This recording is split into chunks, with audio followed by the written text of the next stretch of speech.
Time for another day. Let's go.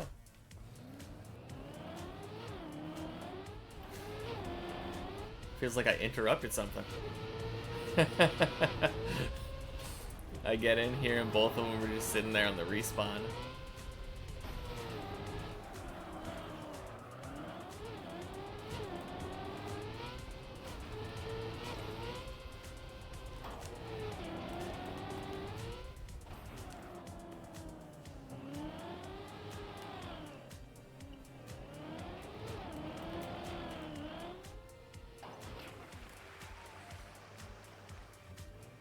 Alright, what are the odds that we get PB in the first hour?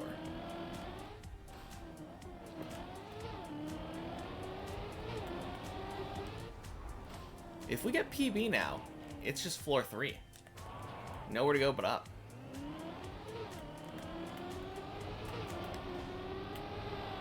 We will have officially graduated from floor 2 gang.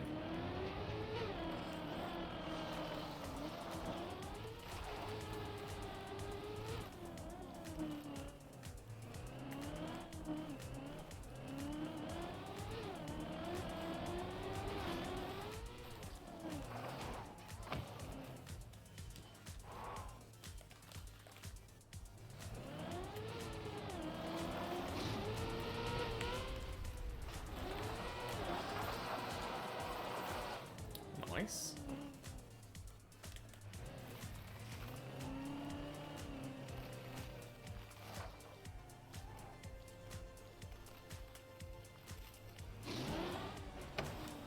Oh. Oof. That was one of those sketchy ones.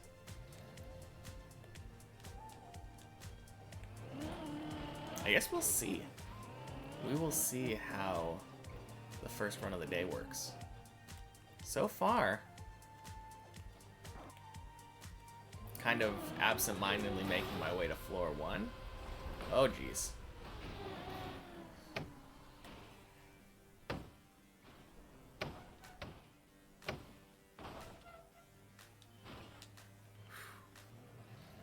Whew.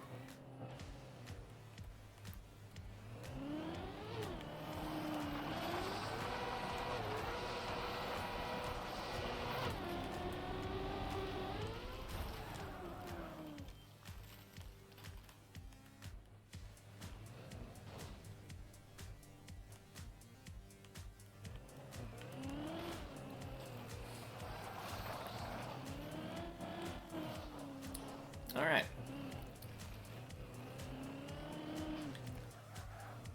So first run of the day. Like 3 minutes in. We are making it. Should be making it to floor 2. That was awful close though. I definitely should have tilted a little more to the right.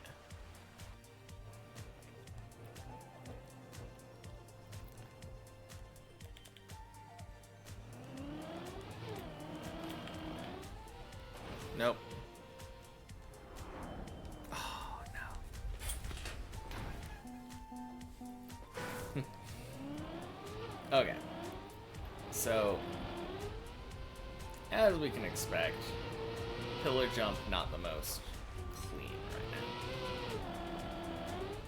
now. That's usually the thing that holds me back. I have to warm up on the pillar.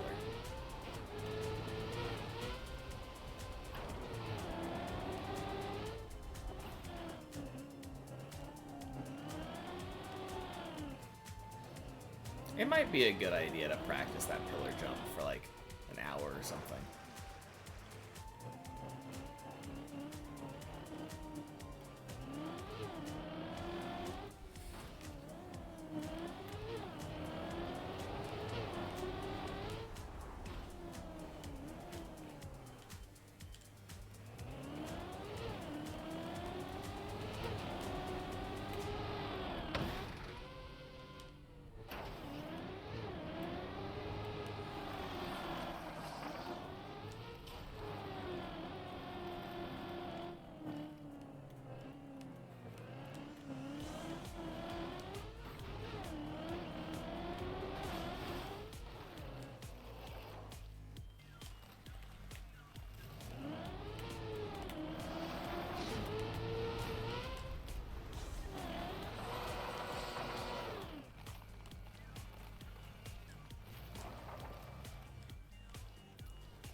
Alright, so we've got a bit of a cleaner run this time.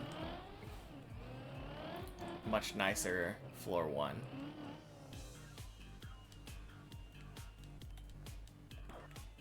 And this should be way nicer as well. Okay, not way nicer, but definitely nicer.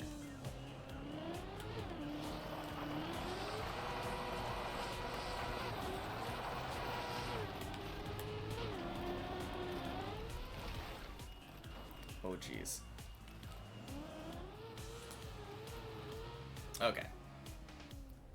That happens. That happens occasionally. What? No! Ah, come on, come on. Oh, no. Man. I think I stopped paying attention once I saw that my car didn't land in a turtle.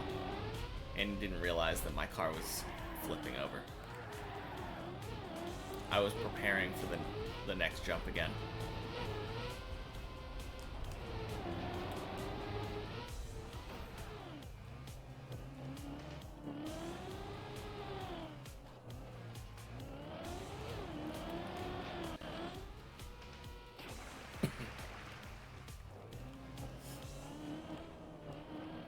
Okay. So both my runs didn't make it to floor 2, but we made it to the ice slide both times, which could be worse. Sometimes I fail on floor 0.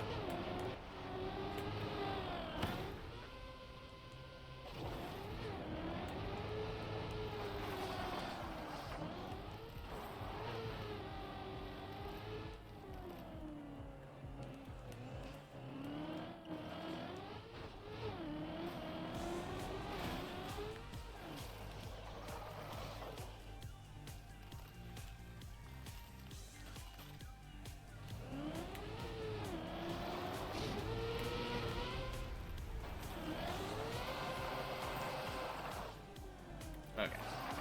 I don't really like that approach angle, so I am going to go back down and come up here. Ooh.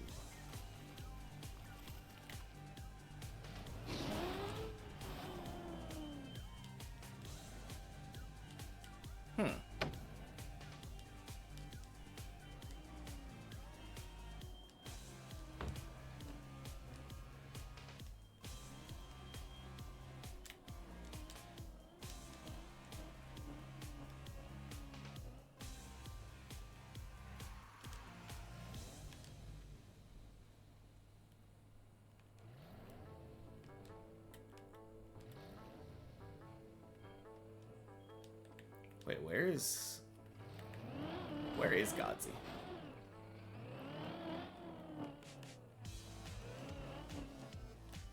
Oh, it seems like he's on the bobsleigh thing down there. Yeah. As soon as I heard bobsleigh to the platform, I was like, yeah, hate that save. I don't think I've ever actually done it successfully. Oh, jeez.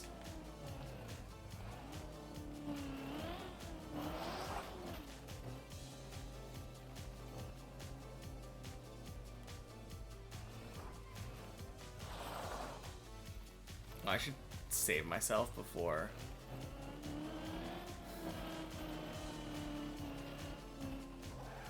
Yeah.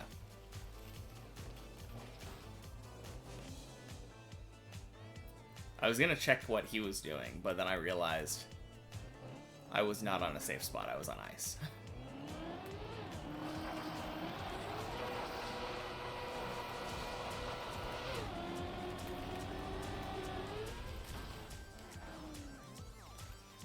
Very nice.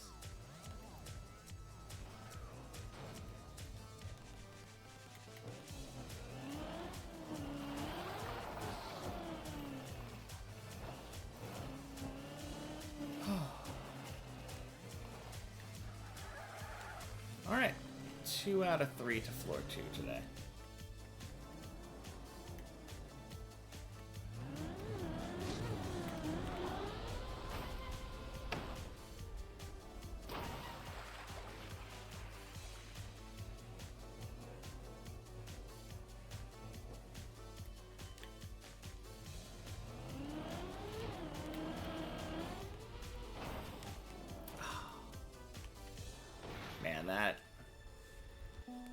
That's the worst.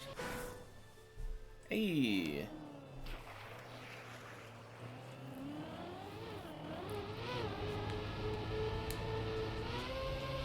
Oh.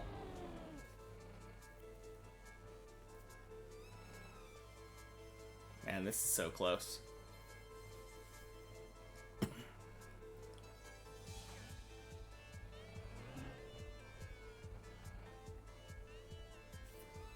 Let's see how someone else approaches this. Not quite as far to the left. Oh no.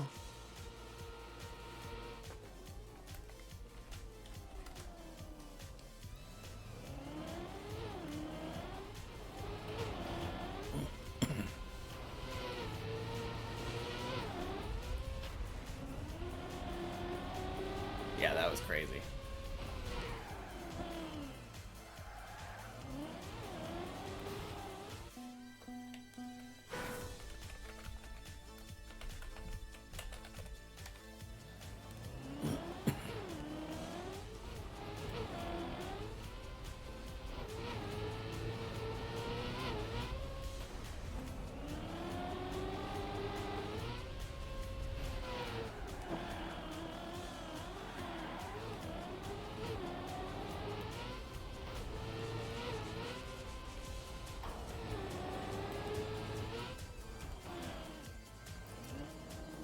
Yeah, I don't think I've had that happen to me, even on the checkpoint floor.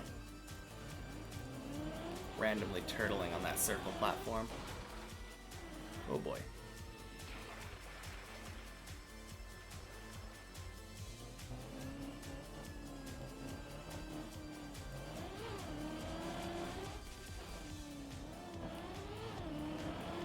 Hey, it's Godsey.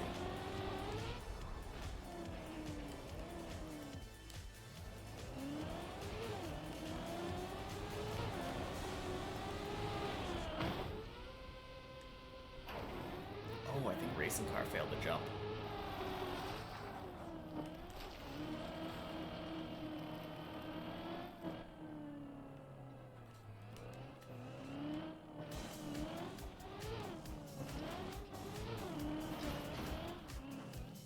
Always do GS.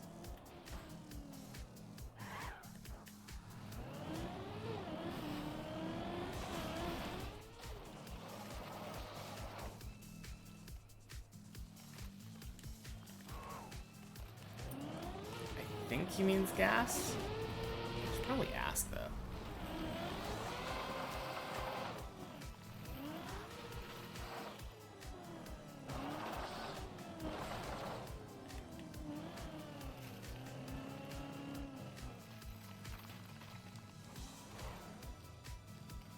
I don't know what GS would be. Oh my god, why? That was so weird.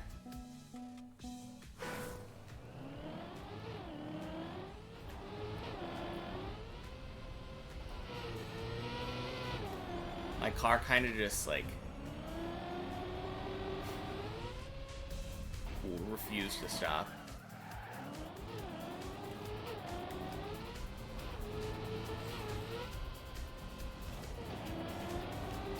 I mean, I really should just focus on aiming that, because if my car is pointed towards the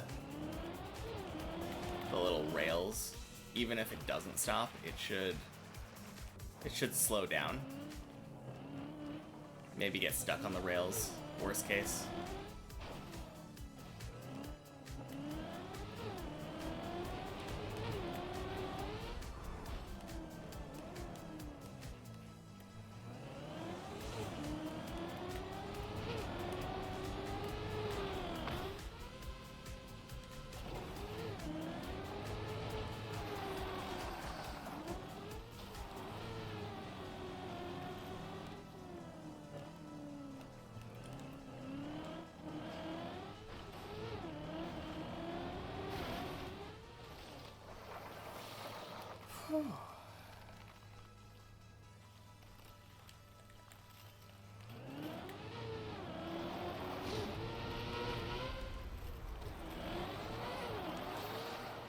Are you kidding me? That's so dumb.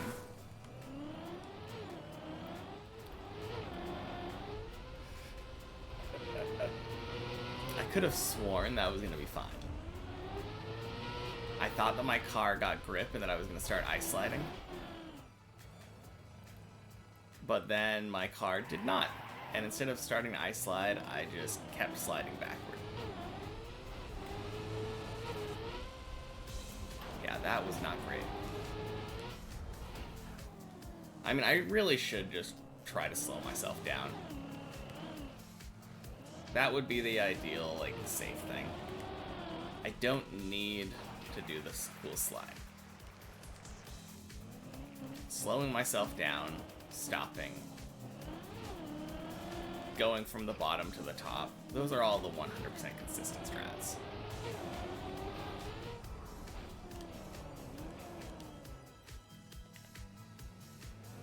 Around right now, I probably could be on floor 2 if I had done that. Contingent on making the ice slide, but could have been on floor 2.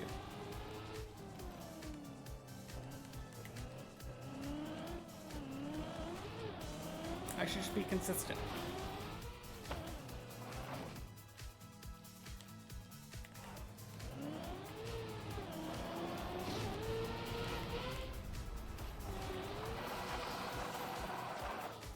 Perfect, just like that.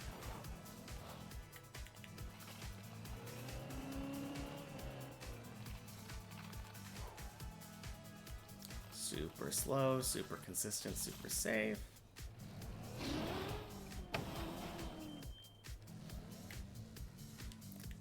Very nice.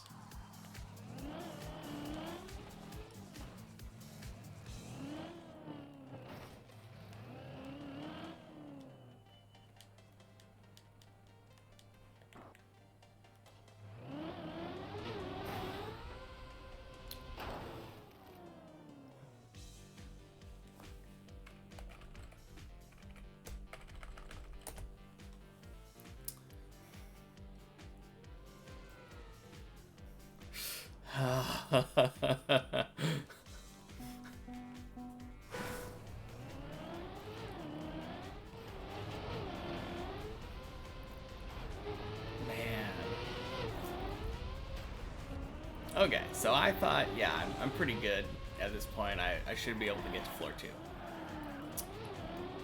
Apparently not. Audrey had other plans.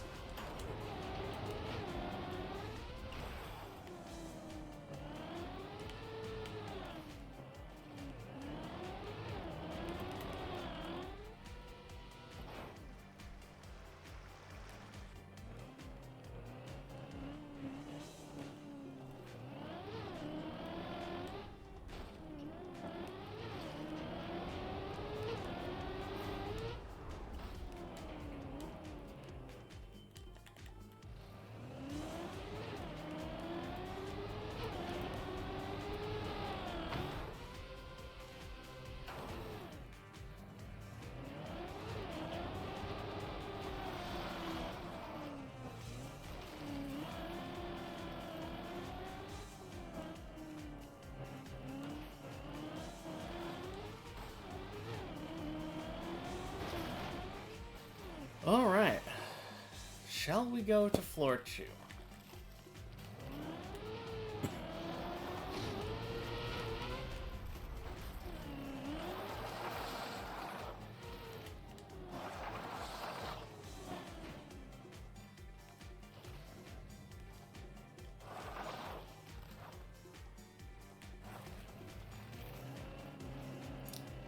I think we should go to floor 2. I think that would be a swell idea.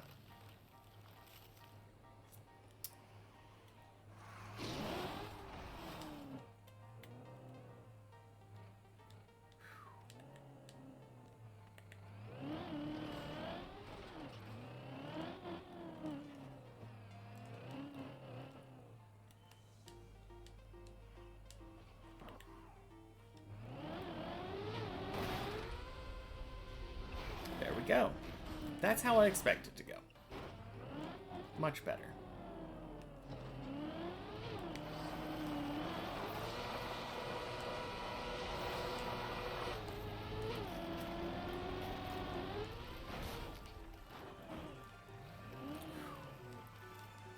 a little far left, but it works.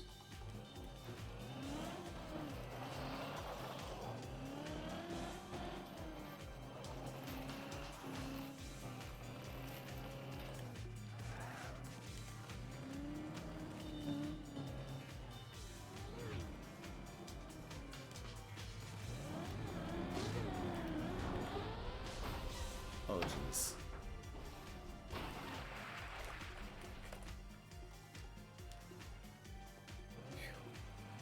There we go.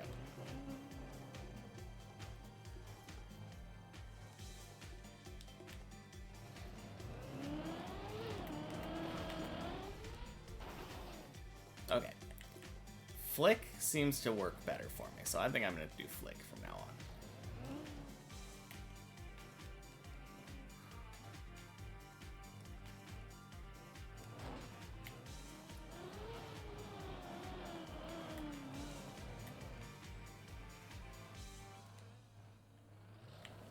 Crap. Oh, man.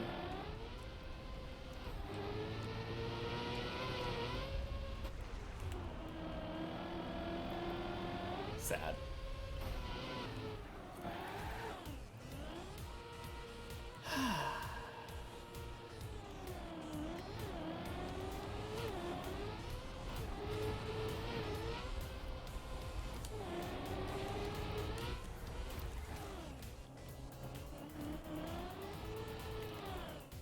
Man. I'm still really not good at timing the unturtle.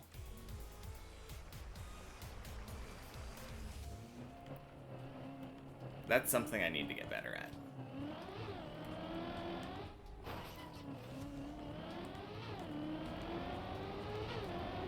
Like, occasionally it just works, but definitely there's the occasion when it doesn't.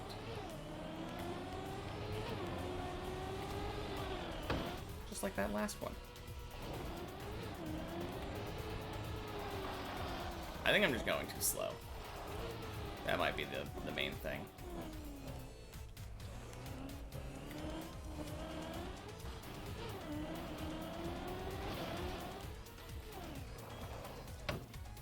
I think it would be a good idea for me to take the unturtle quicker. It just requires me to have better time.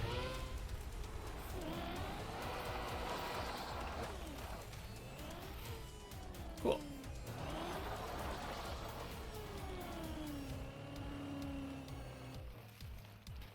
That was our aim.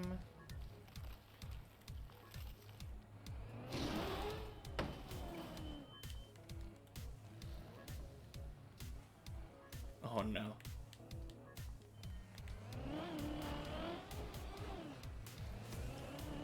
I think Renchi was on floor 2.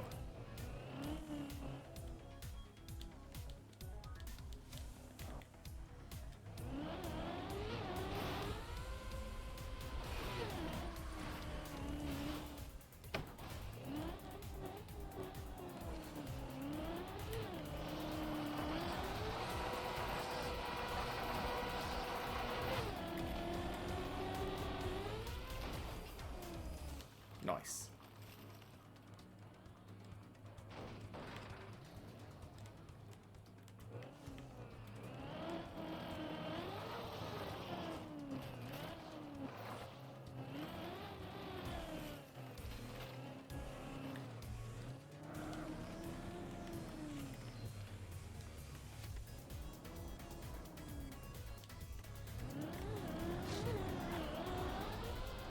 Ding, ding, ding.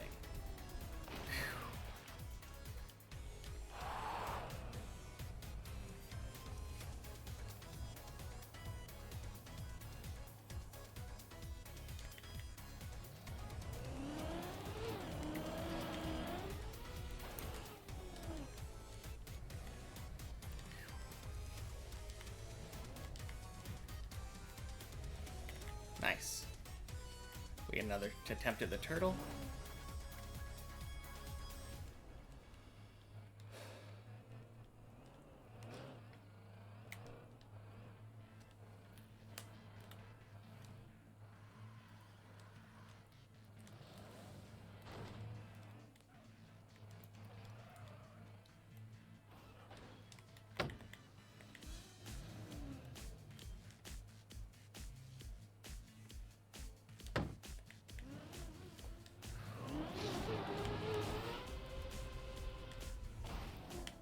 No! Oh, that's so bad.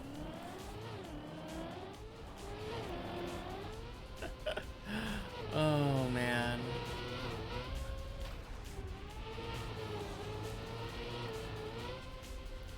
That looked so good. That looked so good, though. I thought that I was gonna make it.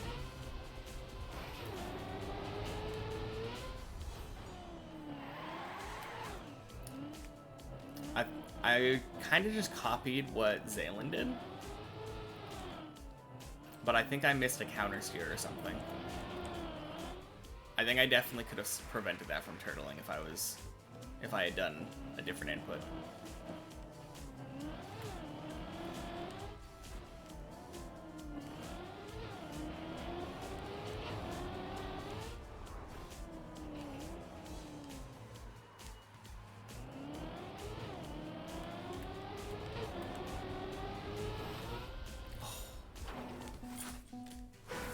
Man, I think that's the first time failing bonk jump today.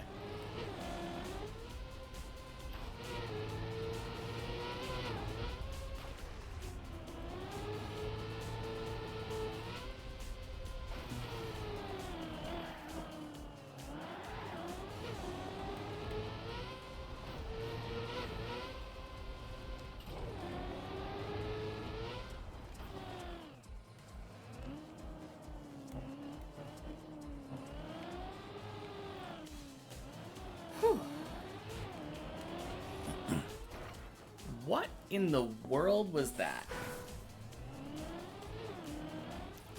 I think that might have been the worst half pipe that I've had in like a day. Not a day, like since like the first day. That was tremendously bad for a half pipe attempt.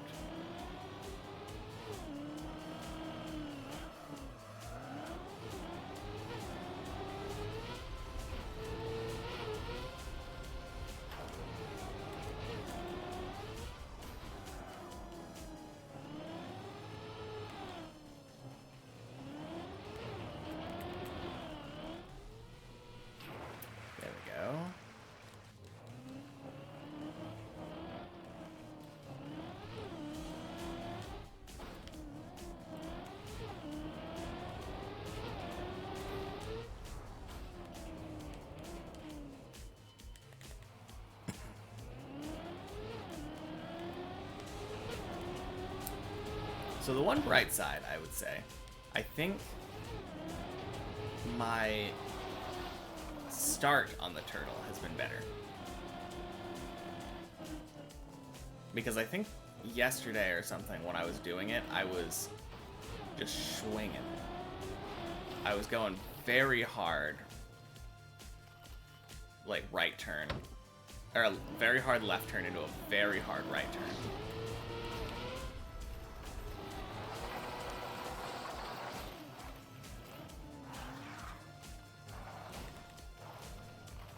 And I think I'm taking a lighter left turn initially so that I can just kind of go straight instead of worrying about the right first.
Kind of interesting to me. I feel like a lot of these international sports like soccer or football or whatever, people, like the teams are representative of different countries. And then in a lot of American sports, it's like cities or states in the US. We're very like separated in that sense.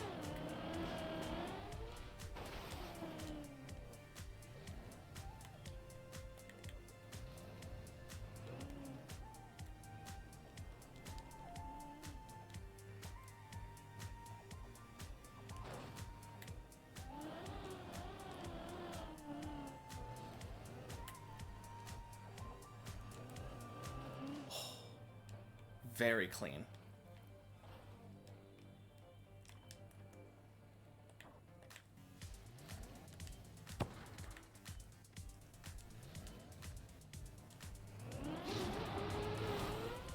Oh, crap. Yeah, that one. That one I instantly saw going too far to the left.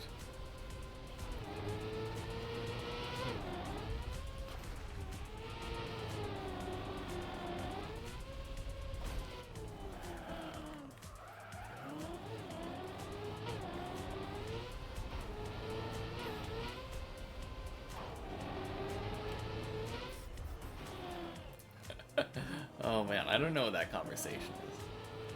But he's Australian now.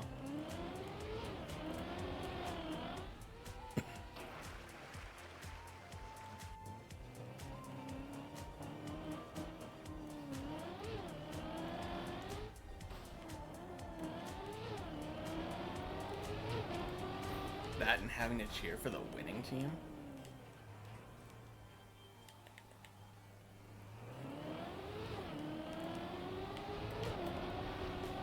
That's the easy thing to do. It's definitely a lot more fun to cheer for the winning team because you're more likely to not be disappointed, but the hype is so much bigger if you cheer for the underdog.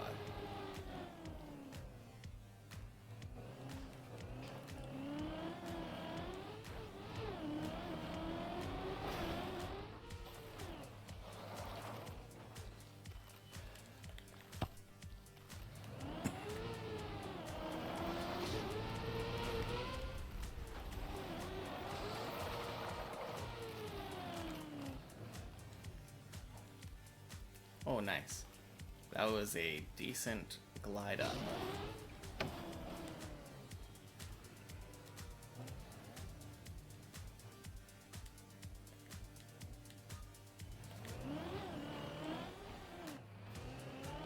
Oh, I just realized we haven't made the fish jump today. Right? Pretty sure. I think I was taking Racing Cars PB, or his last high attempt. And I was kind of incorporating that into mine and thinking, oh, we made it there. But no, that wasn't my attempt. That was, Gifter's. So we need to get up there. He got up to the disc. Now it should be my turn to get up to the disc.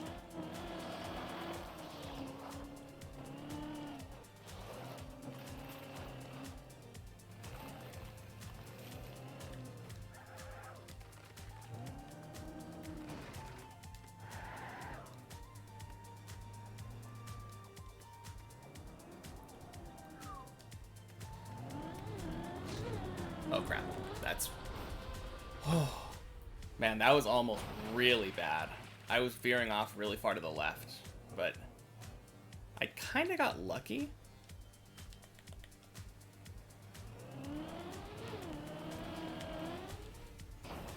Oh no. What?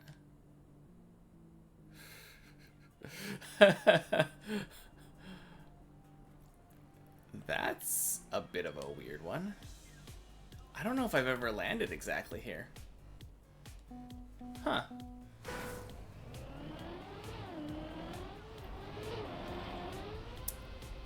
Man, this pillar jump, though. I don't really know how to get consistent at it.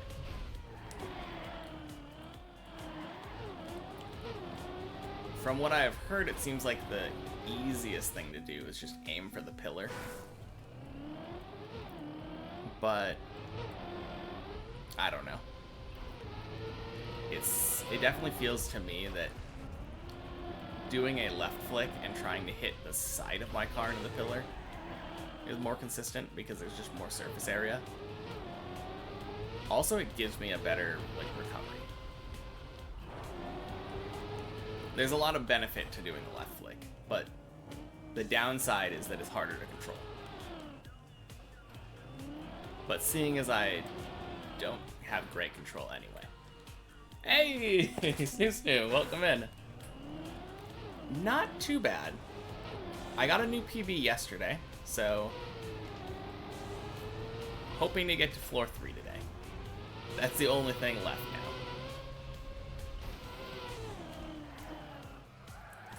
Yeah.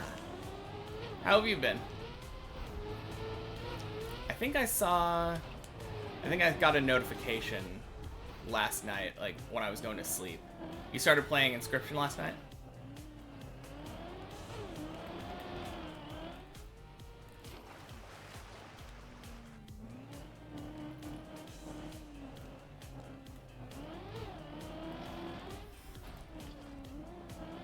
Oh crap. I haven't done too much of Inscription, but I mean, it's a hard game to estimate, like, how far you're through. I think people have said Act 2 or something is where I was, but having not finished the game, I don't really know. How did you like it? I really enjoyed the beginning, personally. But I kind of felt like the middle section that I stopped at kind of was dragging on a bit. Okay. How far did you get?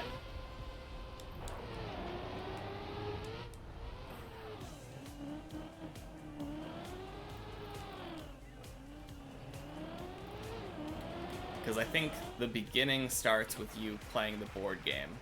And at some point, like, you win, and then the game kind of changes a bit.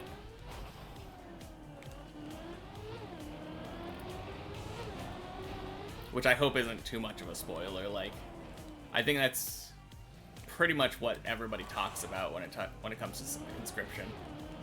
That the game is just not what you expect it to be.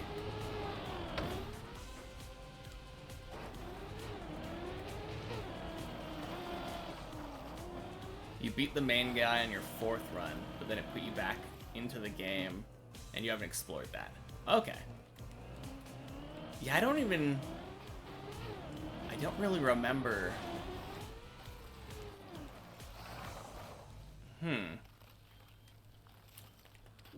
Wait, when you say the guy, are you talking about like the first boss, or are you talking about like the main dude at the table?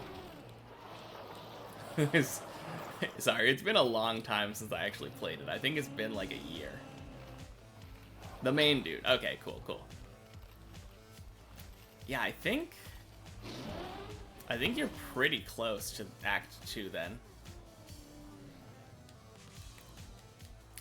Although that's terminology someone in my chat used at some point when I was talking about the game, so I have no idea. Because I think last time when we were talking about it, I was saying that I had kind of got bored at some point in the middle of the game. It started getting, like, repetitive. But yeah, I think around that point I was still very much fully invested. It's not even necessarily that I'm not going back, because I could definitely see myself going back and finishing that game. But yeah. Around a 25-hour game. Oh. Yeah. I wonder how much time I actually have on Inscription. I don't actually know.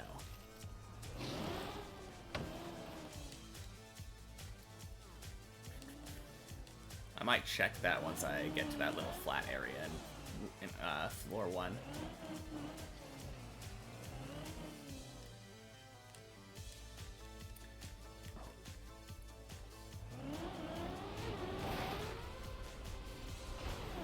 I like aspects of the thing that I was talking about, though, like, later on, Act 2 or whatever. But, yeah, it got a little repetitive for my taste. Let me see. Inscription. Where is it? There it is. Oh, apparently I only played it for like 9-10 hours. I think it said 9.9 hours, so just about 10 hours. Oh. Yeah, so I'm probably not that far ahead of where you're at.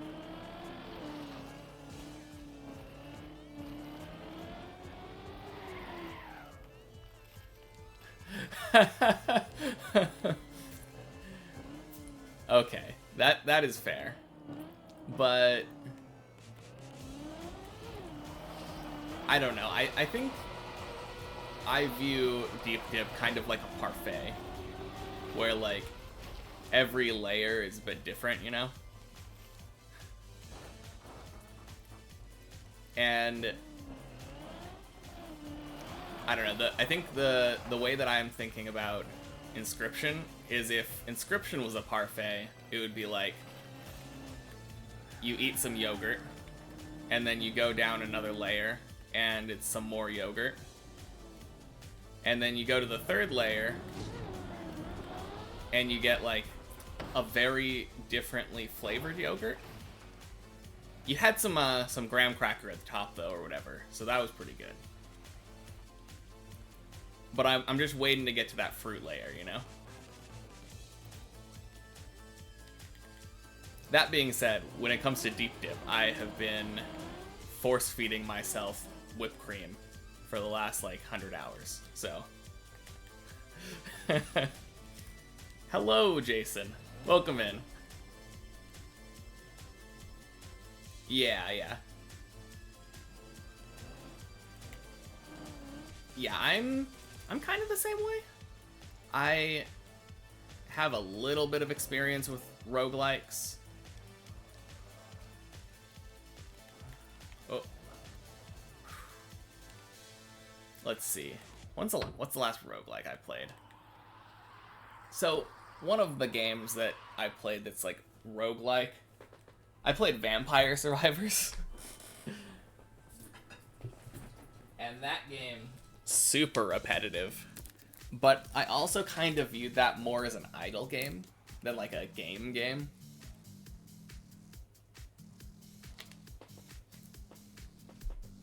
So it's kind of hard. How long have I been playing? I have been playing... Oh no, I think I could have 360'd that. About 120 hours. I think I have 20 hours on the other map, the checkpoint map, but 106 hours on this version of the map. Yeah, it is fun. It definitely gives you that, like, instant dopamine, because you're just constantly getting currency and upgrades. And it's definitely not the hardest thing to pick up, because it's literally, like, one... I think you can literally just play it with your mouse. Yeah, I've only played Deep Dip. So, about a month ago I started playing Trackmania, instantly jumped into Deep Dip, and I have not played any map since. Any other map since. Just been playing it like around 5 to 6 hours, I would say, a day. Sometimes longer, but yep, 5 days a week.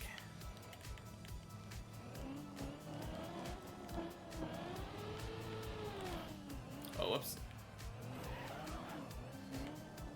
Is it my passion, or do I want to earn money? I mean, right now, like, I had a little bit of a nest egg saved up from my previous job, so I was just kind of taking a break. Obviously, if I could earn enough money to make a living off of it, I would love to do this. I would love to, but that's not very realistic. So really, I'm just having fun. I'm just playing around, spending some time chatting with people, climbing a very difficult tower map. The usual. Let's see, what other roguelikes?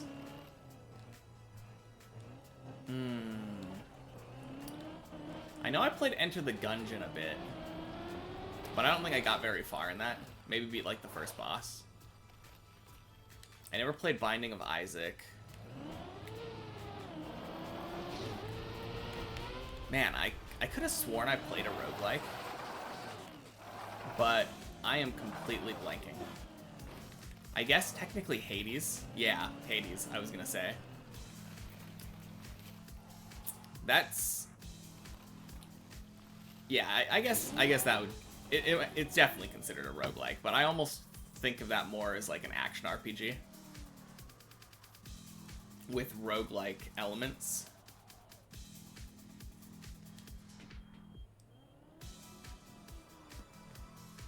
But yeah, I definitely enjoyed Hades. I haven't fully beaten it. I beat like the main story, I think. But I've been meaning to go back and like 100% it before Hades 2 comes out.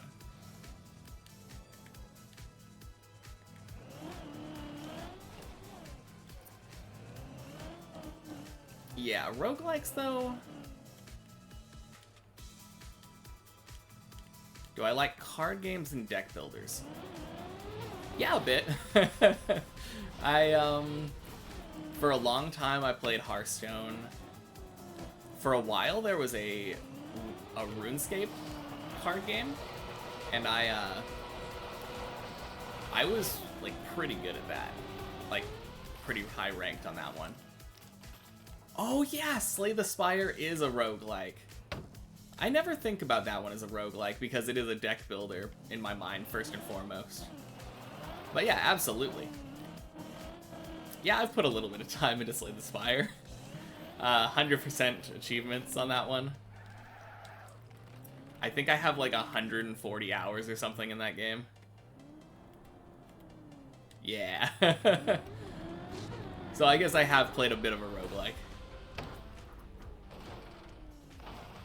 No, I love that game though.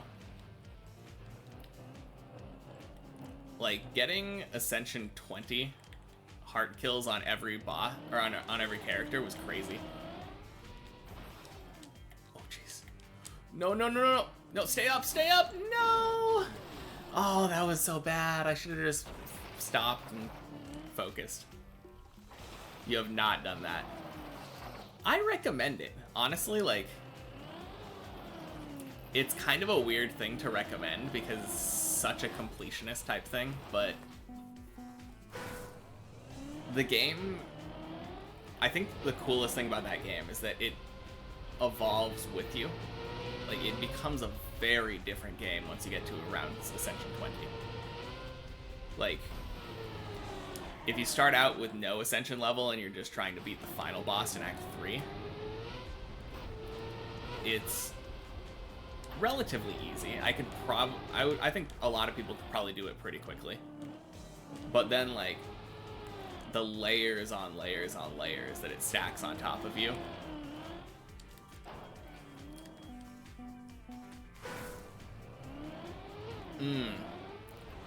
Yeah. You're talking about the Watcher, the one that switches stances a lot and does ridiculous amounts of damage. The funny thing is, I think those two are my least favorite classes. I am exactly the opposite, where I love the Silent and the Defect. I really like both aspects of Silent, because Silent has, like, poison, but it also has... I think Shiv is the other way of doing it.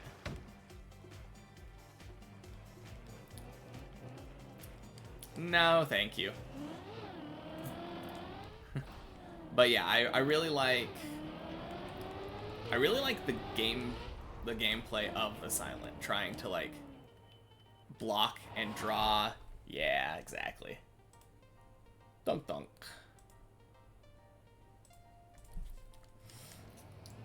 But yeah, like heavy on the draw and the cycle. That's a very fun playstyle for me. I've played like other deck building kind of board games before, like if you ever played Dominion, that very different from Slay the Spire, obviously, because it's like a PvP kind of game, but that game I usually try to draw through my entire deck each turn. That's like my end game goal.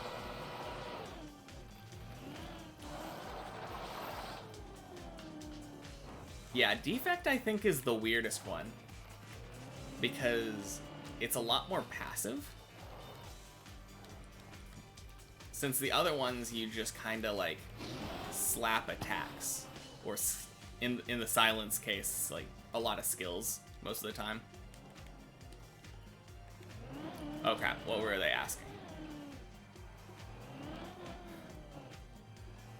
Your favorite Watcher builds is a cycle deck with lots of scry, card draw, and then pressure points. Pressure points is a fun one.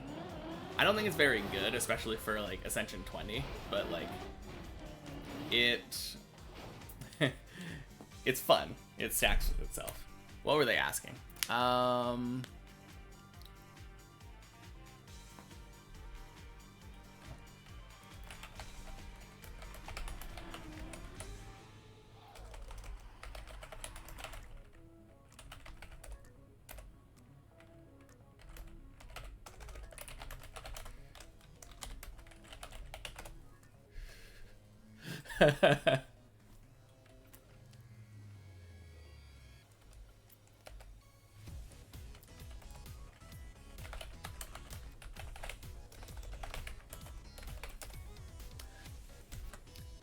Yeah. That's the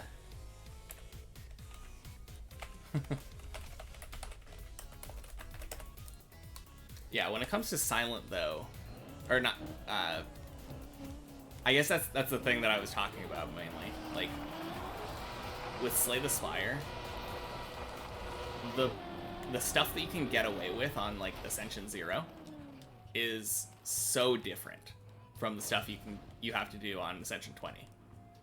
So it becomes an entirely different game at that point.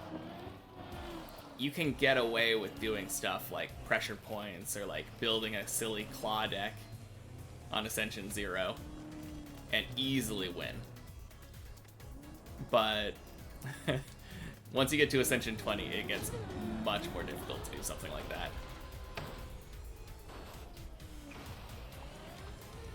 I feel like Ironclad might actually be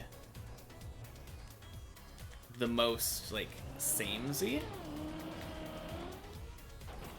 So I was saying that a lot of the classes change their strategy as they go up Ascension levels. I feel like Ironclad might be one where you kind of can just do the same thing the entire time. What's your favorite way of doing Ironclad? Because I feel like I usually like to do a strength build.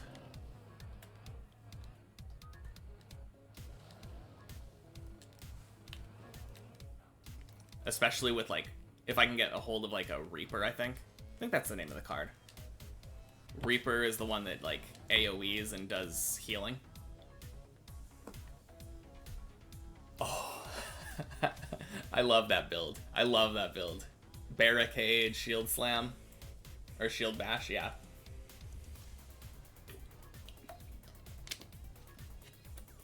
That is a really fun build. It makes you feel invincible.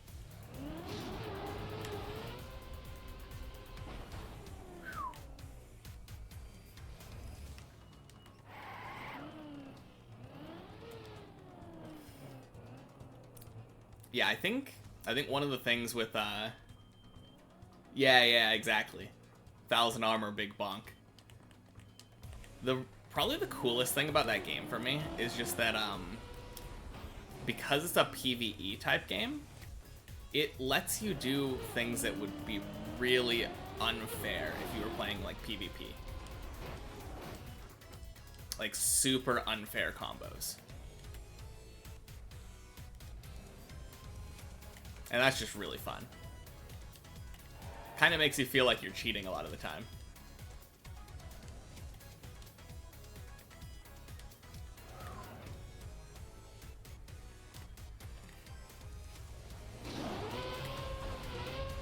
Oh, crap. Oh, dang!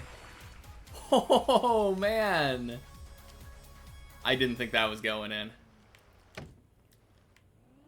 Yeah, one of my favorite, like, builds... I really like Shiv builds, but I also really like just passive poison type builds. And those ones also just aren't very good on Ascension 20. If you're going poison, you want to get, like, the bouncing flasks and, like, triple poison. But the poison build with, like, the power that applies poison to everything every turn, that one in particular, it ends up using, like, a lot of, it feels very similar to how I play Defect. And I think that's why I like those two classes. I can kind of just sit back and just let stuff die.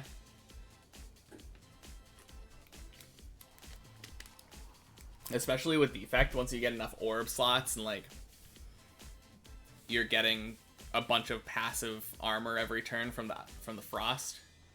So good.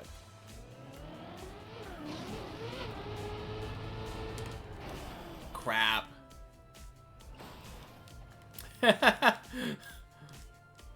Okay.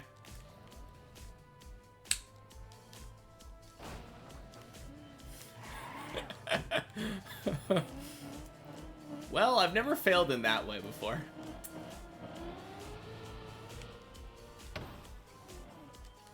Time to drive in circles and slam into this wall repeatedly until I get in.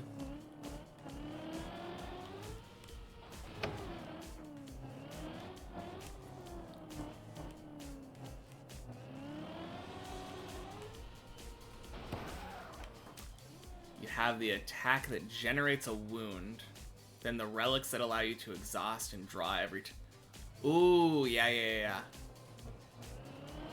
I think that's the another big thing about Ironclad in particular. Ironclad has a lot of ways I feel like to go infinite. And that is a fun, like, power. Oh, crap. It's a fun power fantasy for sure.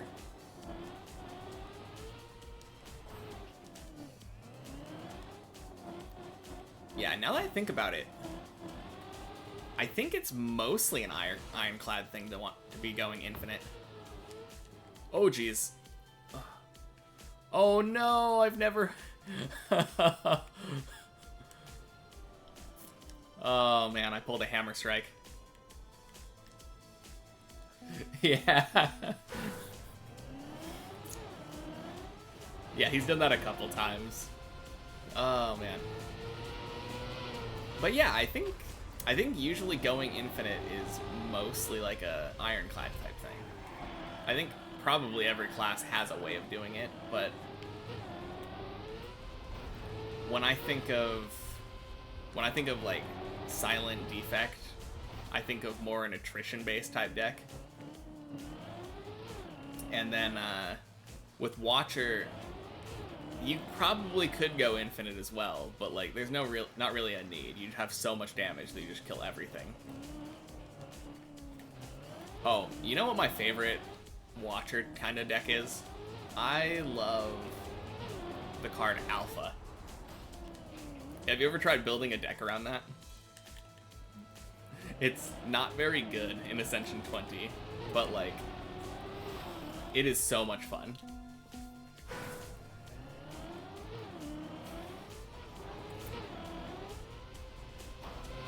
So if you don't know what Alpha is a card where you play it and it says shuffle.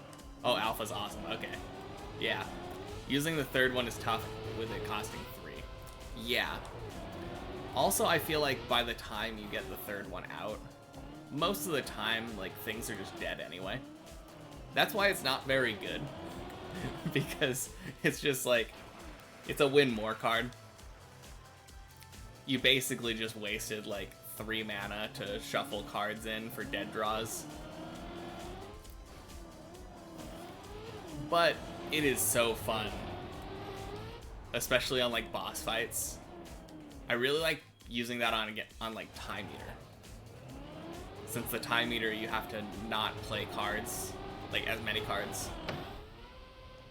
Otherwise it gets a bunch of strength or whatever. Skips your turn. So much fun to just like maybe play a block card or something and just pass against the Time Eater. Boom, 50 damage.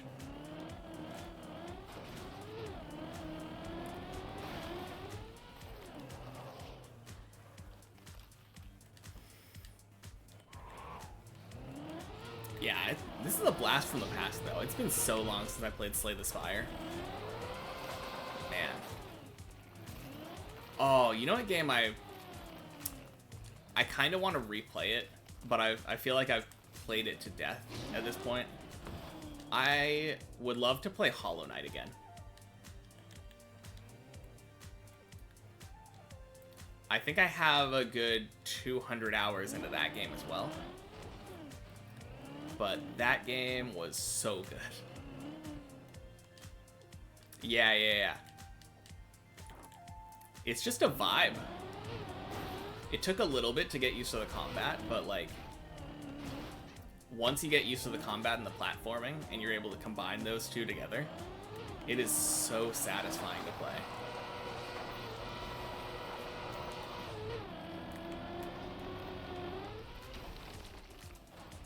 You started playing randos a bit ago? Yeah, I've played randos a bit. Randos are pretty fun, but yeah, they're they can be really chaotic. I think my favorite thing about randos is having having it randomize your starting location, and just the idea of starting at a place that you normally wouldn't get to until much later in the game. I feel like a lot of the times, though, it ends up starting me like pretty early on, somewhere with a lot of checks, and that's probably because I have settings turned on that like prevent me from reaching a soft lock.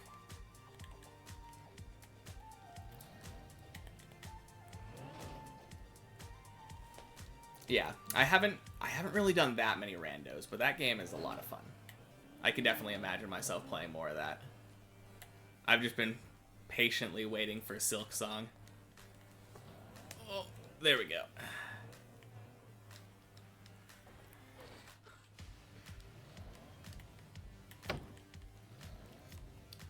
Yeah, that's probably like one of my... I think that game has some of my favorite achievements that I've done in gaming. Because I beat like the final God Home thing. The one where you have to beat every single boss back to back. Including the Radiant versions of like the harder versions of like the Radiants.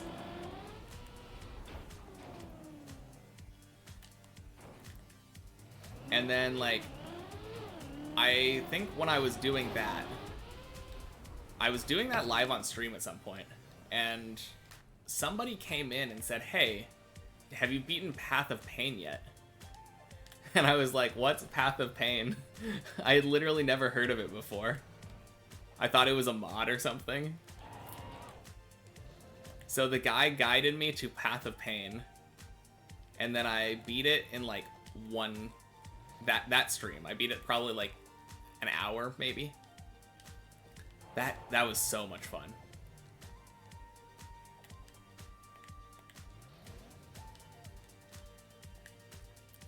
Your favorite part of randos is needing to be creative with movement when you don't have all the abilities unlocked. You play where right and left abilities are separate, so sometimes you have right claw, left dash, and nothing else, and have to figure out how to navigate. Yeah, that's absolutely true. Do you also play without swim unlocked by default? Because I think that's another one of the settings. Oh no.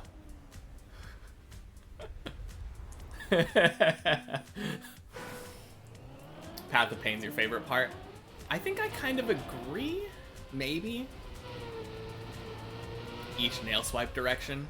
Oh, so you start with literally nothing then. Oh, wait, no. I think... Doesn't down slash, like the pogo, always stay unlocked? So... You could technically kill anything by pogoing off of it. I could be wrong, but I think that was how it was the last time I checked the rando settings.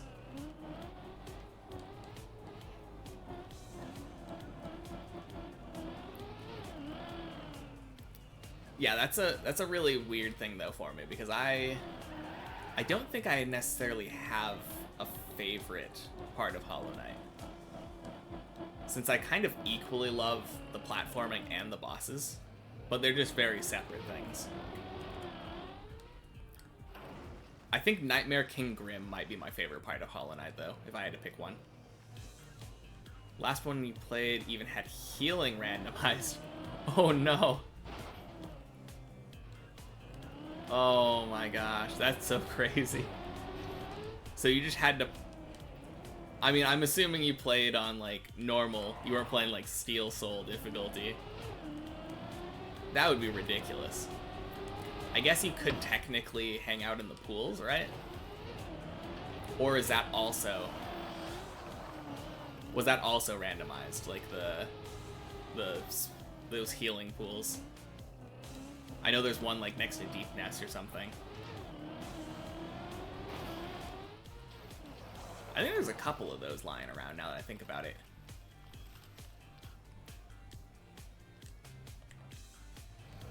Yeah, that would be insane on Steel Soul, though. Oh, benches too. Yeah. It was just the focus that was locked off. Yeah, I don't know why, but I kind of forgot that the bench would heal you. Not refill your soul, I think, but definitely heal you. Yeah, that sounds like a lot of fun, though. Nightmare King Grim, 100% though, is like... Yeah, not even close now that I think about it. I'm pretty sure that has to be my favorite thing in Hollow Knight. It was such a hard fight to learn initially, and then, like, getting it down, it's just so satisfying. It definitely feels like it uses that, the platforming aspect of the game to its advantage, which isn't that common in the actual boss fights in that game. A lot of the bosses are kind of separate from the platforming. With the exception of, I guess, like, the Soul Warrior people. I feel like a lot of those guys have a bit of platforming. Especially in the Final Pantheon, where they literally have, like, gaps. Oh, yes. When you have to fight all three of them. That one is very, very satisfying and, like, rhythmic. So yeah, I think I almost might agree with you too. I completely forgot about Sisters of Battle, but yeah. 100%. That is such a fun boss fight.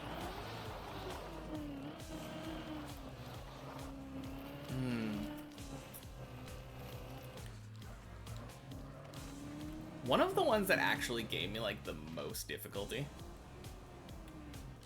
Yeah, of course. I mean, of course you can't go wrong with Nightmare King Grim. Oh, jeez.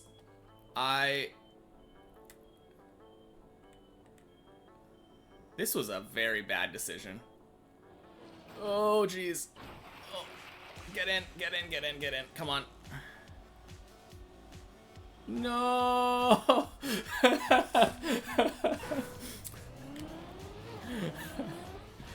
Oh, man. I was about to just send it. Yeah, I was gonna send it from the roof initially. But then I second-guessed myself and thought, no, maybe I should get more speed. I had so many opportunities to make such a sweet save there. Unfortunately, though, sometimes it's just not meant to be.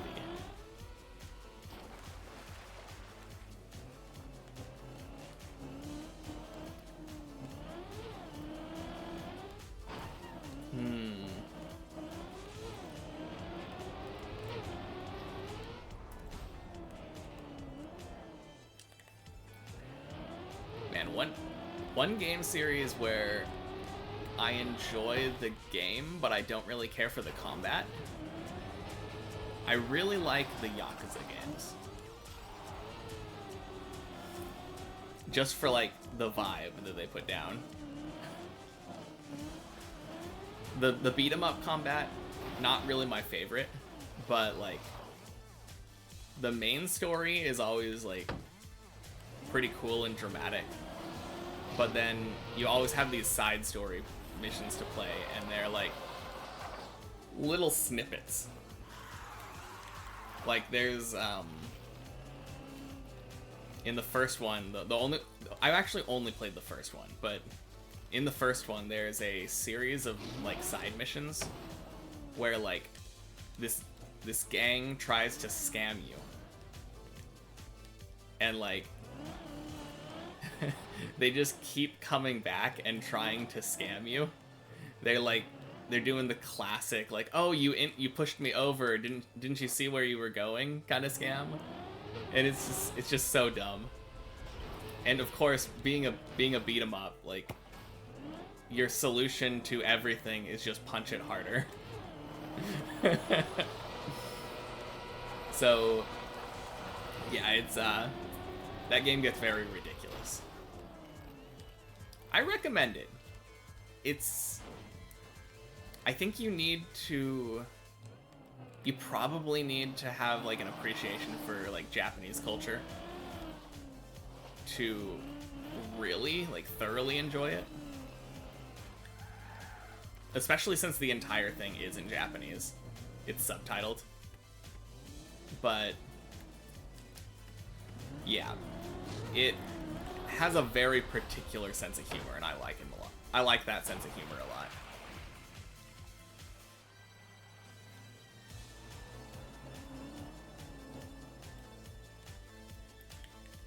I mean, at the worst, I would say, like, give it a go.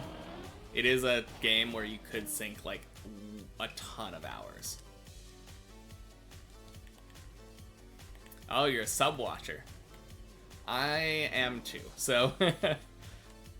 Although I kind of go back and forth on it. Oh no. Okay. Not really back and forth. I do both. So I have some like it's my brother-in-law, or not really brother-in-law because we're not married, but my girlfriend's brother. That's just how I think of him, but I've been trying to get him into anime, but he doesn't want to read. So every time that I want to recommend a show to him, I end up having to watch the dub first. So like, actually no, I think one of them, I recommended Oshinoko to him a while ago, and I didn't watch the dub first. I was watching it subbed. And then I watched the dub afterwards, and it was pretty good. But yeah, like, I end up watching a lot of dubbed anime because of him. I ended up rewatching Psycho Pass, and I think I did that dubbed.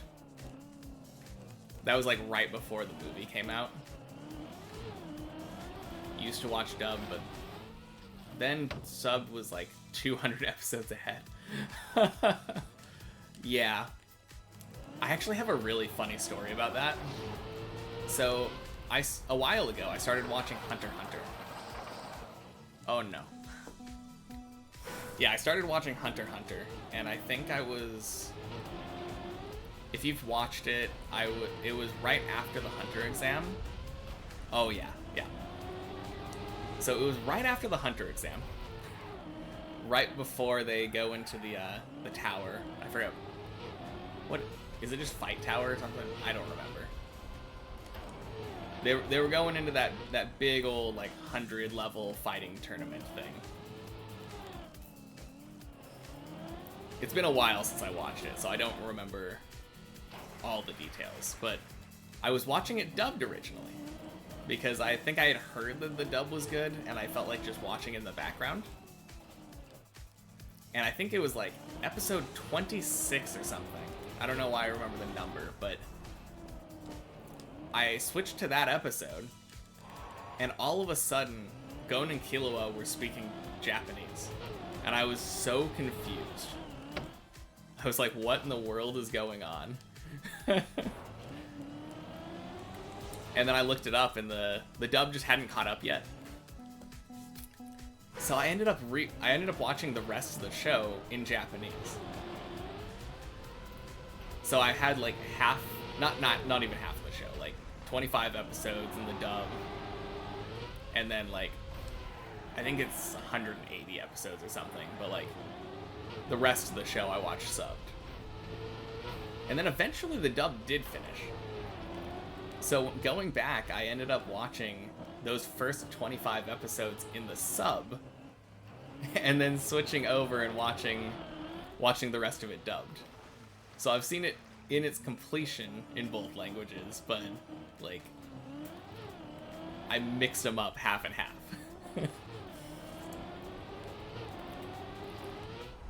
No, that is such a weird thing though, like going back and forth. I think like 10 or so years ago I was a dub enjoyer. And I think Naruto might have actually been the thing that made me start watching subs. I just hated his catchphrase so much that I decided to read subtitles instead. For some reason, like, the weird thing is, it's not really a catchphrase, it's like a verbal tick or something in Japanese.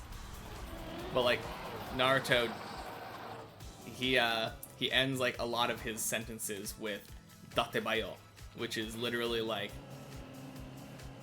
I'm telling you this, like, don't make me repeat myself kind of thing. And then they translated that to believe it.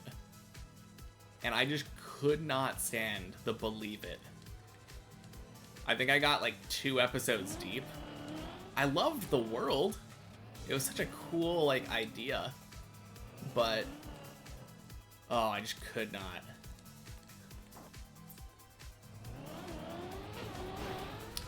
That being said, the sub does have its downsides too. Like, I cannot stand Konohamaru in the sub.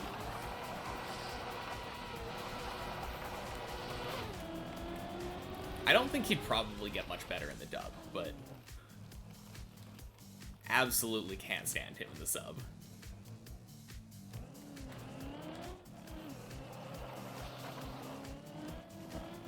Oh, speaking of subs and dubs, though, have you watched Steins Gate?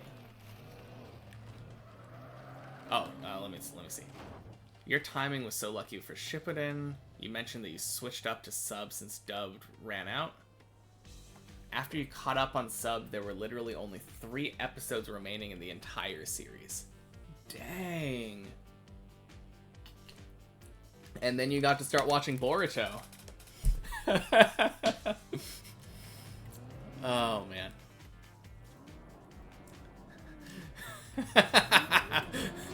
Sorry, I had to. They just go to Burger King too much. I don't know what to say. I also tried giving it a chance. It's kind of funny though, like the Burger King isn't even like my main complaint with that show. I hate how strong they all are. Yeah. I feel like that's how it always is. It's either a show that you've watched or it's on like everyone's list. But that is a show where the dub is actually like really good. especially if you grew up watching Dragon Ball in dubbed. Because that's how I got introduced to anime, basically, like Pokemon and Dragon Ball. Before I even realized that anime was in any way different from cartoons. But like, what's his name? Christopher Sabat, I think? The voice actor for Vegeta and Piccolo. He voices one of the guys in Steins Gate, and like the main character. I don't even remember who voiced him, but really good voice actor. Like, he put in a really good performance for that. That's another one of those shows where I've watched it subbed and dubbed. I think dubs just get a bad rap, if I'm being honest. Like, a lot of dubs are really good. Like, I think the first anime I ever watched, actually I watched dubbed. And that was Death Note. And Death Note has a fantastic dub. So, I don't know. Maybe I'm just spoiled, though. I think I'm just too selective in which dubs I'm actually watching. Because I know there's definitely some, like, awful dubs.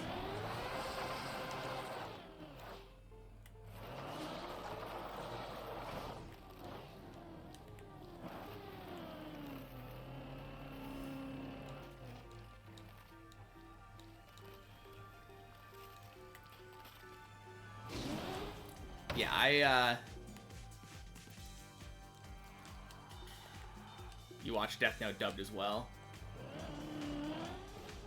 Yeah. I have this funny memory because when I was in high school, I was still in that immature mindset of cartoons are for kids. I take a potato chip and eat it. Yes, absolutely. I was in that mindset of like cartoons are for kids still. So I was like, I'm not gonna watch anime. And then I gave it a chance and I was like, instantly loved it. So it all turned out well in the end. But I remember I had a kid that I went to high school with, and she had a Death Note bag, I think. And she really liked that show and the manga, I think. I'm pretty sure she was a manga reader.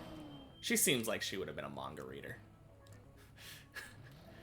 But like, at some point we were on the bus and I had her explain Death Note to me.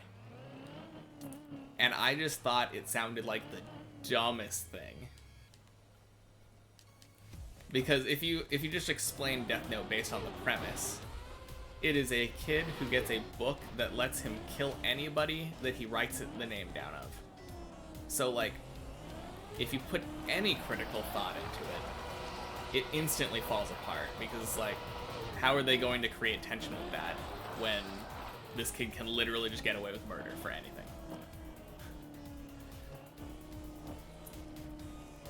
And that was what my mindset was when I was thinking about it back in high school. I'm like, where is the tension gonna be? You're saying it's supposed to be like a suspenseful, like mystery type thriller show, yet this guy can kill somebody from like the entire world away just by writing their name down and thinking about their face? Like, come on.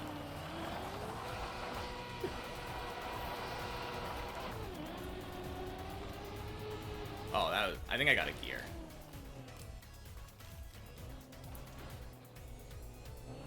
Oh, so good. Yes. The Lindell.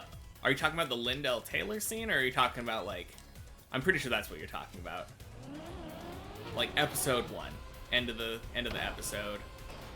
Random guy gets like heart attacked, and they're like, "Oh, I didn't think this was possible. But by the way, I know where you are now." Oh, so good. So you're from the Kanto region of Japan, yes. Yeah. Oh, it's so good. No, I had someone in here earlier, and they weren't hooked by that somehow. And I was like, how in the world?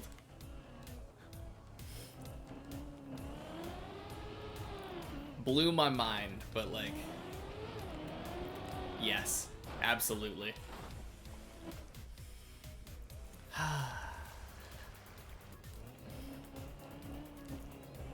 But yeah, that show is one where like I heard the premise, and coming from a non-anime watcher's point of view, I was like, that sounds really dumb.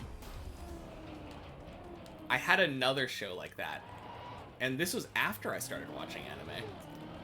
I had a person explain to me like the plot of a show that he started watching recently, and he was like, yeah, so it's about this guy, and he's just brutally strong, and like every time that he fights somebody, he just knocks them out in one punch, and it's hilarious. And I was like, that sounds really dumb. And this is already the point where I'm like indoctrinated into the anime sphere. And for some reason, I just could not wrap my head around why a show like One Punch Man would be interesting. And then I watched it, and I loved that show. The show's so good.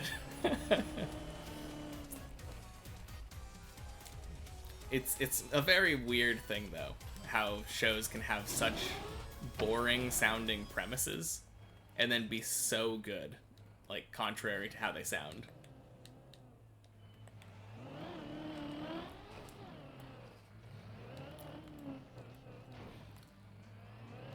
Yeah, I guess that's true. Especially with shonen, because a lot of the times the protagonist ends up being like really OP. And I feel like that's a thing that makes it kind of kills the tension.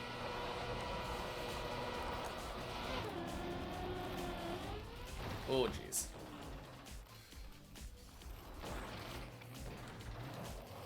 But yeah, that's actually another show. Really like the dub, because I watch both the sub and the dub for One Punch Man as well. And if you've ever played Persona 5, the English voice actor for Ryuji is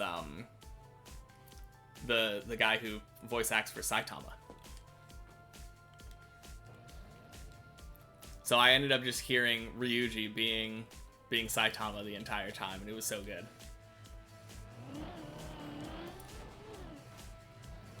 Oh.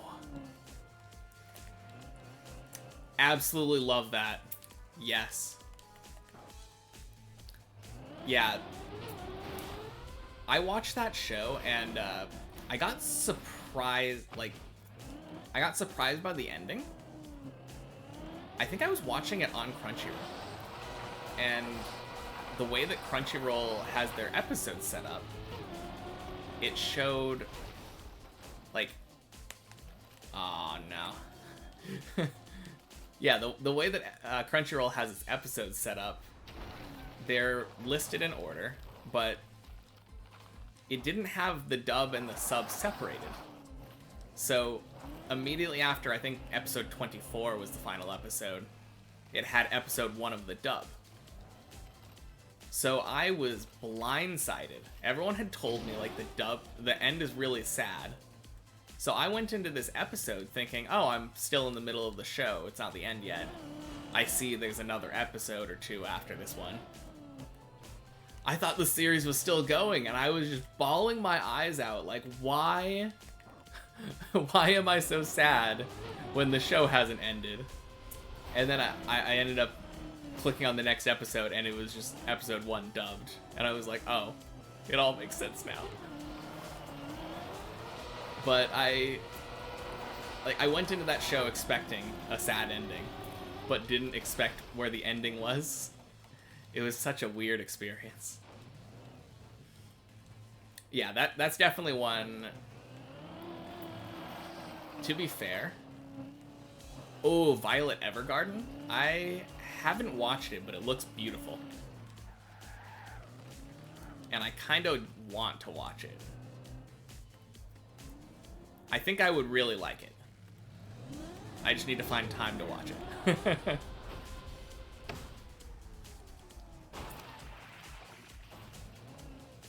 You put that one off for a long time because the description didn't draw you in? Isn't it literally about a woman, like, writing letters or something? I don't really know much about it other than, like, the main character has a robotic arm. Okay. It's so good, though.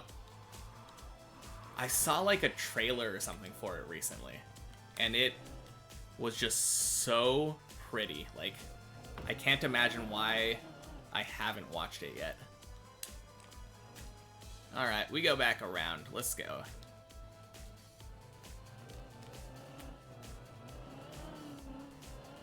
No, why did I do that? Oh, man.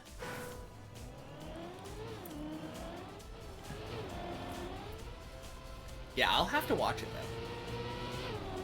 I have such a long list of shows to watch that, like, it's hard to actually catch up on anything. I have that, like, I know there's, like, a scientific decision paralysis. That's the one. I always have this, like, sense of decision paralysis because I open up my list of anime to watch, and there's, like, 30 of them. And I'm like, what am I supposed to watch? And up until, like, a month ago, the answer was just, oh, I can just watch One Piece. I'll never run out of that. And then I ran out of that. So now I don't know what to do. Yeah. I think that's a lot of anime watchers, to be fair, but... yeah.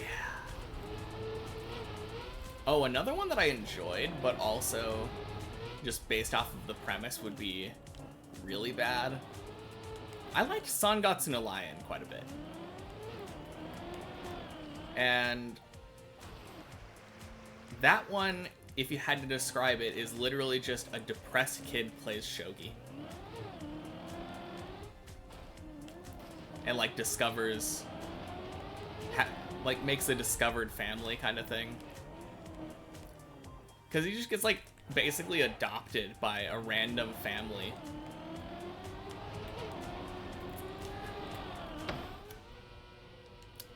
But, like, that show doesn't really have much going on with it.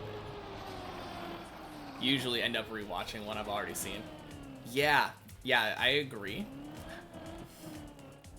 I think that's why I'm pretty sure I've watched Death Note like 4 times. And I think I'm the same way with Assassination Classroom. I think I've watched that like 3 or 4 times as well.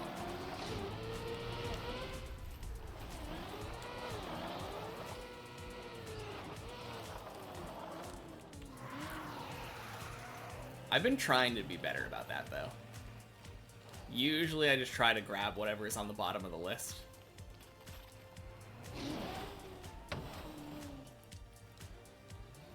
Like, right now, I think the main thing that I'm trying to finish watching is Undead Unluck. Really enjoying that. But that one is one where, like, I enjoy the story a lot, but my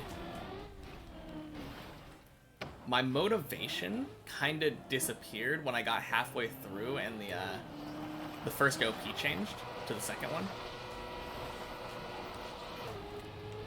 Because I really liked the first OP. And being able to listen to that at the beginning of each episode was like, made me very easily start another episode.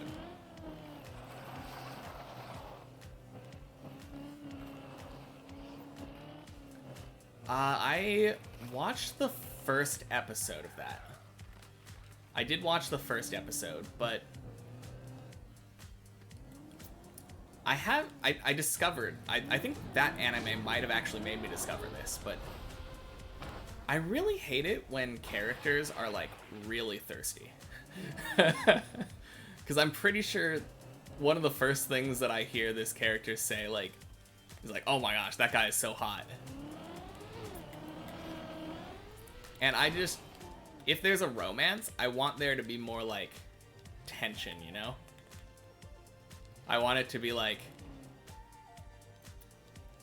I'm one of those, like, vanilla romance people where I prefer my romantic leads to hate each other at the beginning.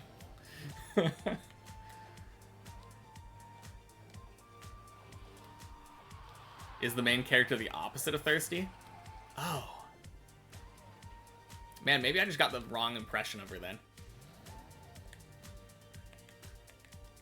Yeah, I might have to give that another shot then. I also have this problem where I just... period pieces aren't really my thing.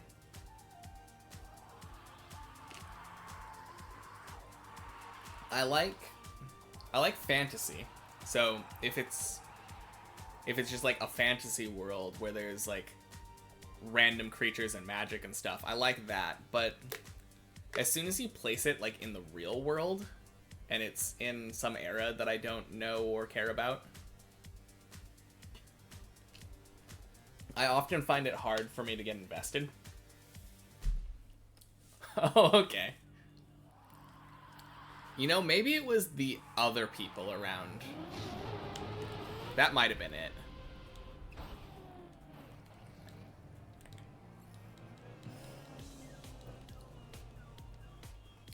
That's another one of those. So, I have this weird thing with me where, having a really banger OP. Oh my gosh, you're kidding. It was all the other people?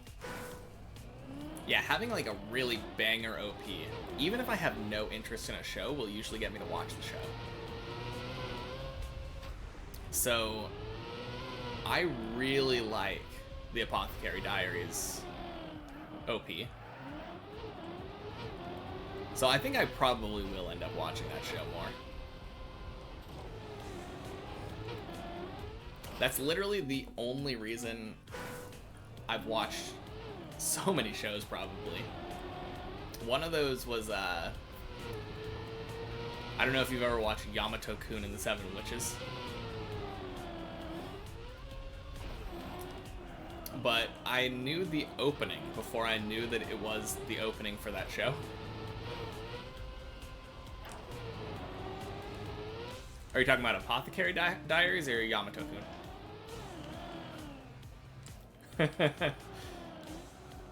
Yes.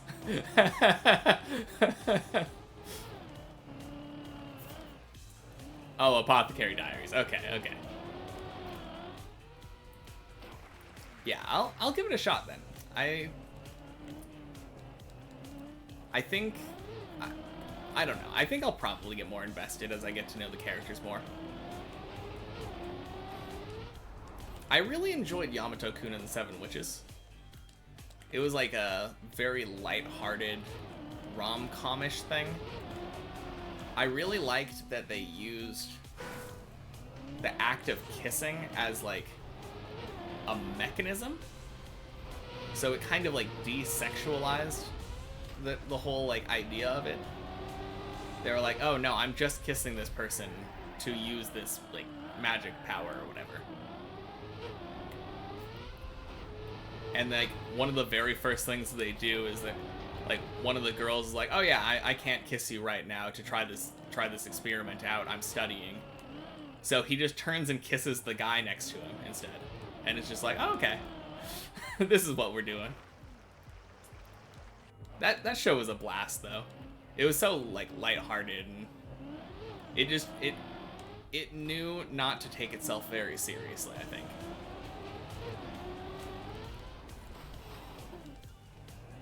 I definitely appreciate when a show knows when to have fun and when to be serious.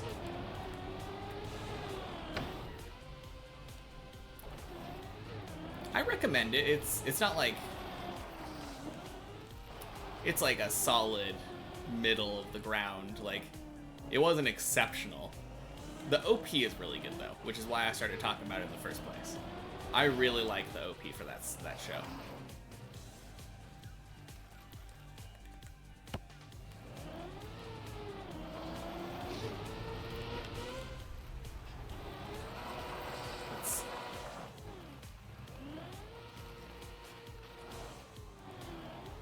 Yeah, I'm trying to think of... Oh. Man, one show that I always forget to bring up. Oh, yeah. Is that controversial? I think I like the OPs. That being said, I don't think I even realized that there was an OP for the first season,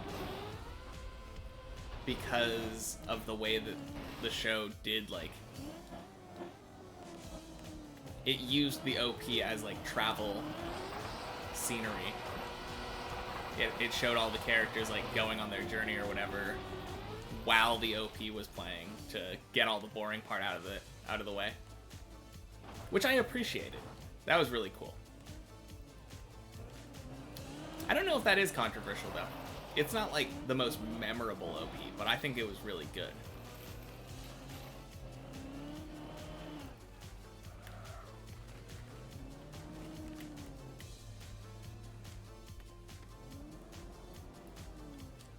Unless you were just talking about controversy because Mushoku Tensei.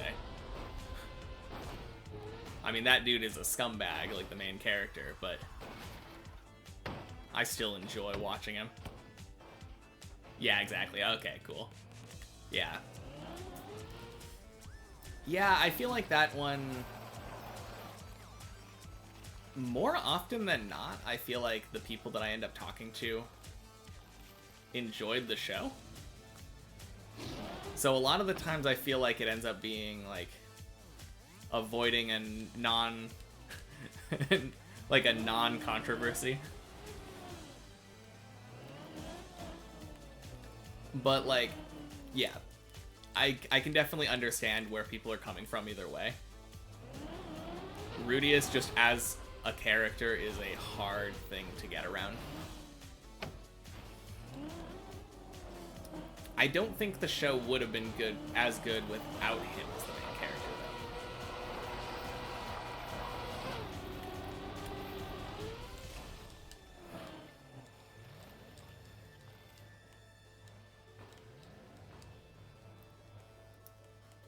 I don't know. I feel like there's a lot of shows that try to do that, where they try to have, like, the otaku, neat, like, weeb main character. But then they only have that in, like, name, and the character is basically just a normal dude.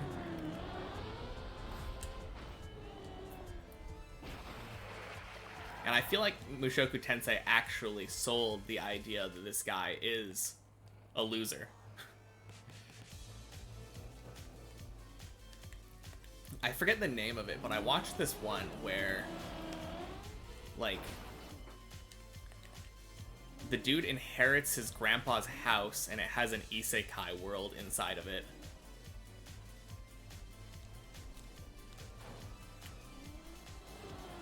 Oh, are you... I only mildly saw your message, but I'm assuming you're talking about the incest or something. Oh, no, the manga does a better job. Okay, yeah, because I think at some point there was, like... I don't remember it. I read the manga, but I just don't remember it. There was, like, him peeping on his niece or something. I heard somebody say that, but I also think the person I heard that from hadn't read the manga either. So I don't even know. I have read the manga, and I don't remember that, so... It seems like something that I would remember. But... who knows? From what I remember, the manga was very similar to how the anime started out. Yeah, it did a better job showing his character growth. Yeah. I mean, I think the anime did a decent job of it. Like, he feels like a more mature, like he's becoming an adult. At least where I am in season 2. I think it ended, right? Season 2. Or 3? Are we on season 3 now? I think we're on season 3.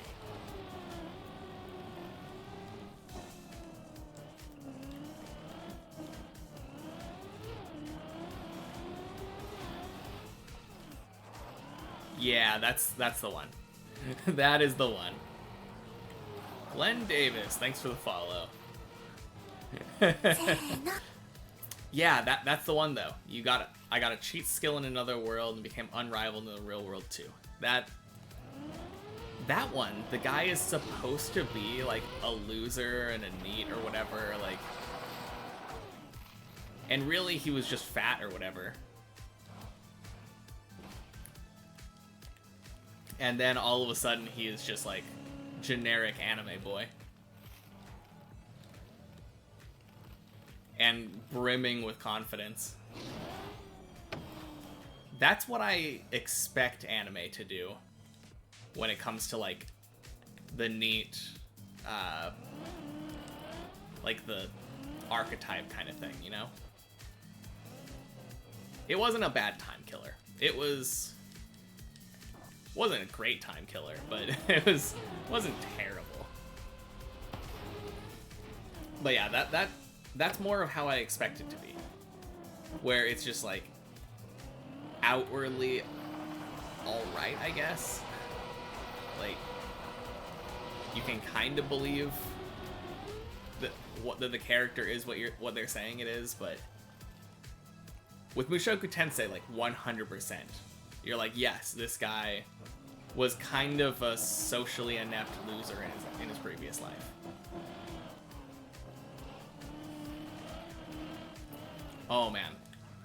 If we're talking about power fantasy ones though, season 1 of The Demon at Misfit Academy, I feel like that did it like kind of too well. I think I've only watched like one episode of season 2, and I got really bored in that first episode. But if you've watched that at all, like, that one was pretty fun. The guy kills him by repeatedly beating his heart. Yeah. I think he kills him with each heartbeat. He kills him with a heartbeat and then brings him back to life to kill him again. So good.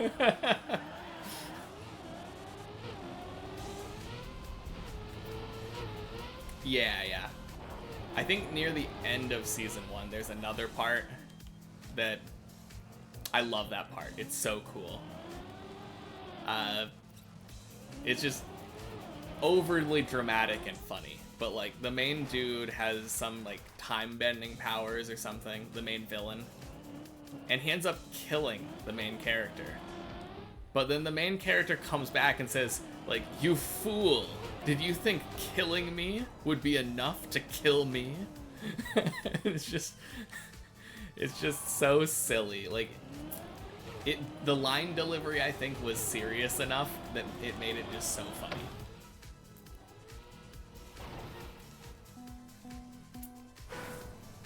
Yeah, I don't think that show is necessarily like a good show, but it was very meme-worthy. I loved it. I definitely enjoyed my time with that show.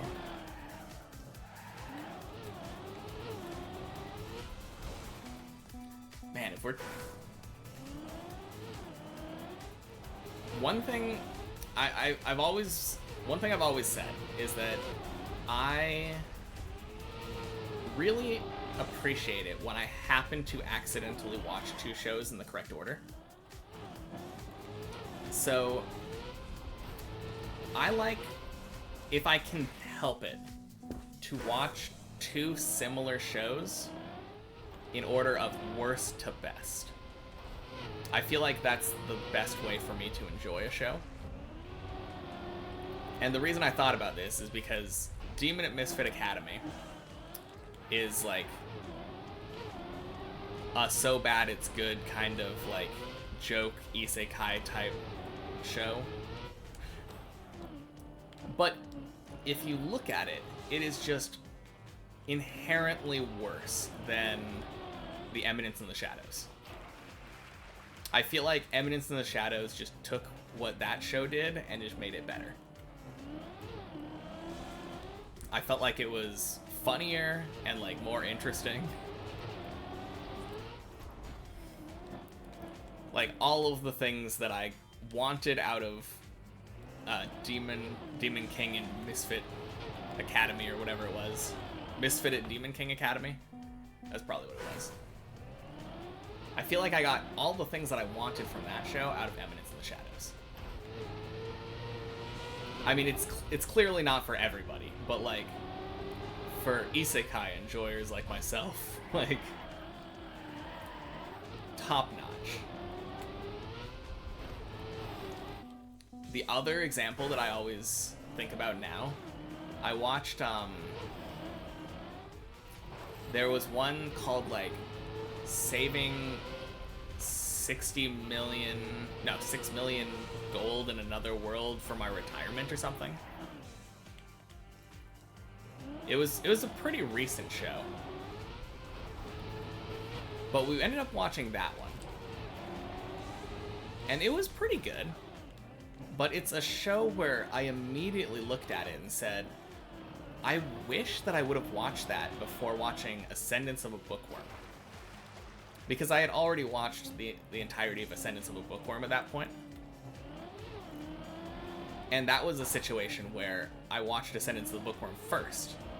So every time that I was watching the retirement anime, I was just comparing that. Because it was very similar, like the way that it did its storytelling. It was like they both wanted to go into detail about how the character was going to like make their way in this new fantasy world. But like Ascendance of the Bookworm just does it so well that as soon as you even invite a comparison, you're just begging to lose.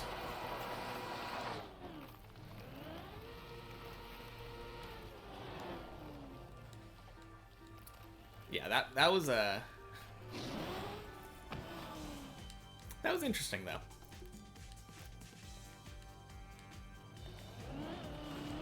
It's really good. I think it's actually kind of funny. A lot of the times my girlfriend will bring up an anime and be like, hey, do you want to try watching this? Or do you want to watch this with me? And that was one of those. She said, hey, do you want to try watching this with me?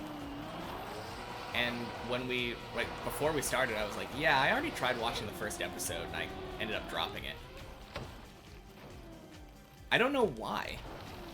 I'm really confused why I dropped it.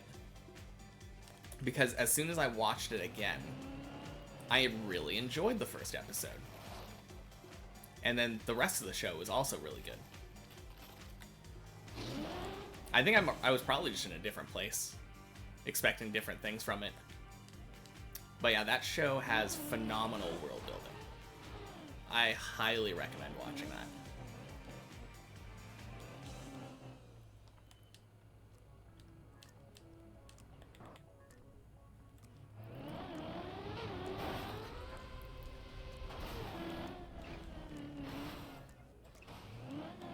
Do you have any like pairs of shows that you have that are like that though?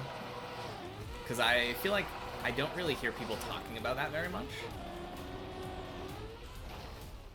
I mean, maybe you've never thought about it, but like, I feel like a lot of people have two kind of similar shows that they watched and they're like, one of them is just better than the other one.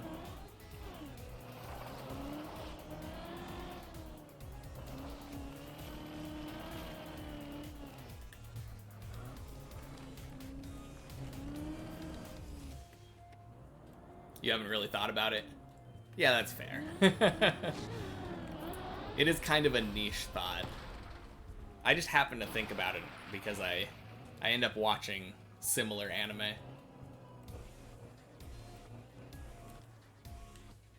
One that's kind of funny is so like a while ago the anime for Solo Leveling came out.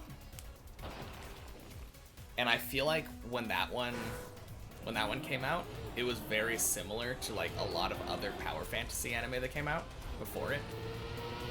But like that manhwa came out way before. Like it's been out for a long time. I think that's kind of the same with Mushoku Tensei though. That manga came out a long time ago. One of the only shows that you read the source material for. Yeah. How did you feel about season 1?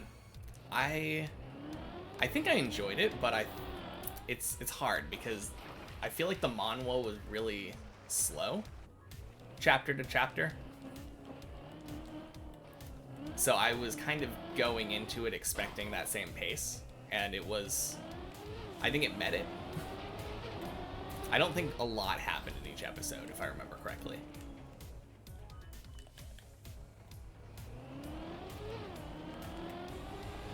Oh, speaking of kind of a funny thing, but Solo Leveling is another one where it's not exactly the same, I'll give you that, but I think when I watched, you thought they did good with the animation, generally did good? Okay, yeah. No, I agree. I generally enjoyed it. I think the OP lasted for like 10-15 seconds too much, but that's like such a niche critique that has nothing to do with the show. It just has like that fake ending, and it was really weird to me.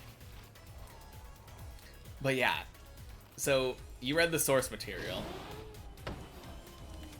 The end of Solo Leveling and the end of Hunter x Hunter, the 2011 anime, were pretty similar, right? Like, it's not just me. It felt like almost the same story, except like one of them was beaten by an OP protagonist and one of them was like an existential look at humanity as a whole.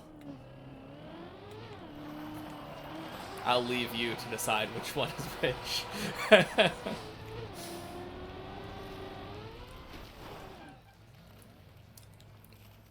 But when I originally read Solo Leveling, I was like, I think I had a similar thought though, where I was like, man, this would have been much better if I hadn't already watched Hunter x Hunter.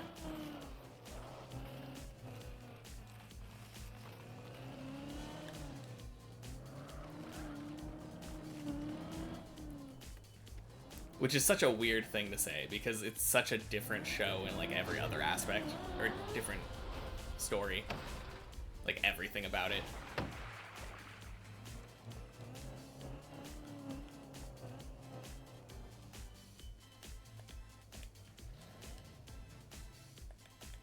Oh, okay. I don't remember if I don't remember the author changing, but I don't know if I remember what part of the story did it get to for you then?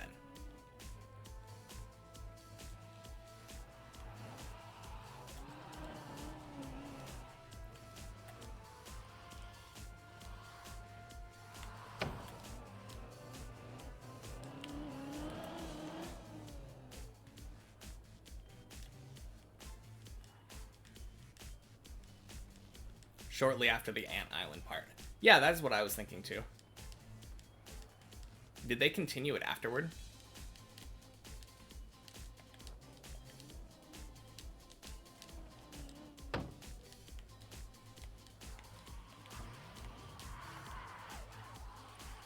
No, that's what I was thinking though.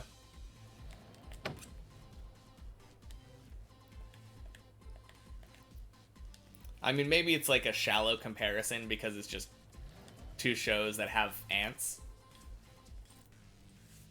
Some college kids picked it up where the author left off. Oh, okay.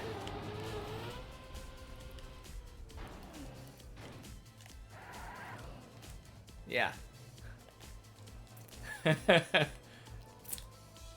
I think I might have, like, done it back to back, though, where I had just maybe finished Hunter x Hunter and then, like, watched that, or read that.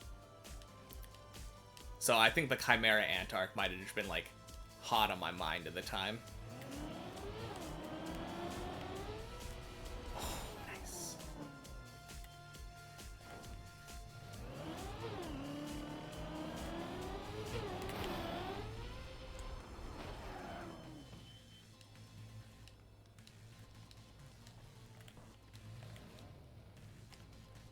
And we finally get another attempt at this.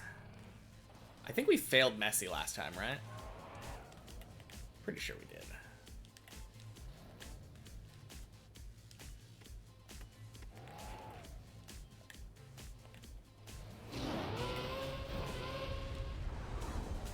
Ding. Whew. Man, that's what we expect. Let's go.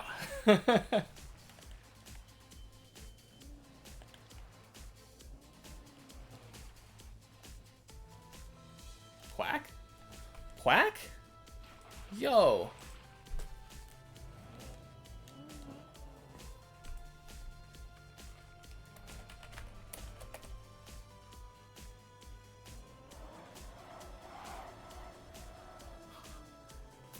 That's crazy. You read two manhwa? The Gamer. Yeah. I think with The Gamer, I feel like it was a bit different just in tone, generally.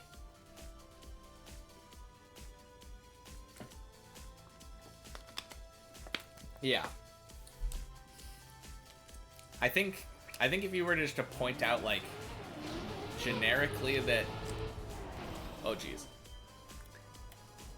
Like, the idea behind them is similar.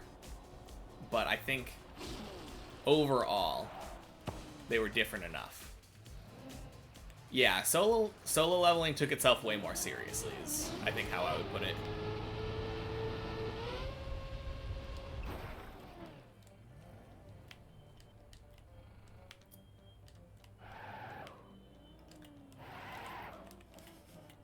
Plus, I think with solo leveling, I think that the dude gets, like...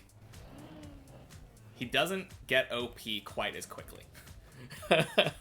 If I remember correctly, in The Gamer, he becomes like a god in like the first 10-20 episodes, almost.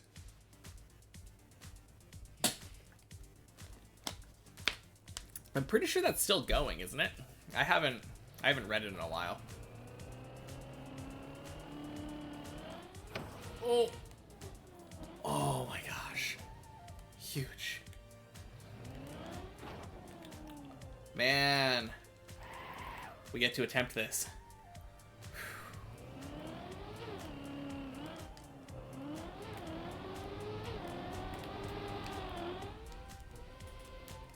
Nice. Yes, same here, exactly. I also read a good bit of it years ago.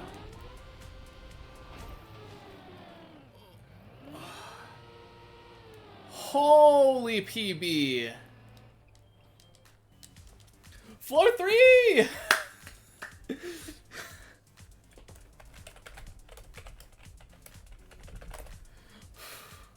Yes!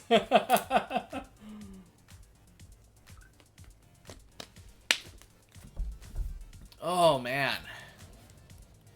I had a little bit of a race with Racing Car.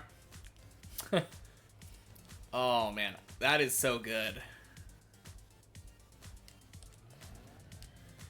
Okay, I'm pretty sure it's just this.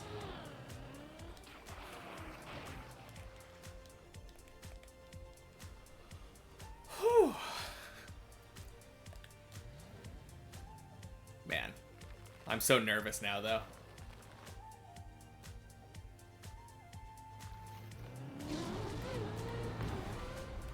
For some of you, reaching this point is a huge accomplishment, and I commend you for that. If you're one of those who thinks level 3 is beneath you, let me inform you. It will be, but only once you reach level 4. Man, we're getting some huge PBs right now. I'm really glad that I at least got the first 2 jumps. Alright.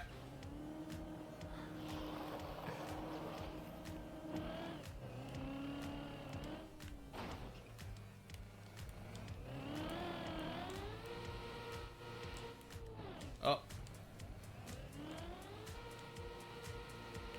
Oh no. No, no, no, no.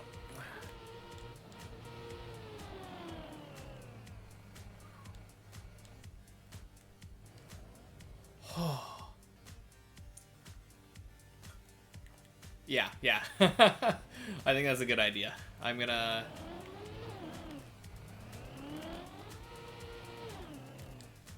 Oh no. Oh no. Oh, go back down, go back down, go back down.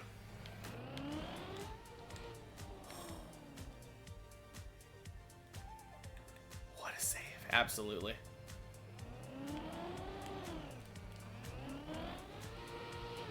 Oh no. Going down.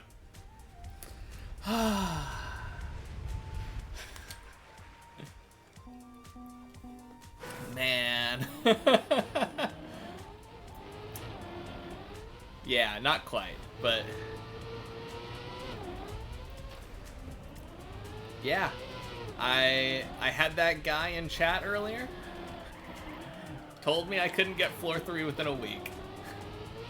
I'm pretty sure that would last Wednesday, so get wrecked.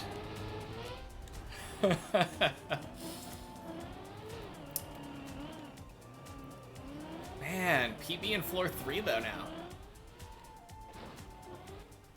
And here's a crazy thing. The PB didn't happen in the first hour.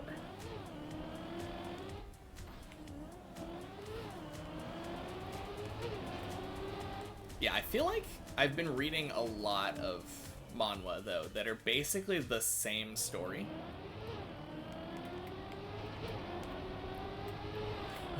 Like, a lot of reincarnation, world is a game type things. Oh yeah, I wonder. I don't know if he's reached floor 4, has he? Oh, really, just those 2? Yeah, I've got a couple of them. Like, the reincarnation thing especially is a really popular thing right now. You don't think he has? Well, we're on the same floor now. I know last time I checked, he did successfully do the jump that he was stuck on. Because he was stuck on, like, 3 jumps after me, I think. But I think he might have failed the bug slide. Ooh. Yeah, I'm going in September, so that's gonna be really exciting. Oh, they're in Japanese, so you can't read them. No better time to learn, right?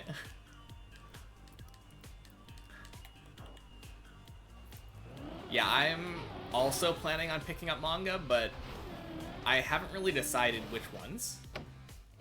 I would personally really love to get the entire Death Note series. Because I have, like I said, I've watched that probably 3 or 4 times now. It would be really cool to read it for once. Oh, saved. And I do think I have enough Japanese knowledge, though, to actually, like, at least start reading. I'd probably have to have a dictionary by my side so that I could, actually get some words, but...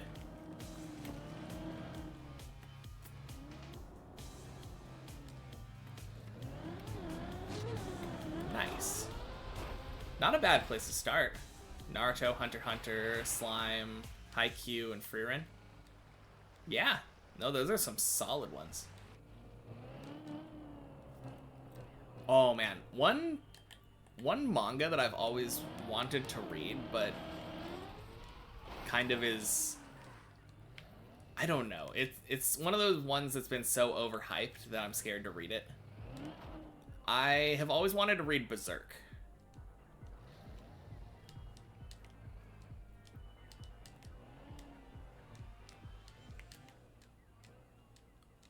But at the same time, like, people always hype it up as, like, one of the best manga of all time.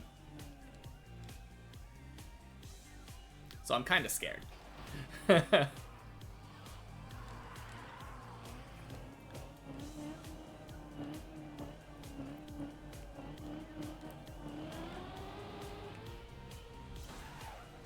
No, actually, oh, now that I'm thinking about manga, I have some on my list that I should probably think about getting. So, I really enjoyed Chainsaw Man when it came out. That was on my list of manga I should read, and then they made an anime, so I watched it. And by the same author, there's a manga called Fire Punch that I've been wanting to read. So, I think if I can get, like, Fire Punch and Death Note and, like, maybe a one-shot or two. Oh, you just rewatched season 1 this? I've been meaning to try to watch the dub, I think, because that's another one of those ones where I think my girlfriend's brother would really enjoy it. But I don't know how the dub is. Oh, crap. Oh, no. Oh, so close. That almost flipped. Do we know when the movie's coming out? I haven't heard anything for a while. You don't? Okay. It is a little bit disappointing that they went movie instead of season 2, but it doesn't really surprise me that much. It's not as mainstream as a lot of the other shonen.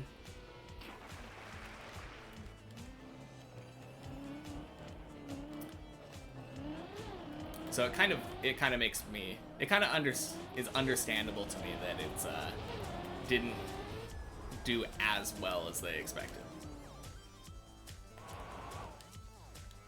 You feel the same about the Haikyuu movie?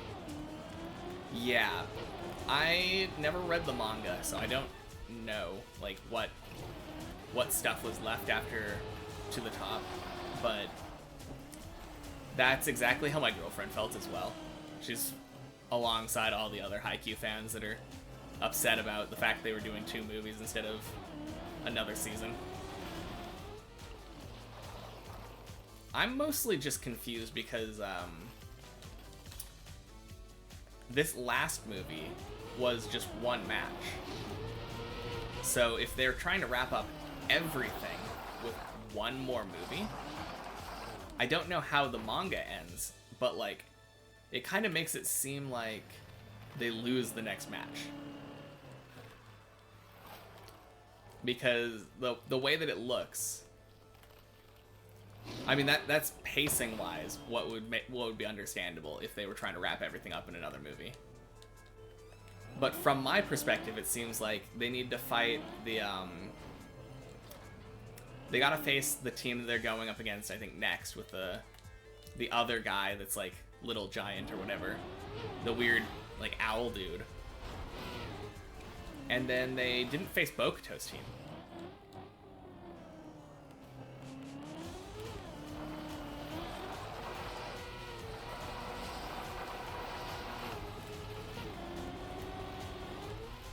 Yeah, yeah. That's true. Like, that entire season against Shiratorizawa was one match. Yeah, I kind of forgot about that. That being said, they did make a movie version of that as well. I don't know if you've watched the other Haikyuu movies, but they're all basically just recap movies. Except for one of them. There's one of them where like the Tokyo teams were doing their qualifier for nationals, and I think that one itself wasn't very. We hadn't seen that in the anime yet, but I think the majority of the Haikyuu movies were just kind of filler, I guess. Just repeated animation and stuff.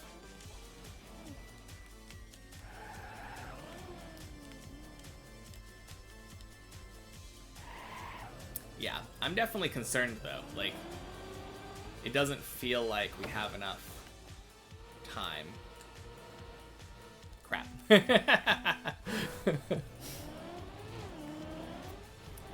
Doesn't feel like we have enough time to tell the entire rest of the manga.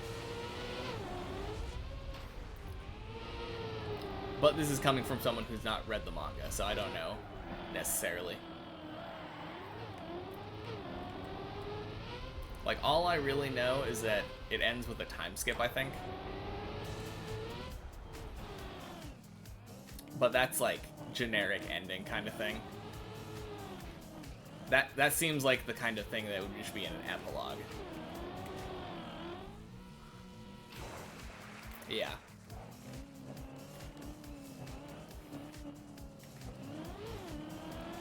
So that, I don't even know if it would really need that much. Like, maybe 10 minutes of time or whatever for a time skip or whatever. I'm more concerned about this tournament that's going on. It feels like there's way more going on in this tournament than should be jammed into one movie.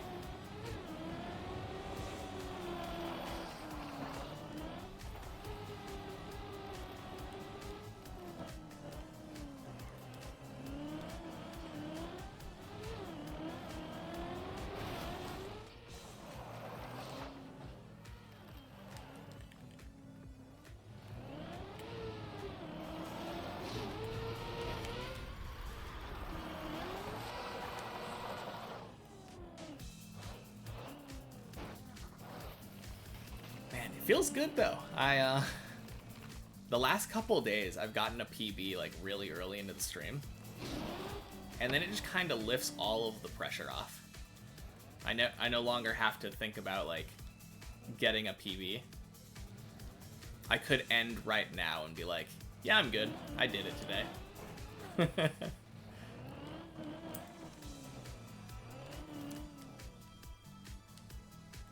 That ice slide is so intimidating, though. The one that I died on. I think that's by far my worst trick up until this point.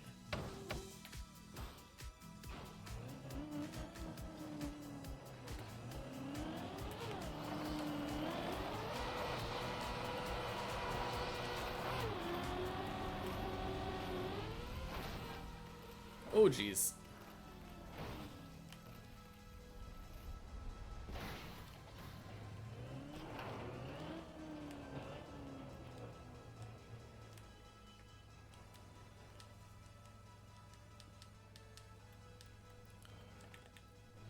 Ooh. One thing that I've been meaning to watch, actually. Did you ever watch Rurouni Kenshin? Because they remade it recently. And I watched, I think, just the first episode. And it gave me just this huge hit of nostalgia. It's super cool. I love what they did with it, because it's, from what I can tell, almost identical to how the story was the first time around. It feels very faithful. But seeing it with modern day animation is really cool.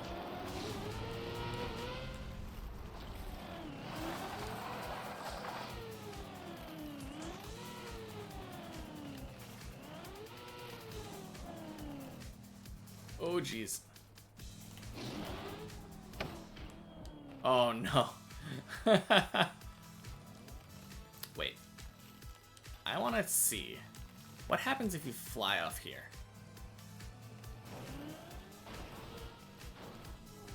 Oh, all good. I was just saying that they recently remade Rurouni Kenshin, and it feels like they remade it really well. It's still faithful to the original story that I remember, but like the art, like the animation is brought into like the current era. And with that show in particular, because it's so focused on like swordsmanship and samurais and all that, having like up-to-date Demon Slayer level like art or animation, I don't know if it actually is that good. I've only watched the first episode so far, but I'm kind of excited. I don't know if you ever watched that, but it's a show that I've kind of would find hard to recommend to somebody today, just because it does feel kind of 90s. I guess if you were an anime watcher back in the 90s, it might give you some nostalgia, even if you didn't watch it, but like, I think I watched it like early 2000s. Back before I even got into anime, because my best friend at the time was like, you gotta watch this really cool samurai stuff. Yeah, exactly. Yeah, it's a pretty cool story though.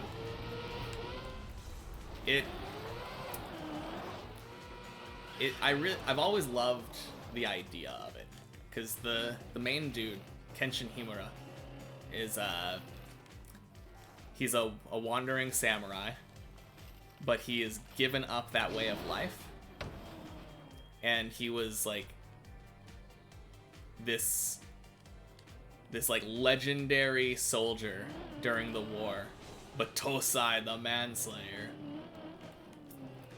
and he killed like he I think he was said to have killed an entire army single-handedly or something like that.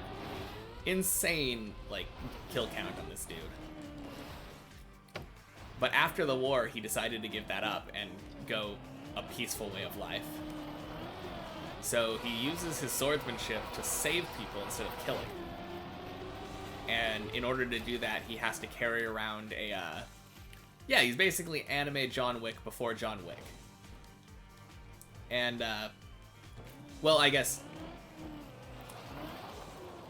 we've never seen anyone kill his dog, so maybe if they killed his dog, he would resort to like extreme violence. Because John Wick still kills people, whereas Kenshin is a pacifist. But he carries around like a reverse-bladed sword. And it's just such a cool thing. Like, having this sword that the sharp side is on his side. And he just uses it to knock everybody out. It's so cool. But he's just so good with it that like, it doesn't even matter that it's reverse bladed.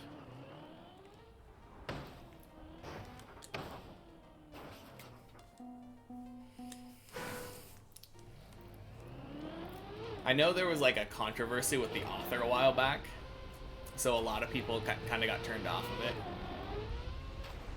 What are your thoughts on that kind of thing? Are you able to put aside like a terrible person behind a great work of art, or is it, do you have like that feeling of not wanting to support them in any way? Because I can see both sides. I lean on the other side because I'm selfish and I want to see the good things.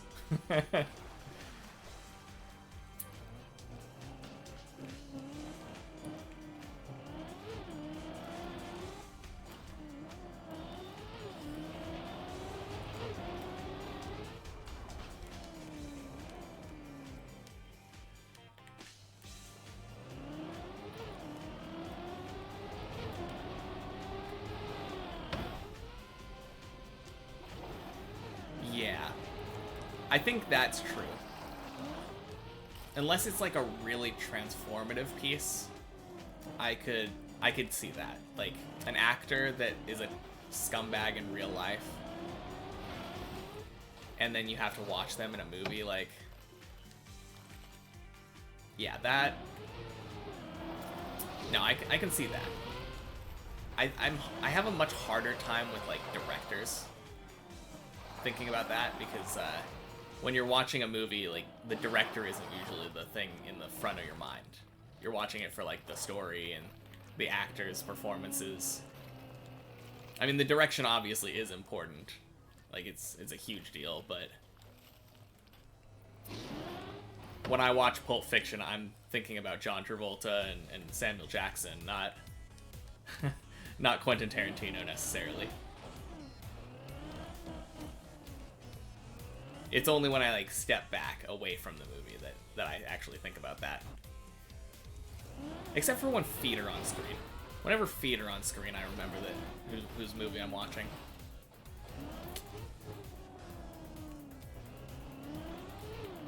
But yeah, that is a good point though.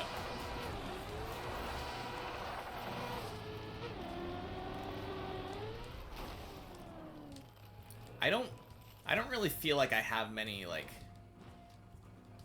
I'm really bad at keeping up with like current news though. So most of the time when it comes to actors that I don't like, it's literally just because of stuff that I've seen them in, not necessarily bad stuff they've done in real life. Like that actor that played the Flash in the recent like DC stuff.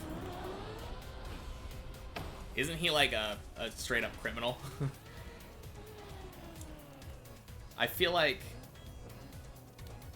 I don't think anything that I've seen him in, I particularly cared for him as an actor in the first place. So it feels kind of hard to say that like I dislike him because of that. Oh yeah.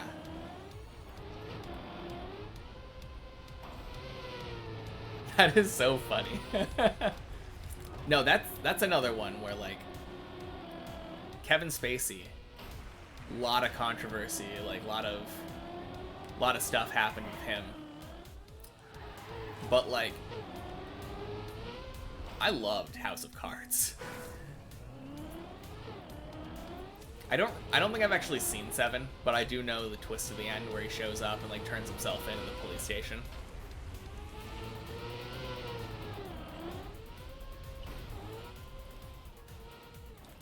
But yeah, I think that's another one of those ones where like I don't think I would have much of a problem watching it, like watching House of Cards nowadays. If anything, I almost feel like it would be better because in that show in particular, like he is a real scumbag. He's an anti-hero. He's the villain while also being the protagonist. So it almost helps me watching that to like sell his performance even more, which is a terrible way of looking at it. Like you definitely don't want to do like what is it called when the actor like embodies the role, the type of acting that like Jim Carrey does and Christian Bale, I think. Method acting? Yeah, you don't want to be a method actor when it comes to being a villain. But if it coincidentally lines up, like, kind of adds to it a little bit.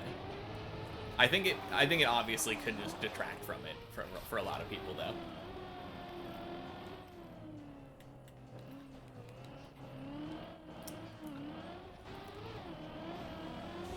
Yeah, Heath Ledger for the Joker, too. Yeah. I think I remember hearing about that and hearing that, like, all of his co-stars, like, hated him for that movie.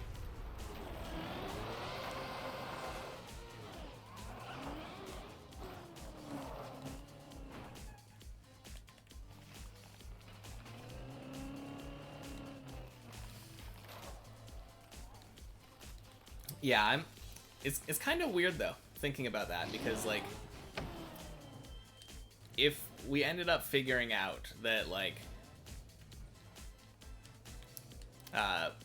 why am I blanking on his name? Bryan Cranston was, like, a secret criminal, like drug kingpin or something in real life. I think that, I mean, obviously it would get him canceled, but I think that might add something to Breaking Bad for me on a rewatch. Just knowing that the actor, like, actually was like crazy terrible person or whatever. But then if I ever went back and watched Malcolm in the Middle, I think that would take it away from me.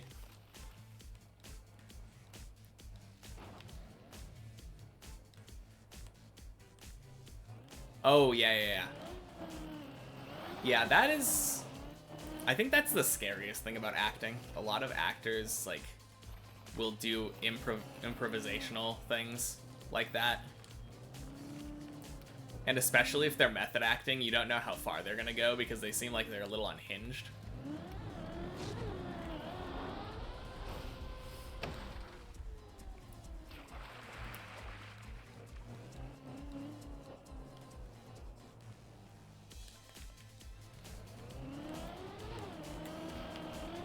Yeah, whenever I think about stuff like that, I always end up thinking about that classic example in Django.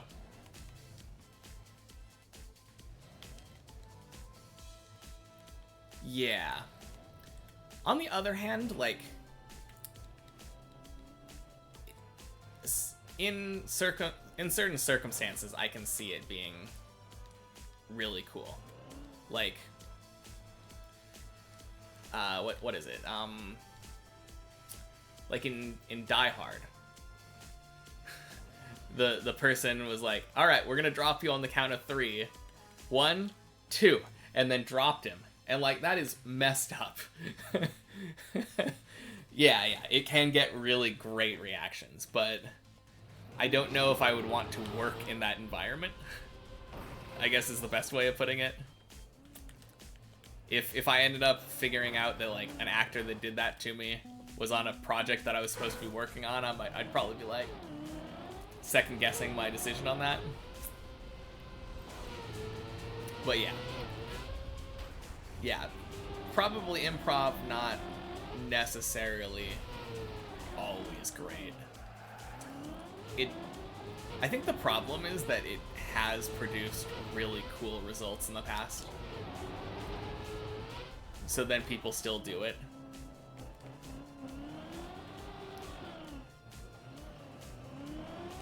Oh yeah. Oh man, that scene. So good.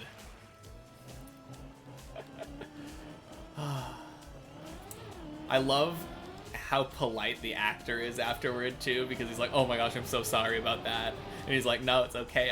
I made you do it." Like, it's such a Japanese thing to do, honestly. Like, I mean, I guess anyone would apologize for punching somebody after a scene, but like, yeah, that was so good.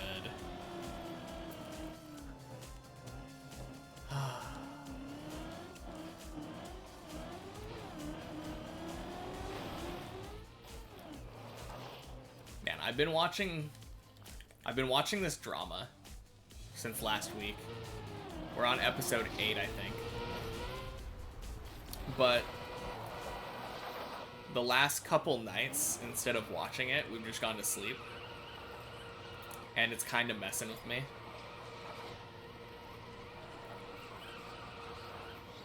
Oh my gosh. Speaking of which, which drama? It's called Brush Up My Life, I think, or Brush Up Life.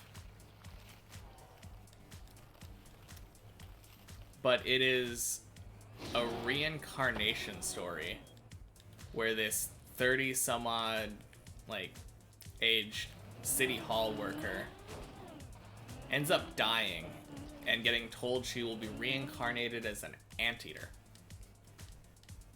So in order to prevent that, she has to go back and remake all the choices in her life and do more good deeds. Yeah. But the last episode we watched had like this major cliffhanger kind of thing. Like, huge reveal kind of thing, and then like, I haven't been able to watch it since then.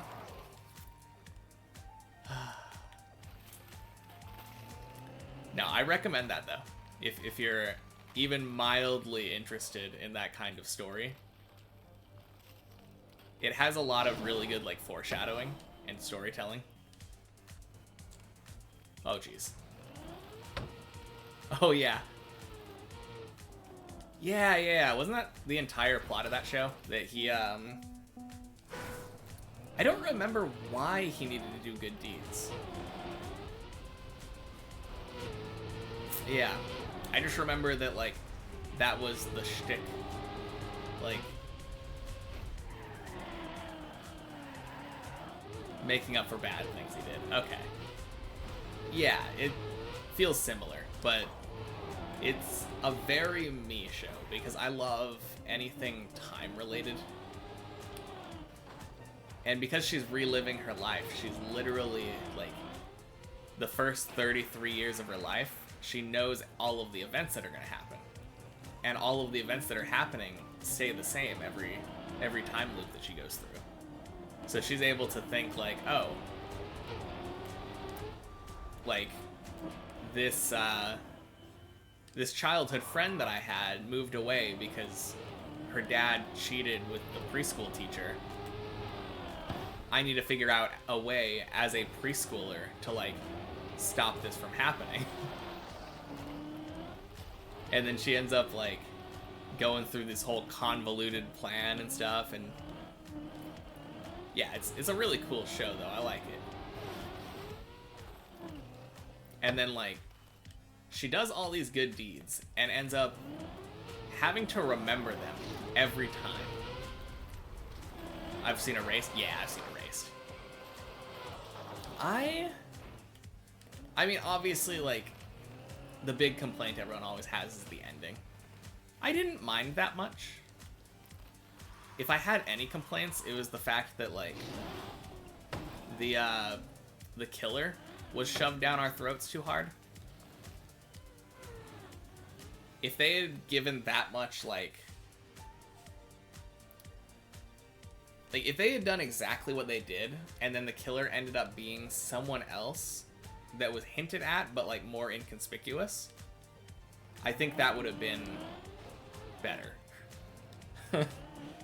I think that it felt like they were setting it up for, like, a huge bait and switch. But then it ended up just actually being what they were setting up.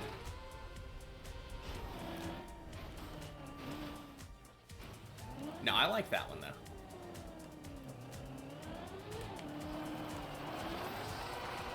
Yeah. I mean, hindsight's 20/20, though. Like, author probably didn't know how badly it would have turned out. I feel like people really they get very over dramatic about how bad an ending is for a story. So, like, that story had a pretty bad ending, but, like, it wasn't the worst ending in the world. Same thing with, like, Attack on Titan. Attack on Titan, I actually kind of liked the ending. I could have seen it being better, obviously, but, like, it's really hard to write an ending.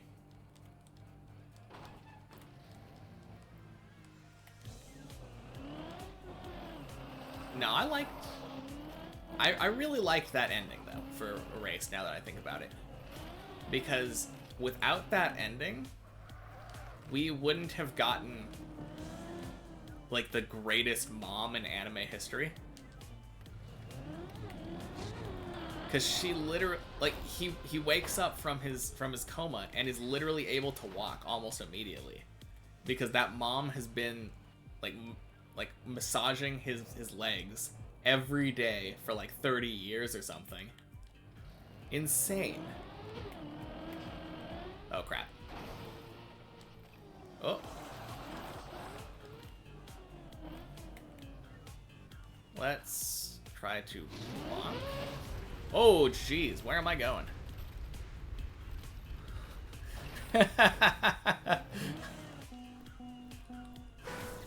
Yeah, I really liked that story, though.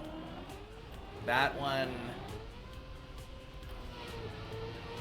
he did go back in time like twice, I think.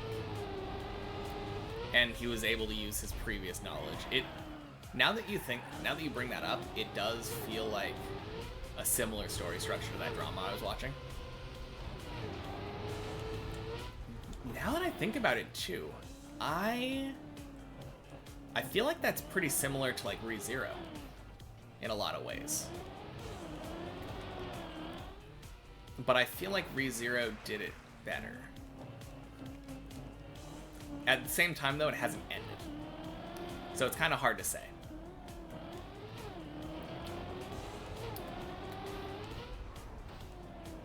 Oh, all good. I was just saying, yeah, that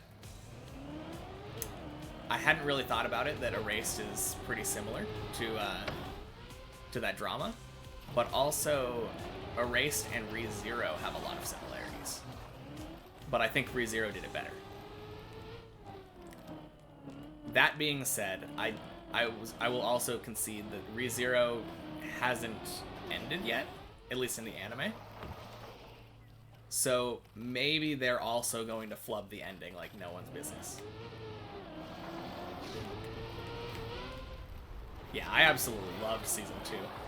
And season 1 for that matter. But like the season 2 that just came out, I think it's honestly that might be one of the funniest things that happened in anime to me.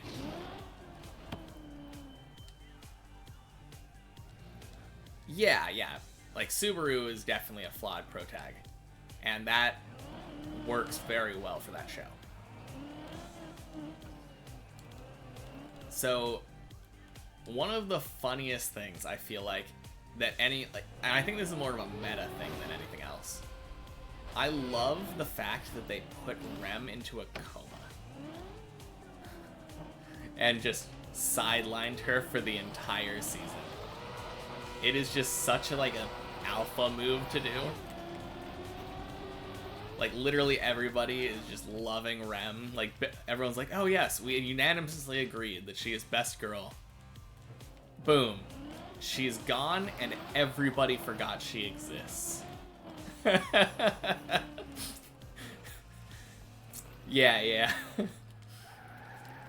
I mean, I don't think they could have done that with Amelia though. I think she's more fundamental to the story. But it's just so funny. It's so funny to me.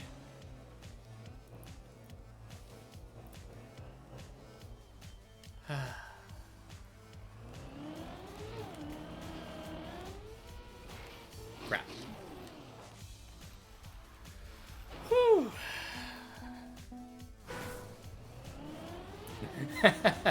Yeah, exactly. The problem is, I'm still not really rooting for Amelia. Even though I do love Rie Takahashi. I love her as a voice actor, but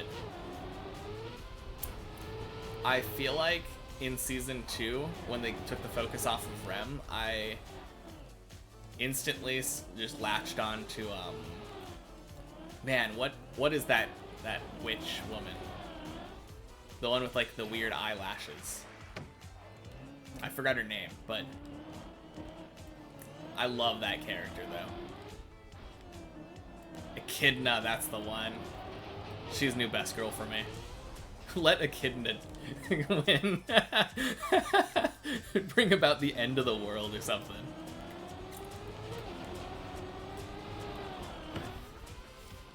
No, that character was so entertaining for me in season 2. I love that.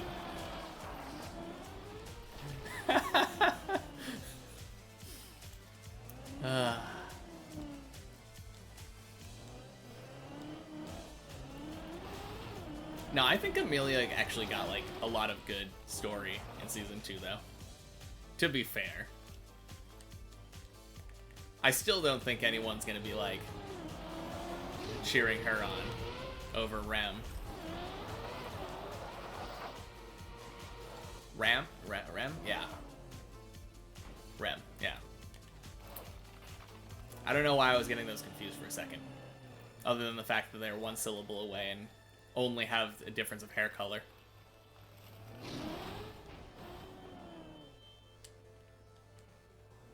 Yeah, exactly.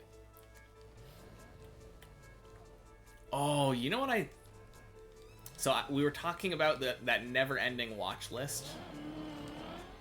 I realize now what I need to watch. And it's Konosuba. I forgot that season 3 came out. I don't know if it's fully out yet. Was that this season or last? But you haven't seen much of the recent season either. I haven't seen any of it yet. I have it bookmarked, so I'm fully ready to watch it, but have not watched it yet. I think I saw a trailer or something. Oh, that's another one with a killer dub.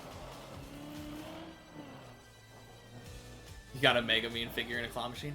Oh yeah, I forgot. There, you said you got an Arima figure in the claw machine. I saw online that there was a figure of her in the, like, child Arima in that salt licking, not salt licking, but like baking powder licking. You know the scene I'm talking about where they, it's all just a dumb pun. They made like a figure of that. Oh no, you're kidding. Dong, dong. Yeah. I didn't think that was probably the figure that you got from the claw machine, but hilarious.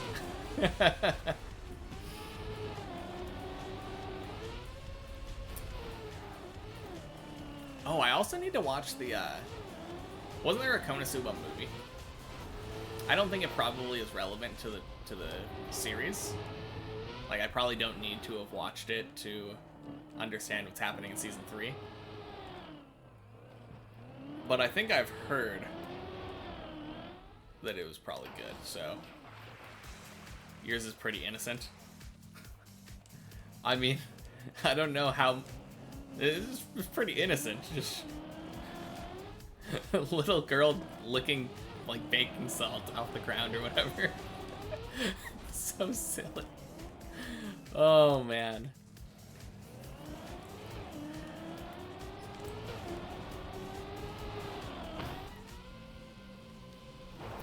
I feel like I might need to rewatch that show. There was one movie and you didn't enjoy it? Okay, cool. I think I was thinking there was only one movie as well, but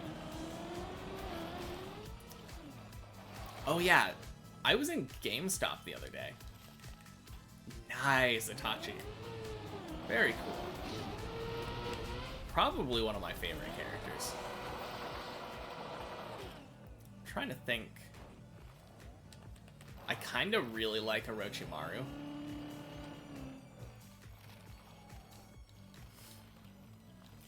It's really funny how OP Shino seems to be.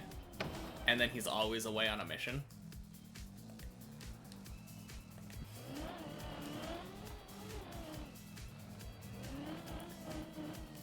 What was I saying? I don't remember. I got sidetracked. Oh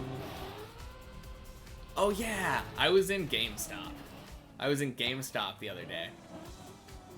I was just looking around because I had to kill some time, but I was in GameStop and they had a Konosuba visual novel game. And it was so weird. It was for the Switch, I think, and it was like a visual novel where it said your companions had their like personalities changed or something. And you had to make clothing to suit their new personalities. It was such a weird sounding game. I don't understand. Like, I feel like Konosuba would probably work for a visual novel. I just don't understand what they were thinking. On the other hand, like, who knows? Maybe it was really good. Maybe they're cooking.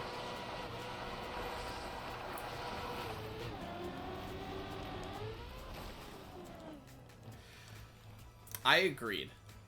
I literally only know this because I saw the title of it. I don't remember what it was. It had the word clothing in it, I think. Or clothes. And I was like, that sounds so weird. Yeah.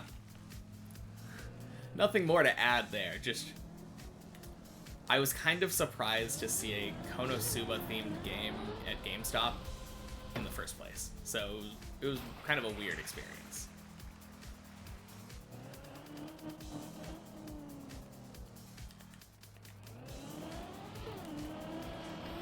Crap. Oh man.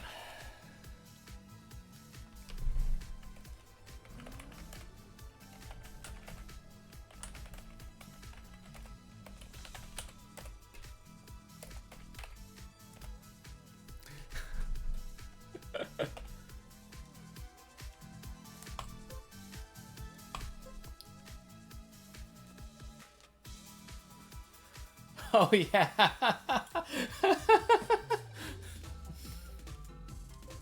The funny thing is, even before like the big reveal, I still loved Itachi. I always loved Itachi.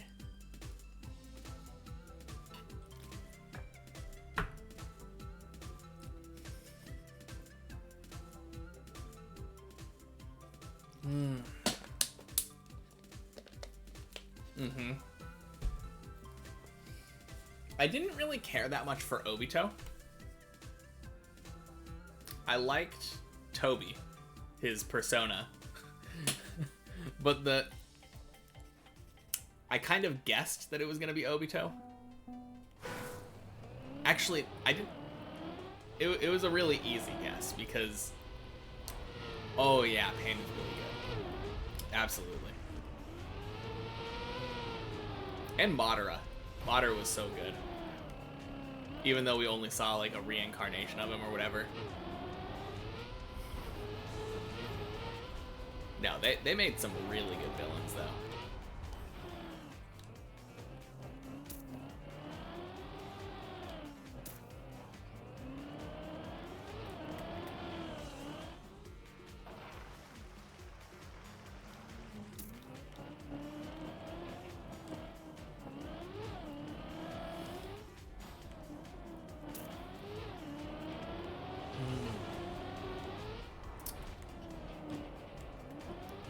It's been a while since I thought about Naruto. Even though I literally have... I have a little Naruto right here on my desk. It even comes with little frogs. Yeah, I've got the grandpa and grandma frog. Yeah, my girlfriend got me this one specifically because I've always loved the cloak that he got for Sage Mode. Oh, so good.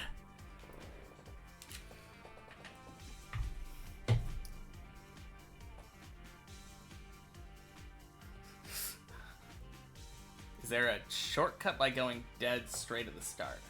I don't think so.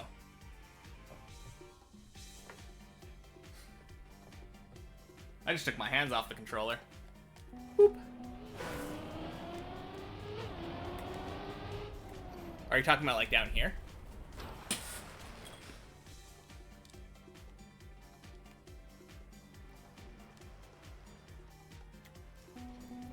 Yeah. I was just at a checkpoint.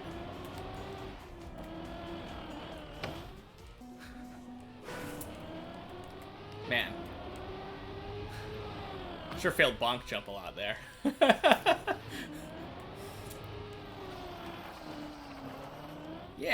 Yeah, I really like it. I've always loved that specific, like, Sage Mode thing. I didn't really care that much for the, what is it? The Tailed Beast mode. It was alright, but, like, I think Sage Mode was definitely the best.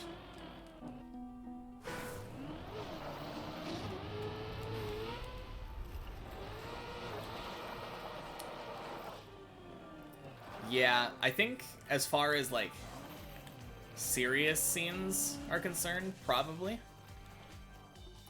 I have, like, a bias because I like Madara a lot. So there's, like, that entire fight scene where he's fighting the 5 Kage at the same time. Oh, it's so good. The meteors. Oh, man.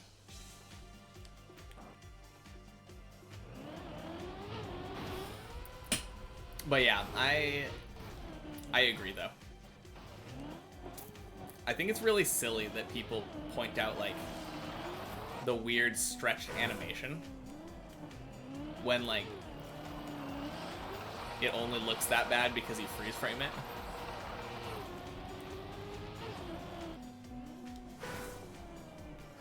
Oh, yeah. Oh, so good.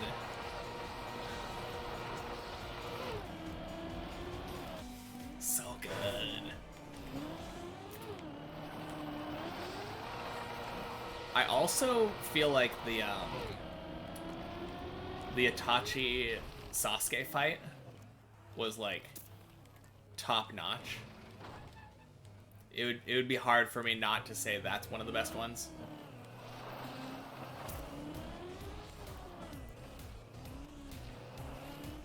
That one was kind of just like, I loved that one because of how many mind games that were going on in the middle of the fight. It reminded me very much of, like, shonen protagonist kind of thing, like fighting the villain, doing like, actually no, you were under my genjutsu. Actually no, you were under mine. But actually I had another layer of genjutsu on top of that. Of course. Are you kidding me? Look at this. I nailed the pillar jump first try. I literally came here to basically practice this jump.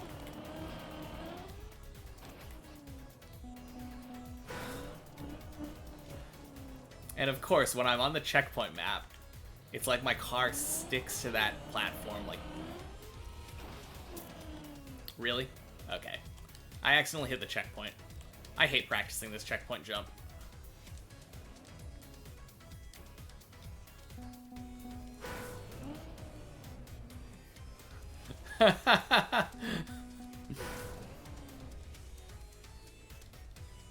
Yeah.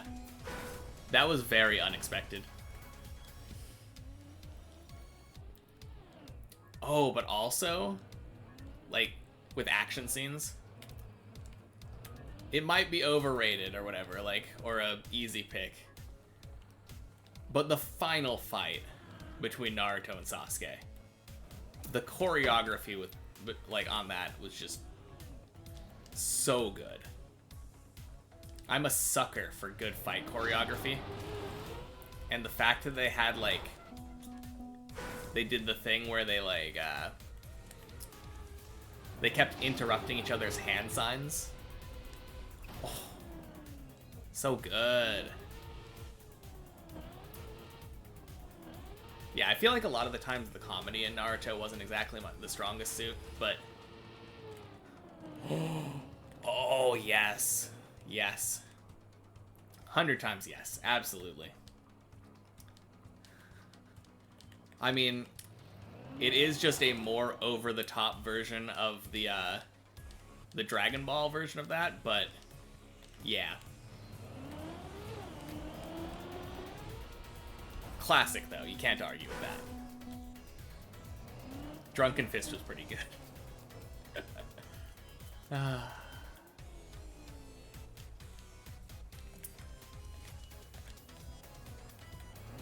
Yeah, it's really funny, though, coming from, like, a Dragon Ball viewer point of view. Because I remember people talking about that Rock Lee weight scene. But I watched Dragon Ball first, so, like, they also had a weight type scene. Like, a couple of them, actually. I think the first one that I can think of was Goku and Tien fighting for the second time in the follow-up tournament. Yeah, the versus Tien fight. Yeah, he just steps up there, literally takes Krillin like all his strength to carry a shoe off stage. So good. And then only to reveal later on that Piccolo was also doing the same thing. Oh. Too good. And I think with that one, if I remember correctly, Goku actually calls him out and tells him to take off his weighted clothing. I might be misremembering, but I think it's a classic moment of Goku being like really smart in a fight.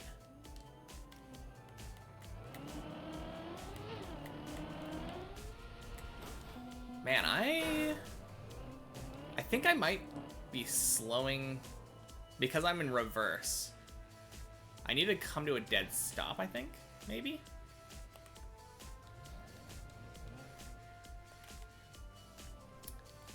Yeah, I think it happens again, though, like,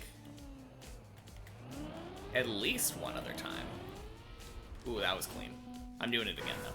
I'm practicing this jump, because this jump always gives me trouble.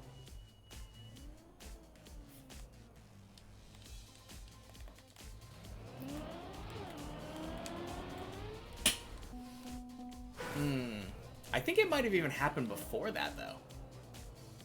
Now that I think about it. Or at the very least, they did weight training. With the whole turtle shell thing, but...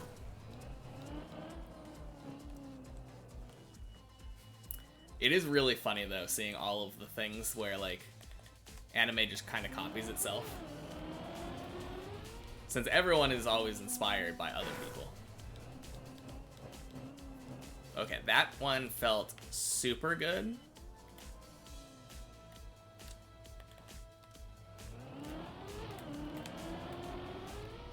Ooh, that was also really good. I think I figured it out. So, my problem was this problem that I've had a couple of times. So, in the bottom right corner, you can see it says R. If you don't come to a complete stop first, like, you lose a bunch of momentum. Like, your car goes from reverse to first gear, and you lose a ton of speed because of that.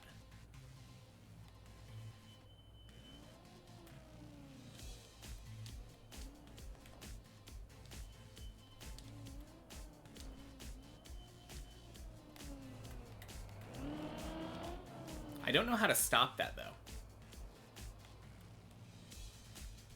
Hey, perfect timing. Oh, wait, that's the way. So, I realized, I realized just now that I think I've been having that, that reverse gear problem. Where it goes from reverse to first.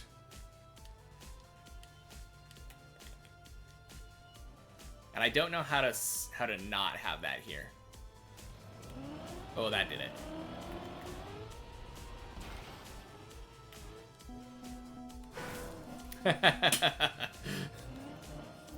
Oh yeah, I got a PB. I feel like that happens now every time that you come in here. I just immediately get to tell you about my PB. It's not, but I struggle with it still.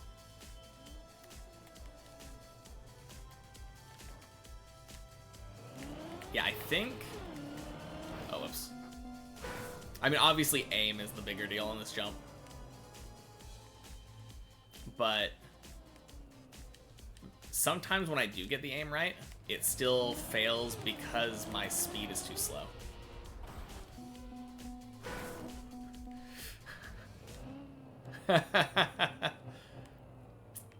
That's true. I do practice sometimes.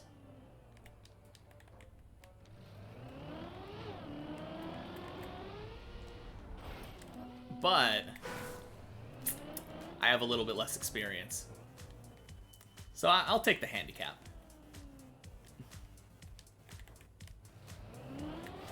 Oh. Dinged. Yeah. Oh, no. And not end of floor 3.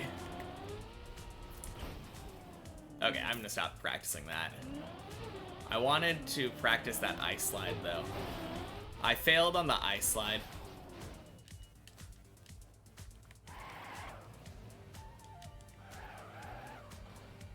Oh, crap. Oh, weird. I forgot the checkpoint's up there.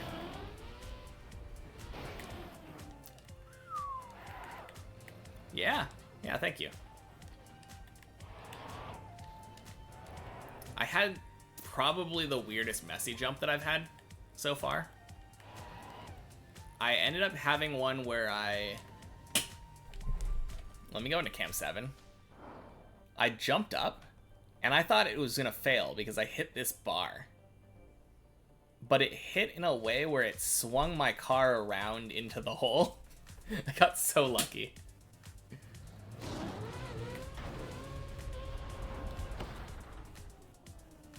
Yeah, it's been pretty consistent. At some point, somebody told me to keep my tires on...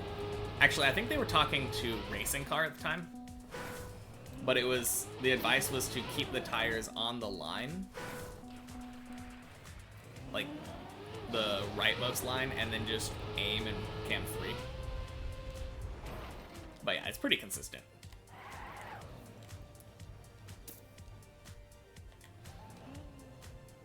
Be right back. Sounds good. Don't need my permission.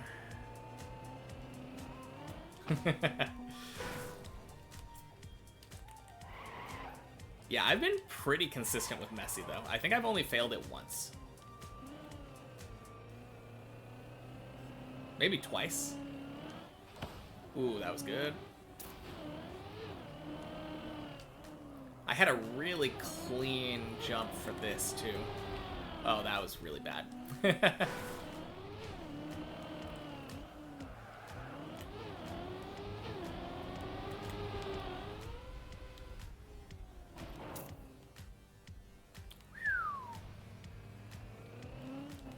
And I really like my setup for this, too.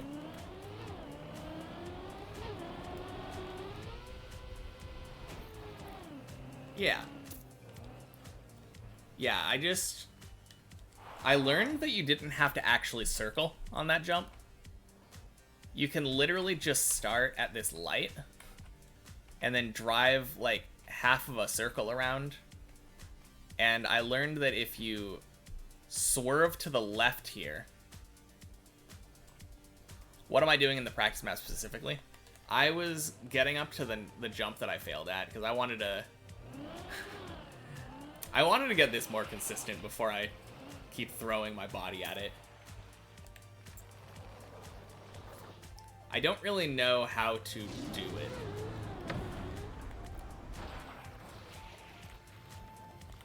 it. This jump in particular. Because I've done it like 4 times or something. But every time that I've done it, I've kind of done it accidentally. But I want to actually have like a strategy to do it instead.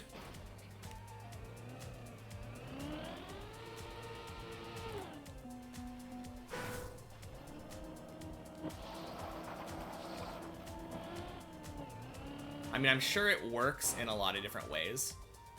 But especially if I could get like a line, that would be good. Because I don't really know what I'm aiming for here.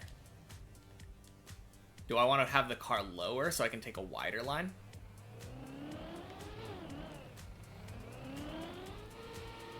I feel like whenever I brake tap, it slows down the car tremendously.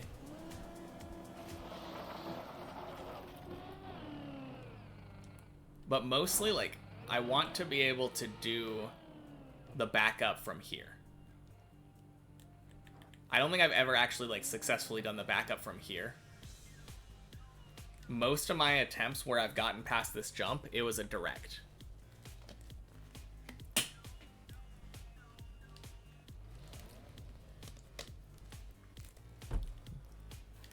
I don't know if you have any advice for this. Slightly shallower slide than you started earlier. Oh yeah, that yeah, I took a pretty wide angle there. Okay, that...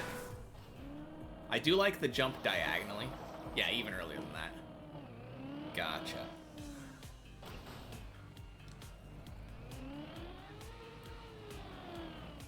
Is it almost as soon as you get off the curve then?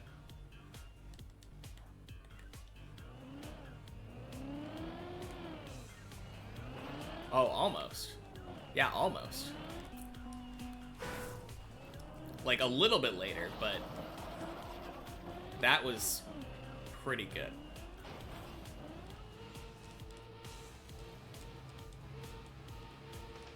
Excuse me, tire. Get up. Thank you.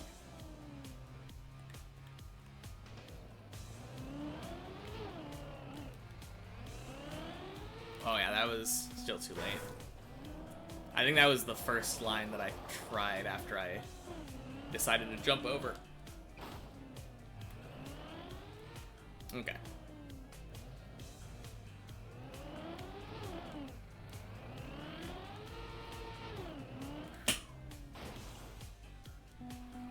You went from the low part, but you probably don't need to. Okay, so you got... Are you just saying you got more speed?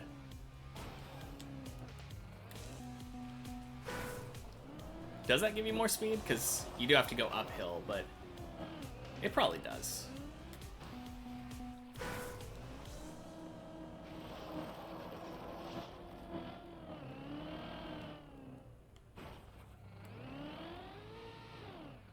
Lets you set up the slide with more room. Okay. Fair enough.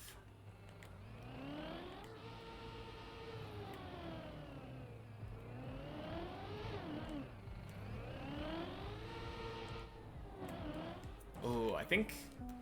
Do I need to do a release tap or something there?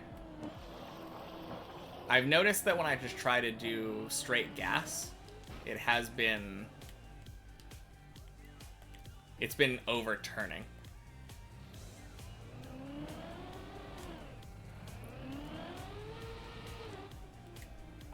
Ooh, that was good.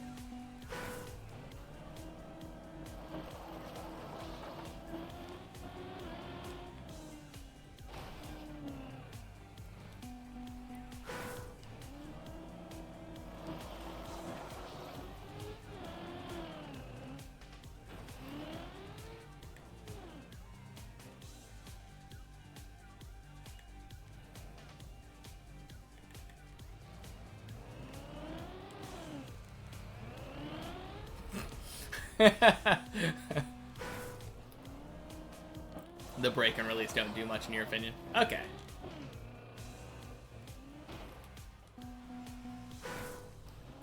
Oh, okay. The slide doesn't kick in as soon as I like. Should I be starting the slide earlier then?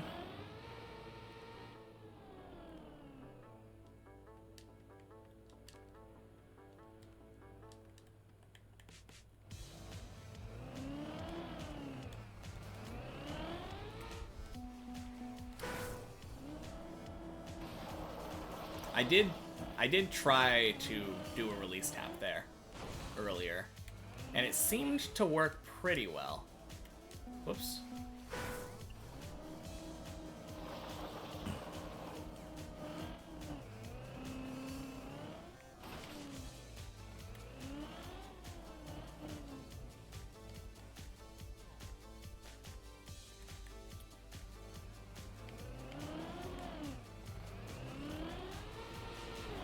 Yeah, that was really nice. You've just been doing it by feel? Okay, cool. Yeah, I mean, that is why I'm here. I'm here to practice it so I can build up a feel. But yeah, it seems like a release tap or something. Yeah, that one wasn't even clean. I nicked, and it still worked.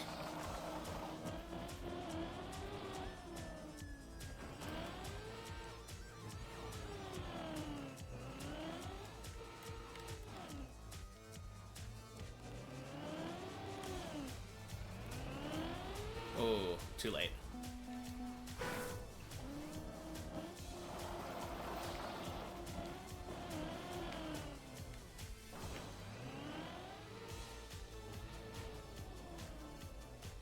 Yeah. Fair enough.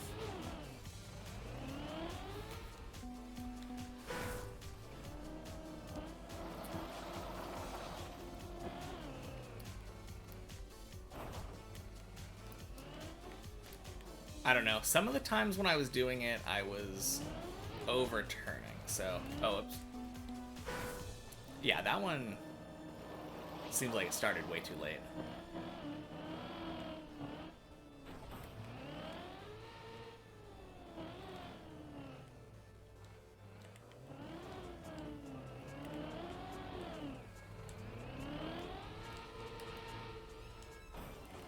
Okay, cool. Yeah, I had too much speed to the right and turned too later equivalent. Yeah, I agree. They end up with the same result in any case.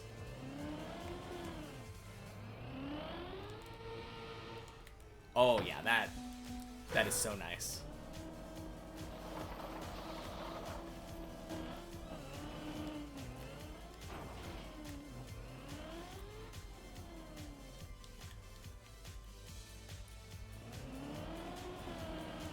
Oh, jeez.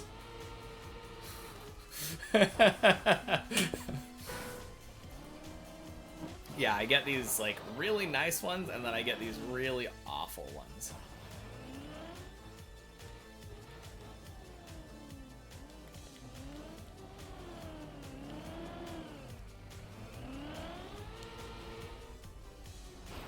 Close enough.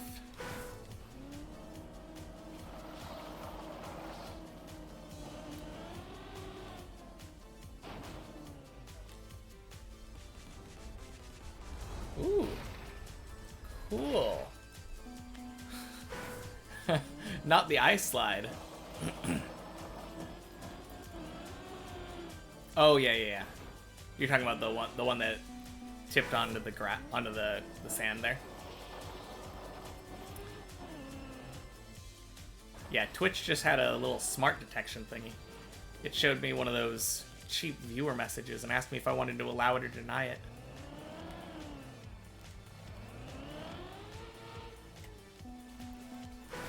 I wonder if it's possible to do that with a really quick brake tap.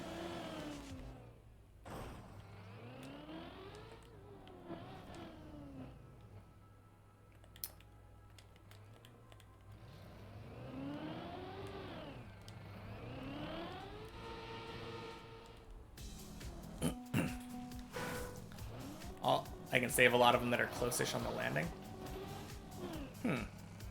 Maybe. Oh, jeez.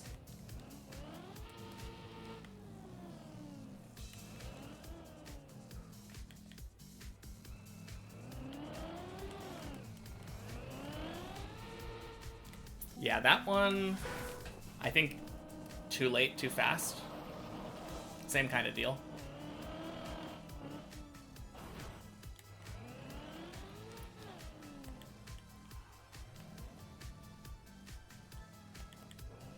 Just by, like, releasing and spinning the right way. Yeah.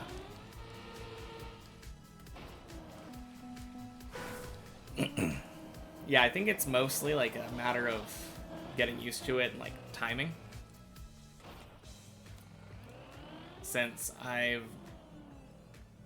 haven't really had to time an ice slide very much. There we go. I think the problem is just I might not be getting into the ice slide early enough. That's probably what the biggest thing is. If I had to like self-diagnose, which is probably a good idea to do.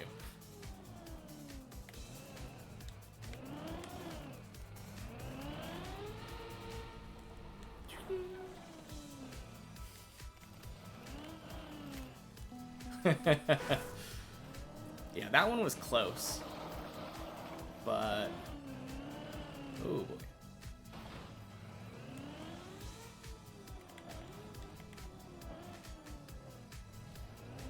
brake doesn't help that much. That's true. Yeah, honestly, like, it's just a matter of getting that timing of when to initiate the ice slide.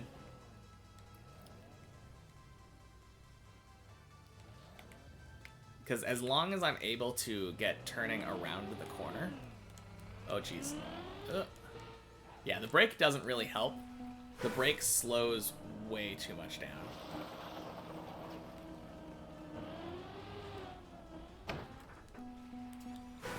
Ooh, disc golf. I haven't done that since middle school.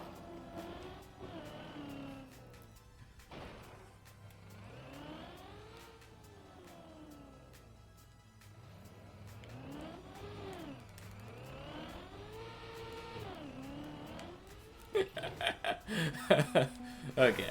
That one did not get enough speed, but since I'm on the checkpoint map, I might as well keep trying. Yeah, that's probably a smart choice.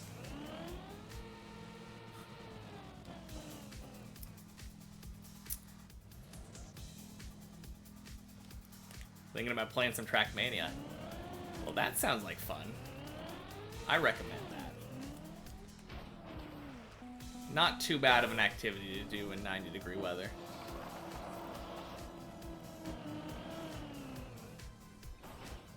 Imagine if you had to actually be in the car, though. Oh.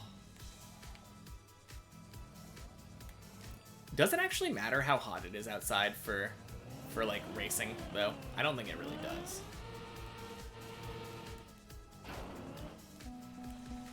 I think it's always just like an oven in those cars.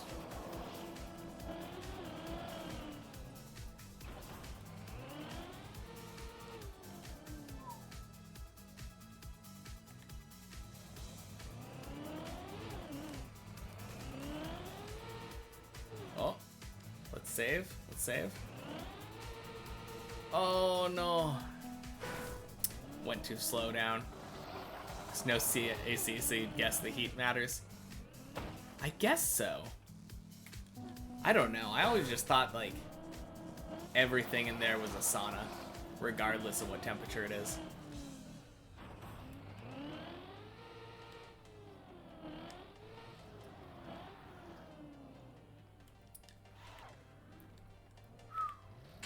Okay.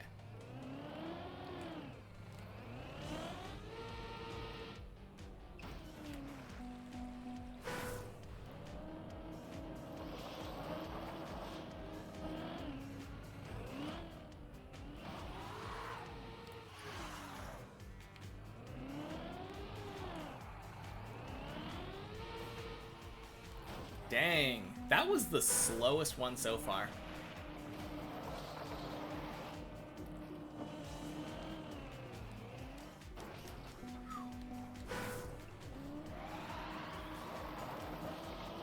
I wonder if these people are like learning or something.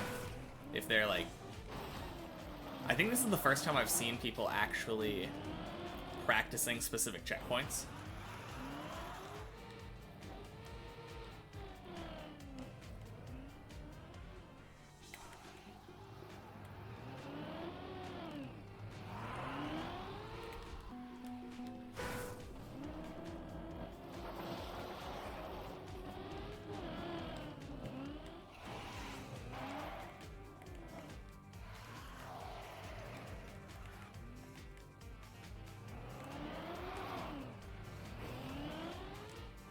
Oh, jeez. I can't imagine playing on a wheel.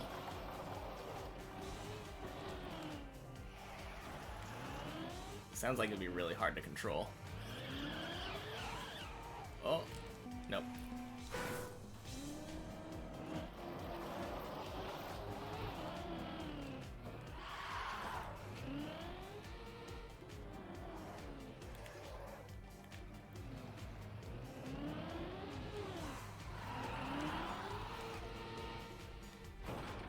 Nice. You're so bad on it.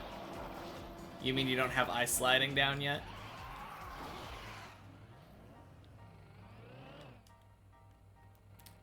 Yeah, I bet it would be even more fun if you were playing like real maps you could finish.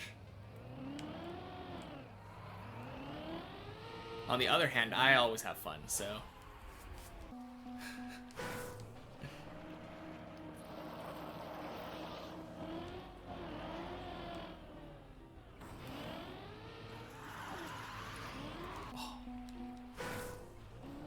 Ice is right out, then drifting. Yeah, I guess drifting probably would be... Yeah, that was crazy. I for one was, I mean, not really surprised because I saw the progress you were making, but like every time I see another new person playing, I'm like, dang, where was that when I needed it?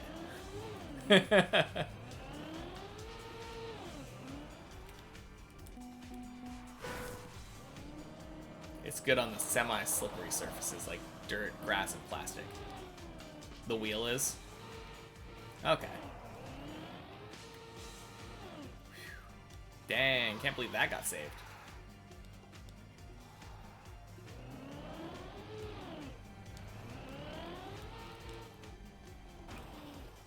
Woo! I mean, so did I. Yeah. I think it took me like, it was probably 8 or 9 hours, if I had to guess.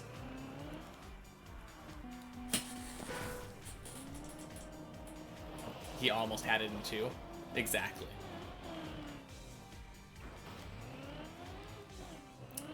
Man, that was so painful watching those, that triple platform, though.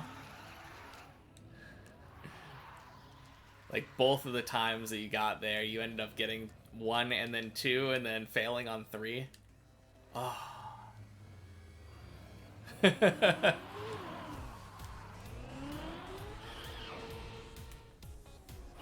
Yeah. Honestly, not even, yeah. I think I failed it on like the first platform the first time I tried it, just because I didn't get a good approach.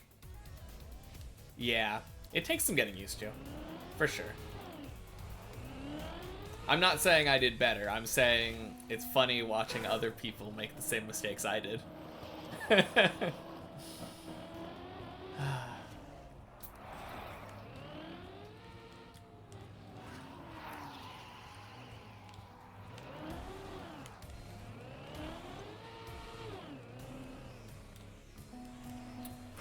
Man, I should probably practice, like, saving the failed attempts.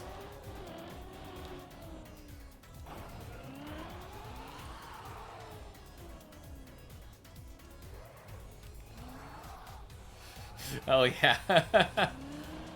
Yeah. That does seem like something I would do.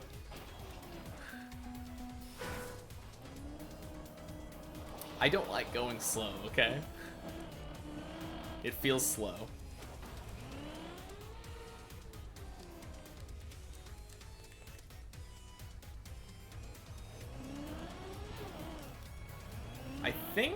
I think that's how it works. I mean, I'm not a good person to ask, but I'm pretty sure you have to get, like, the bronze medal or something on the first 5.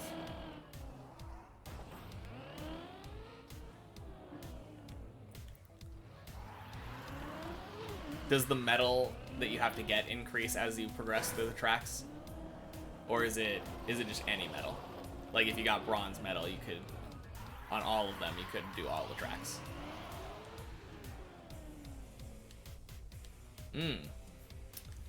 Yeah, that's nice, though. Lets you try the ones that you wouldn't be good enough to normally. Ding.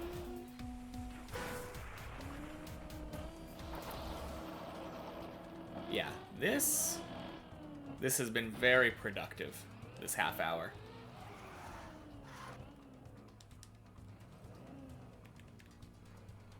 Oh, the unlocking tracks thing was new? I didn't even realize.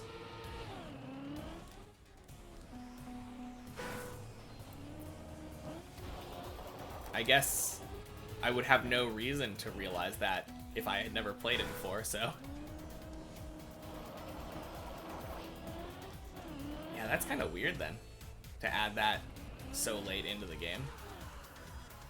I guess it does give you a sense of progression or something.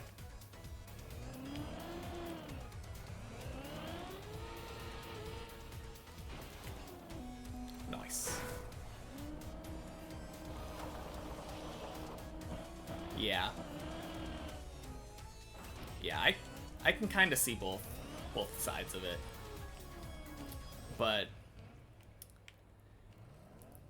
yeah, I guess because you have to do all of them, right?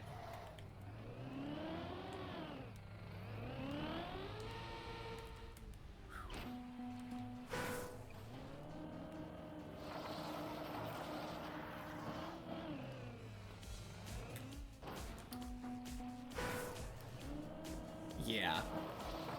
I think my problem would just be if, like, there was one particular map that you had no interest in, and if you have to unlock, like, do all of them to unlock the new ones, then you have to medal that map.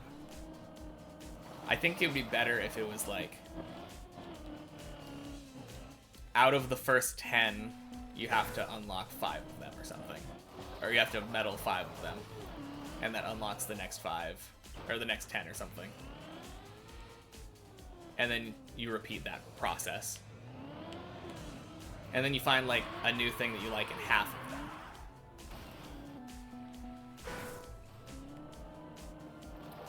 Yeah, exactly. If there was just, like, a small exception kind of thing. 3 points for gold, 2 for silver, 1 for bronze. Ooh, I really like that idea. Because then if you specifically like a specific type of map and you get really good at it, then yeah, you can just jump to that type and then, yeah, have like 2 or 3 tiers of, I mean, I guess they already have a tier system for the maps, right? They have like the color system. I don't know what any of them mean, but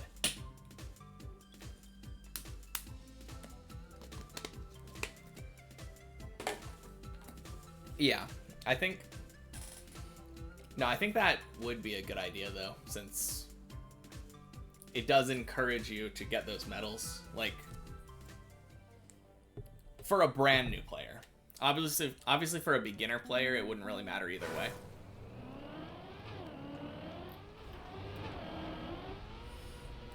Five white, 5 green, 5 blue, 5 red, 5 black.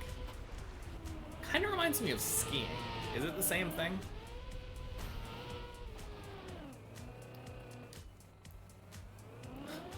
No racism on this channel. Kind of reminds me of the difficulty curve on the South Park games.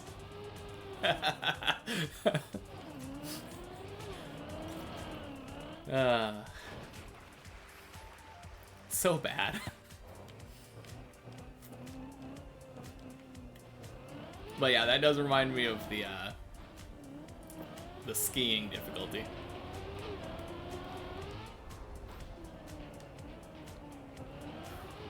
Alright. So now that I practiced floor 3 a bunch, at least that jump,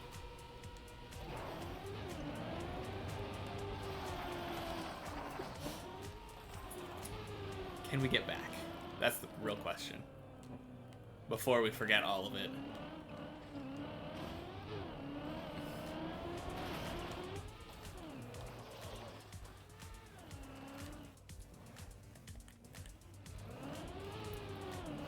Yeah, I think you're probably right, though. Especially if it only requires, like, a bronze medal. Who's in today? I think, like, everyone was in today. Yeah, might as well. Come get to floor 4 before me.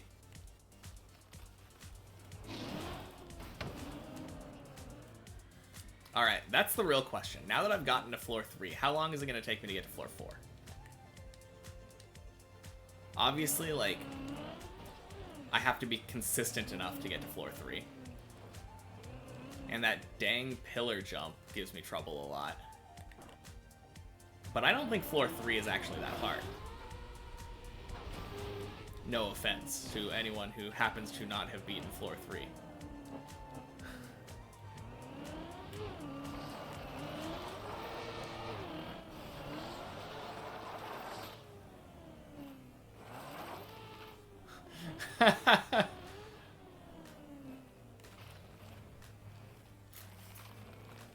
Talking crap about roguelikes. Yeah. Wait, no, I wasn't talking about crap about roguelikes, was I? I was talking crap about Inscription.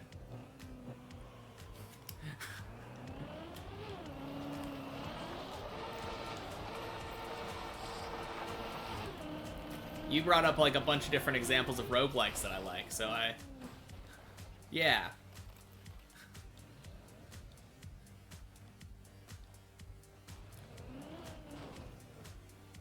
That is true. If I fail the run, I just have to start all the way back to the beginning. Just like a roguelike.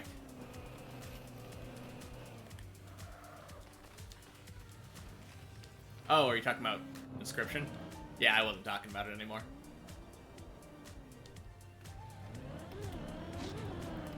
I didn't really say anything other than the fact that the middle bit that I stopped on felt repetitive. Apparently I've only played it for 10 hours, so I'm not really too far ahead of him.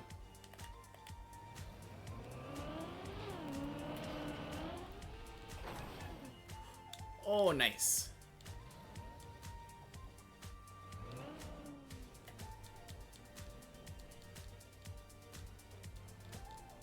You accidentally used the words Act 2 at one point. It was a mistake. Fair enough. I didn't even know that it was called Act 2. I just happened to get to it.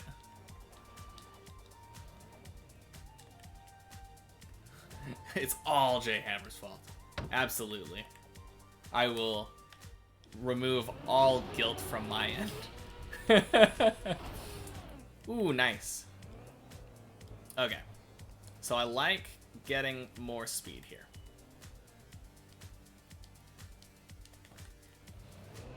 Oh, that's much better. Oh, yeah, that is so good. That feels so much better when I'm actually able to accelerate. Oh, crap.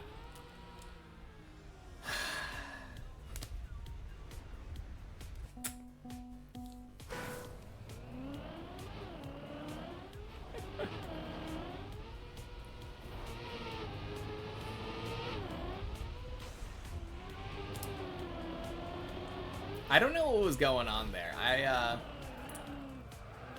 My brain said, hey, I need to go left. And I feel like I touched the controller, like the stick. And then it just didn't.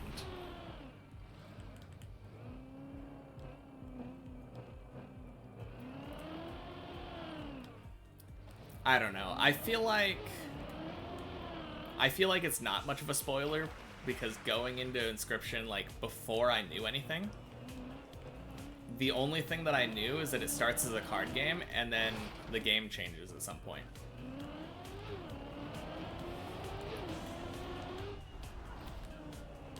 Everyone says, you won't expect what will happen next.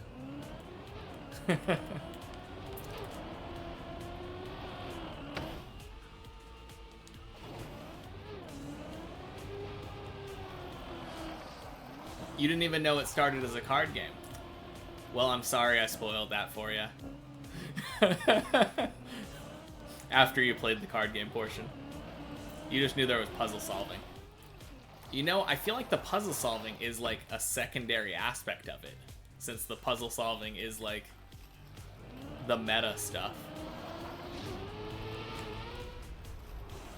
That's actually really funny though, that you knew about the stuff that like is built around the card game aspect of it. Me too. Oh, speaking of puzzles, did you ever play Baba Is You? I got like really stuck on that and gave up at some point. But it was fun while it lasted.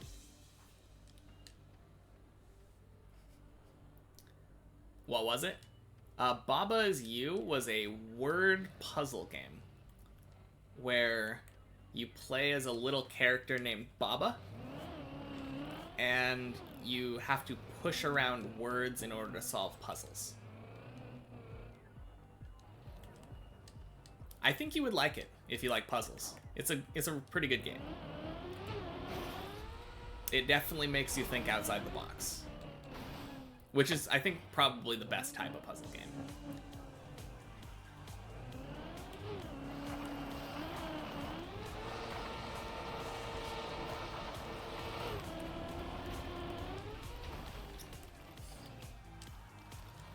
Baba Is You.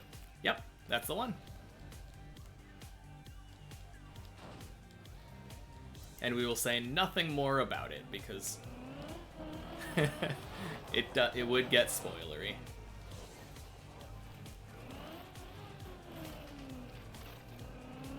Oh, it's on your list? Okay. Yeah, I recommend it though. It's fun. It kind of reminds me of Inscription. Not in any way other than, like, the way it is. Like, the way the game is structured.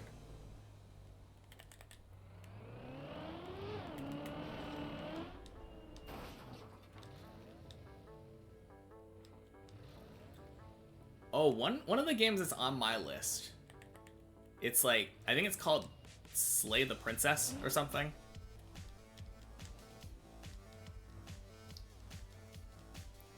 I was just thinking about these kind of games that have, like, almost a meta-narrative kind of thing. And I'm pretty sure that's one of those where it gets kind of weird or something. You've seen more than you should. Okay. Yeah.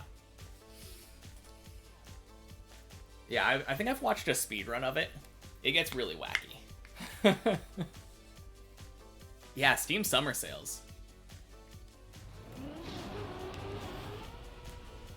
Yeah, oh, no. Can I save it? I heard someone talk about it at some point. I think it was like a video essay kind of thing. But I have it on my list, haven't gotten around to play it yet. It seems like the kind of game that I would like, though.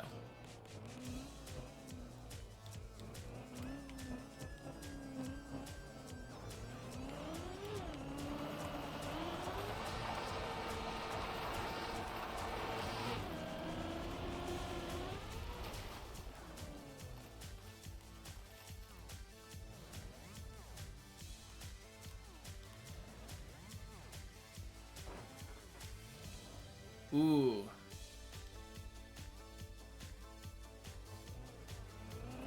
Yeah, I played a bit of Celeste. I don't think I beat it, but that was a really fun game.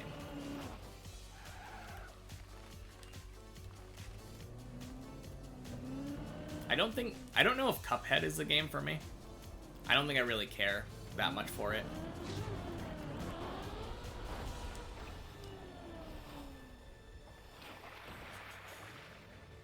Sounds good.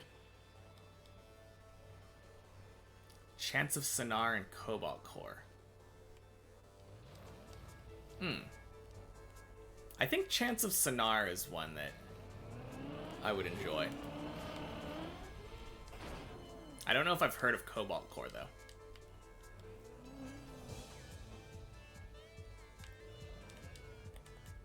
What was the other game about deciphering languages? Because I didn't really care for that one very much.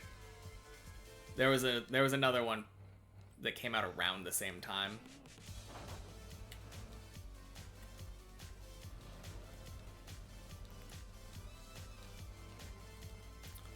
Man, I'm kind of getting some clean turtles right now.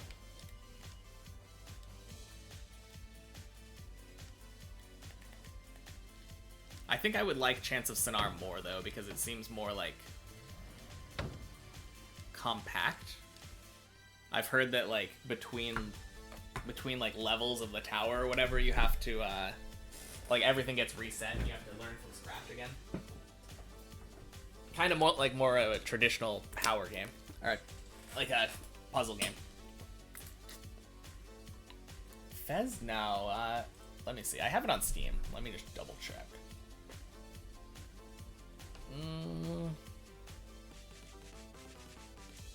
Heaven's Vault. That's the one.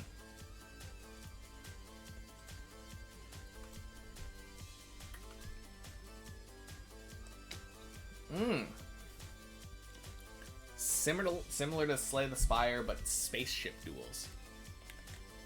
Yeah, you like travel the universe, I think, and decipher languages. It takes place in like a pseudo like sci-fi like futuristic setting.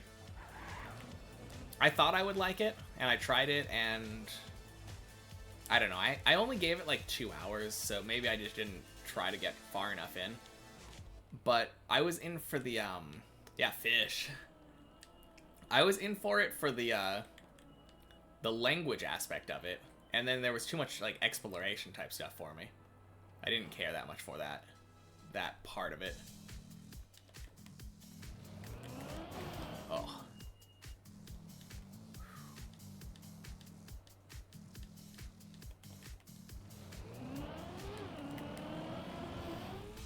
Oh, I clipped. That was so close.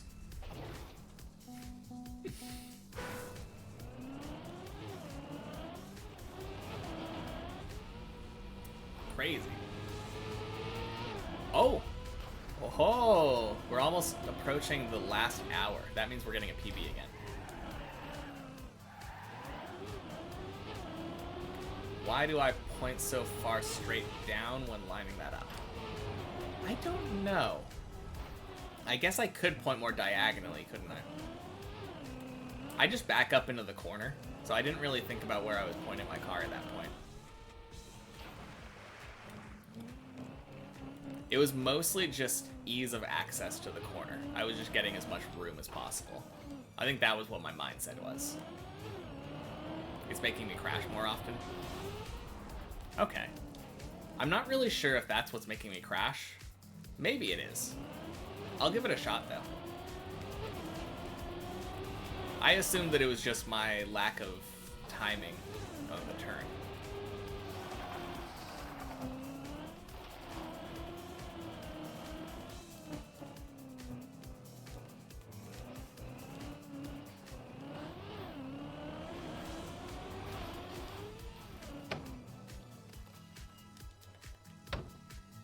I kind of wish that there would be more of these language type games, though, that just stuck to the language aspect of it.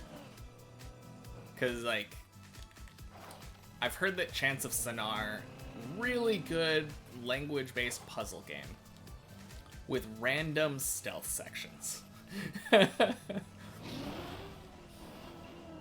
And then, like, Heaven's Vault, also cool language-based puzzle type game, but then like random space exploration. Kind of weird.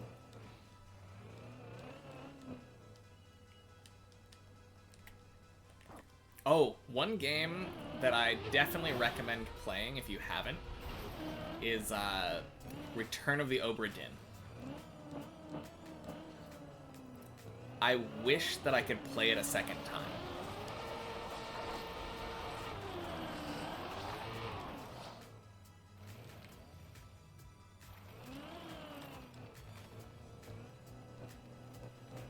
But yeah, that's another one of those like puzzle type games, and it was really fun figuring all of it out.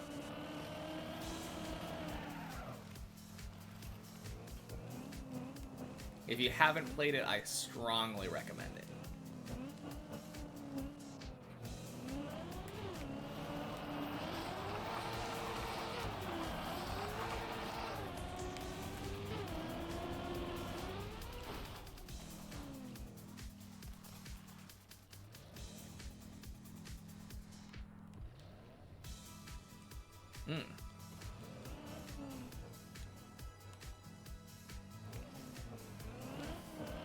Yeah, it's really funny though. I watch this YouTube channel, Cracking the Cryptic, for Sudoku, and occasionally they do streams of like random games, not necessarily Sudoku. And they did that one, and coming from like a set of Englishmen, it was very interesting seeing the difference in like perspective versus like random American guy.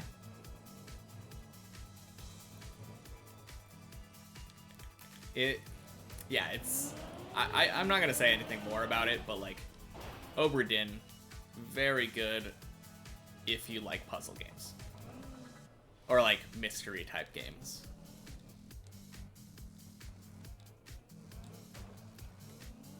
Yeah.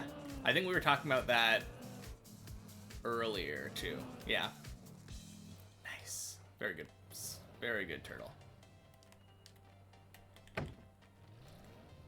Yeah, it was such a weird thing because I played that with my girlfriend, and like we both grew up here, like in Oregon area. But like that game, it's about a ship that's sailing from like around Europe area. So there's European people on the ship, and Simon and Mark were able to like make certain deductions entirely based around how people were speaking. And I was like,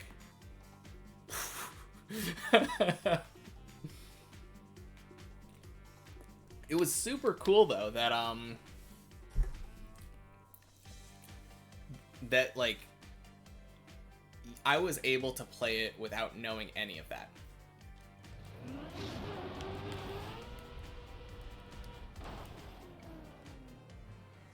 Fish. Yeah, but like you're able to complete the entire game and all of the like mysteries and stuff without knowing anything about like other cultures really. But it's very helpful if you're not culturally illiterate. Okay, so you're saying like line up more like this?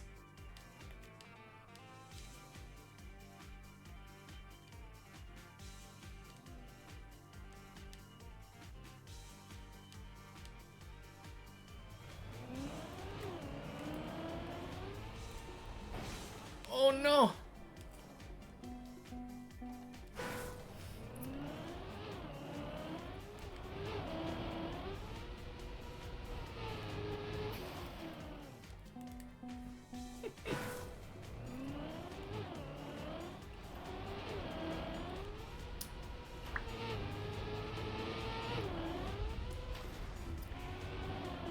I don't know if I've heard of dredge. What is dredge?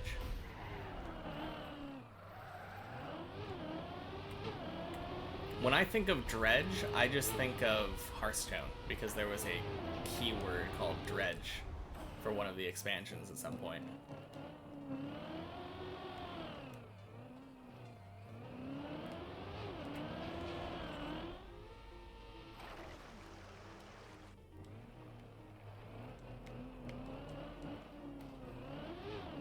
You think of the ocean?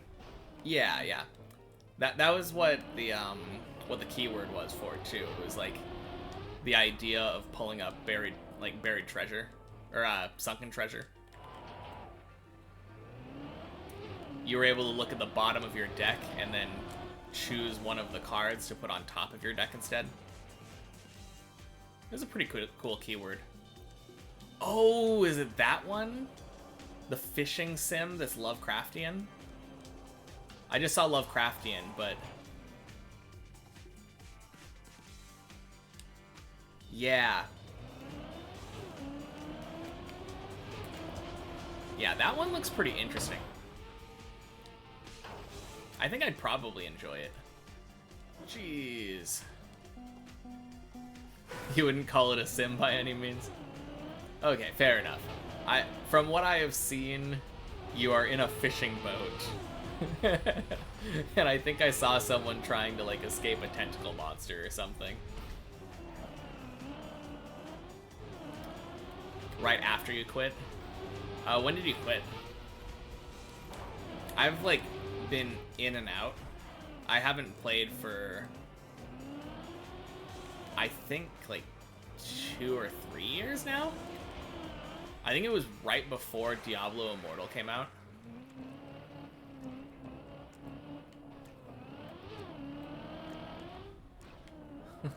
Sounds good.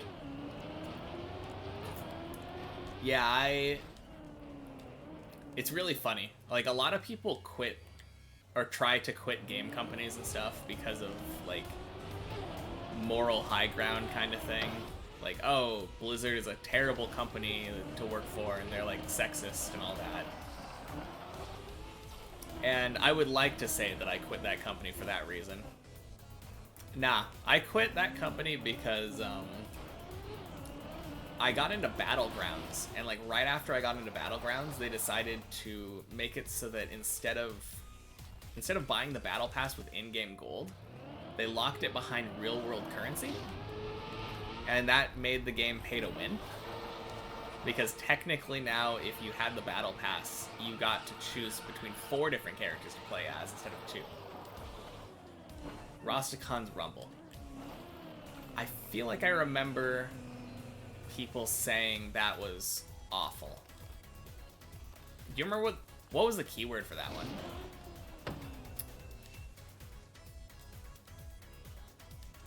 Big into personal boycotting.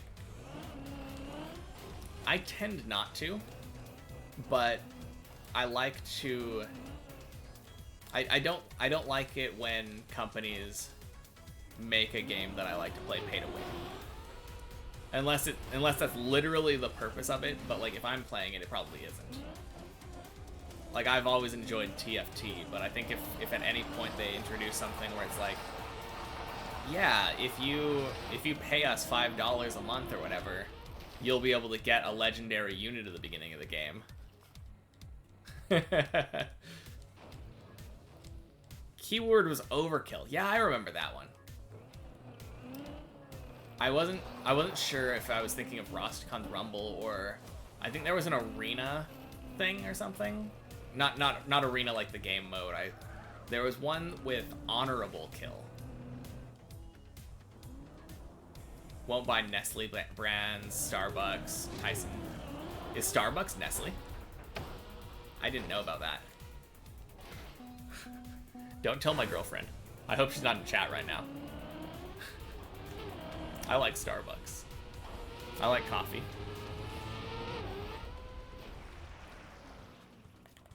Yeah, I've never paid a cent for Hearthstone. And I feel like it's a lot better now, apparently, for free to play. That's what I've heard, anyway. I don't think I really ever had too much of a problem. That said, I never got Legend, so maybe I did have a problem.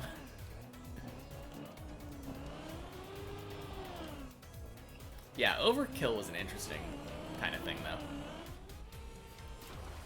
I feel like it probably was just doomed to fail, though, since most of the time with Hearthstone, like, minion-based combat is just not popular. It's what I like about it, but I kind of quit Hearthstone because a lot of the things that I liked are no longer valid. Like, I love very, very high control warrior decks. And, like, I used to play a bunch of mill decks, like mill rogue, mill druid, but then they kind of got rid of that.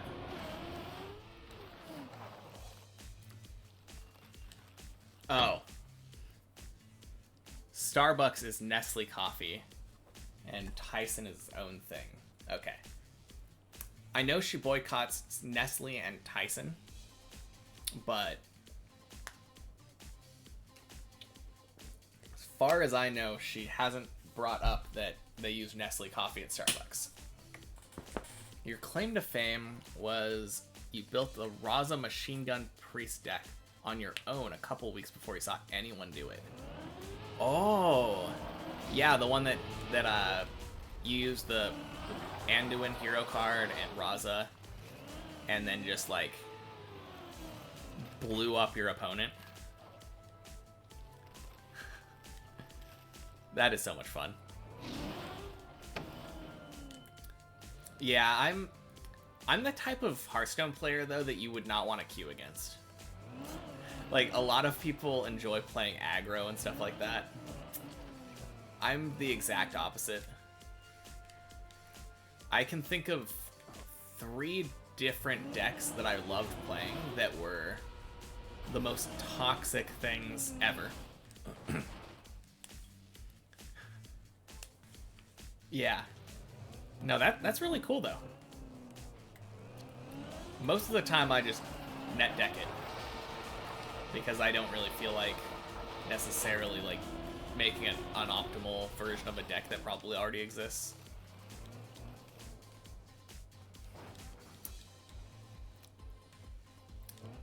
Yeah, to give you an idea though, I've already said Control Warrior, but like, I also really love Shutterwalk, like the Shutterwalk Shaman deck. That kind of weird OTK that just stops your opponent from playing the game and locks them in for like 20 minutes while you do your combo. I really liked the it was a really hard deck to play, but there was a Boar Priest deck that did the World of Warcraft thing from the South Park episode. And you had to summon the Sword of 1,000 Truths. That was a really fun deck. I feel like I end up playing, coincidentally, like a lot of toxic decks. There was one that was like a Quest Warlock deck, and it made it so that any time that you took damage on your turn, the opponent took the damage instead. So you complete the quest, and then you self-mill, and you just draw like 1,000,000 cards and kill your opponent. So much fun.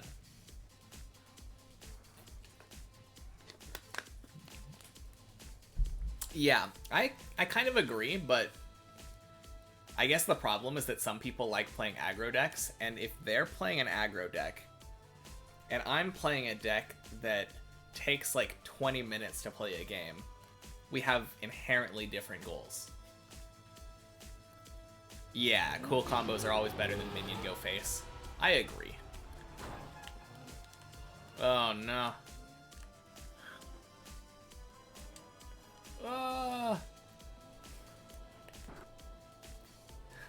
Yeah, I can't imagine playing for rank. I mean, I played the ranked game mode, but I was just the degenerate. You played red decks and Magic with monsters with haste and direct damage spells. Yeah, that sounds about exactly the stuff that I hated in Hearthstone. I feel like I only played like a little bit of Magic, and it was just because people in high school like brought in Magic cards and I would get to play with their decks. But from what I've picked up over the years, I feel like I would be like a green player. Because they're the ones that like do ramping and stuff, right?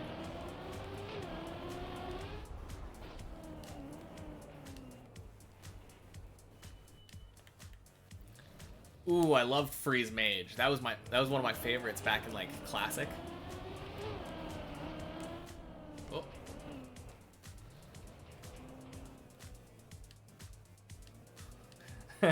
Why complicate? Well, you see, sometimes there's alternate win conditions. If I was playing Yu-Gi-Oh, I guarantee I'd be playing like an Exodia deck. Draw my entire deck.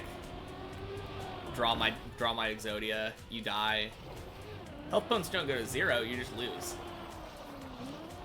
I've always loved alternate win conditions.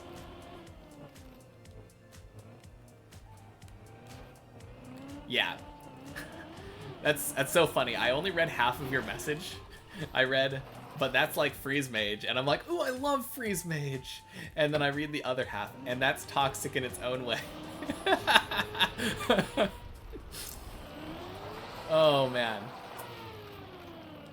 I mean, at least Freeze Mage isn't quite as toxic as like Quest Mage. I don't know if you ever played any Quest Mage back in the day, but that was the most toxic. Just taking like 2 or 3 extra turns and just killing your opponent over like 3 turns while they can't do anything. Oh man.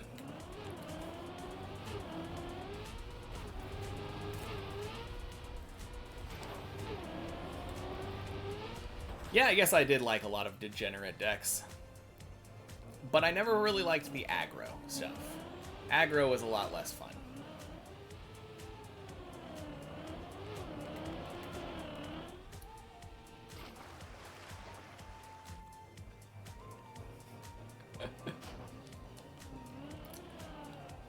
So, you'll never guess what one of my favorite decks was when I was playing that that meta with the quests. It was Quest Mage and Quest Rogue. Oh, that's so bad. You would rather your opponent be having as much fun as I am, and would never play with the goal of stopping them from playing or frustrating them. That's the thing, I am having as much fun, but I'm not going like ooga booga I go face. I like stopping my opponent from doing what they're doing and reacting to them. Because that's more of like a interactive game to me. Because I feel like a lot of the times with these face kind of decks, it's just we both play minions and then we hit each other in the face and cast spells at each other's face, and then one of us goes faster and the other one loses. But of course, everyone likes different things. I happen to like combo and control. Oh yeah, I loved Combo Druid. That was one of the most fun things back in the day. You don't play PvP strategy games? Yeah. Yeah, it can get pretty toxic when you're I mean, it's just PvP in general, isn't it? Like, as soon as you introduce any level of competition, people are like, why aren't you playing this strategy game the exact same way that I'm playing it? Chess from time to time. Does chess have any of those like variants? Oh wait, let me read that long message though. You like combo decks where you need to stall long enough to play the cards and get my mana. You don't stop them from playing, just try to answer everything they play. Yeah. Oh no. I wasn't talking about like, because I know about like speed chess and like all that kind of stuff. I was more talking about like play styles, I guess. Because with card games, you're obviously like building a deck, and there's a lot of expression to it. But with chess, you each have the same pieces at the start of the board. And of course, you can use different strategies. But I don't know to what level the expression, like, I guess top-level chess players would know. But, like,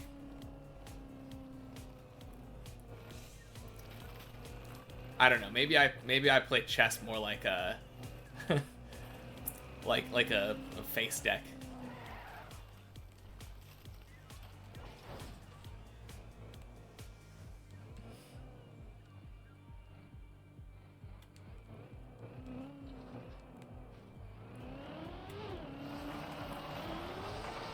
I don't know, I just can't imagine someone playing like aggro or control or something.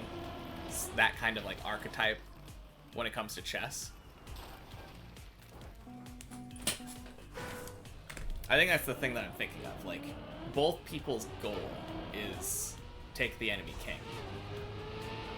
There's definitely that. And I guess you can move your pieces around in a certain way. Gambits are playing aggro. Oh, okay. So it's just different openings and stuff. Those aim to control like the center, like inside of the board. You're pushing everything early, right?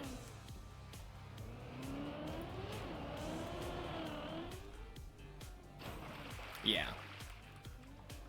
Not just openings? Okay. Yeah, I've never studied chess enough to actually, like, know anything relatively advanced. I kind of just played. I knew what the pieces did. And then, yeah, just kind of went from there. Ooh. I get to play longer, guys. Just got a text saying that my girlfriend's getting a different ride. So I don't have to leave at 4. Chess boxing. How could I forget? The classic chess variant where you punch the guy in the face between rounds.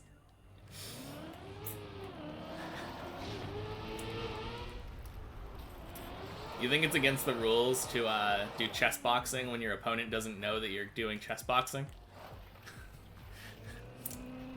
I play pawn to d4. Oh, bam! Checkmate.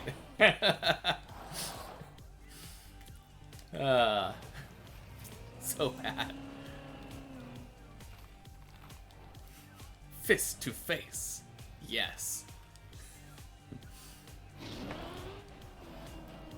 Oh, man.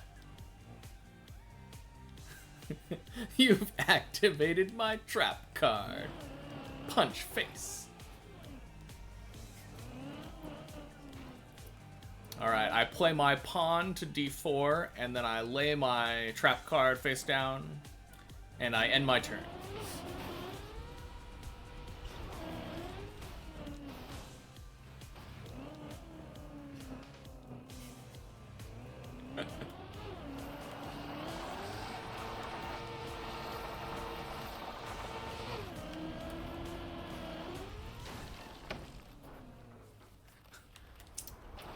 Is that how it works? It's like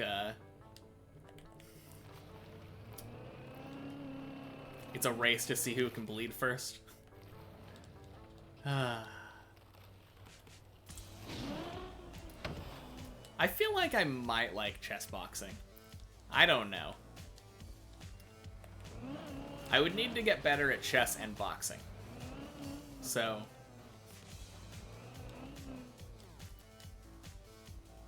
kind of hard to tell.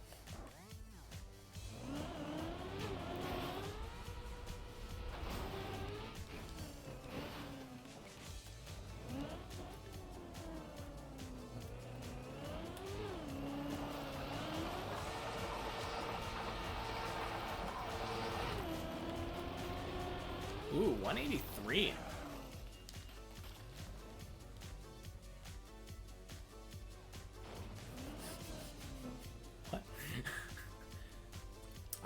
I feel like there must be a reference here that I am absolutely missing.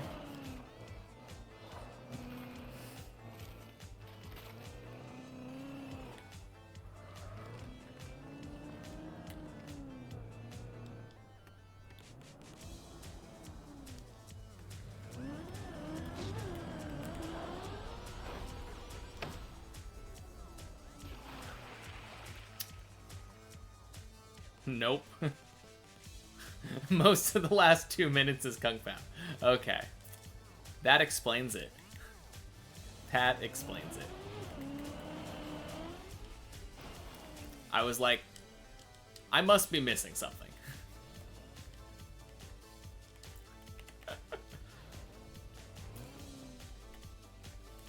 Fantastic movie.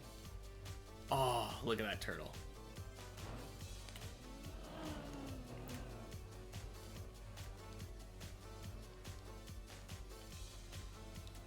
Swing. Oh no. Oh yeah. Before you came in, I did your signature move here.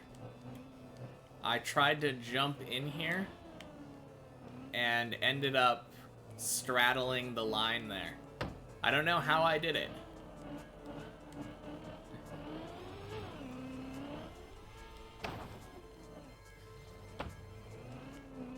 A dumb comedy that someone thought very hard about. Isn't that the best kind? Oh, man.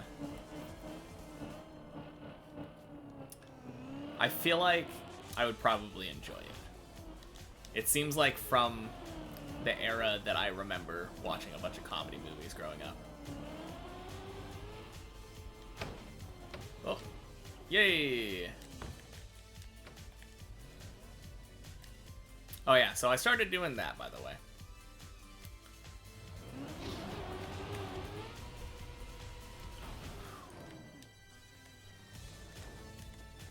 Funniest joke in the world? Alright, let's hear it.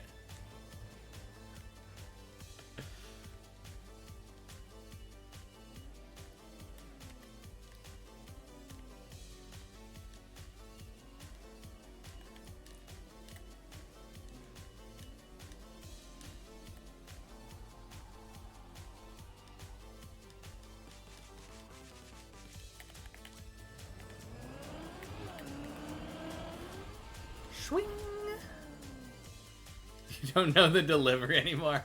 Okay. That's alright.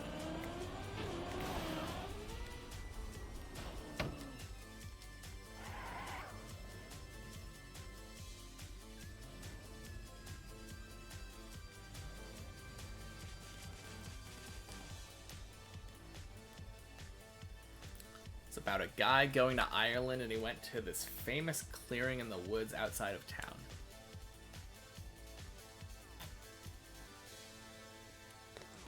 Director took an old kung fu movie, edited it, green screened himself on as the main character and dubbed over all the dialogue.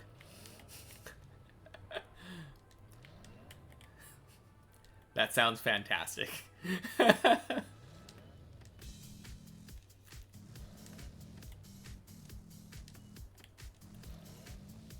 Close enough.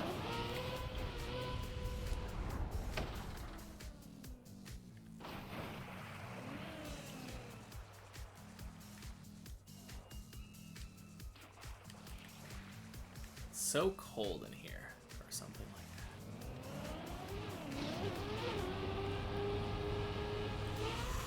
that. Oh, I trusted. Oh. Oh, it's so old here. I thought you said cold.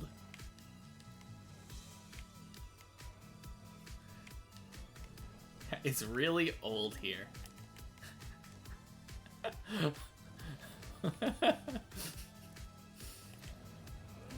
I mean, was it meant as a joke?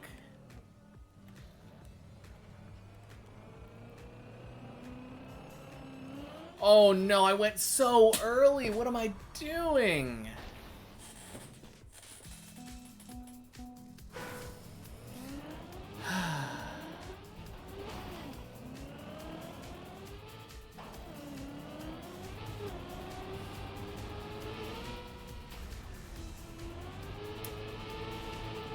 I don't know. I kind of get that. Like, yes, everything has always been a million years old or whatever, but on the other hand, everything is so new everywhere. And if you just look at stuff that isn't new, then like by necessity it would be old. Even though like everything, like everywhere is a million years old or whatever.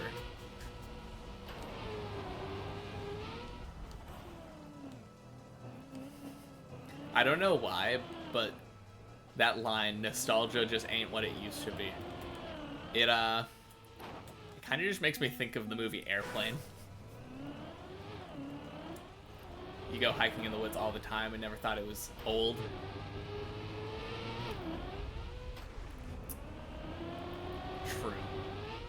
I mean, I guess the difference is, like, perhaps the dirt is old, but, like, trees aren't usually that old. We can think of trees in the frame of, like, a human existence.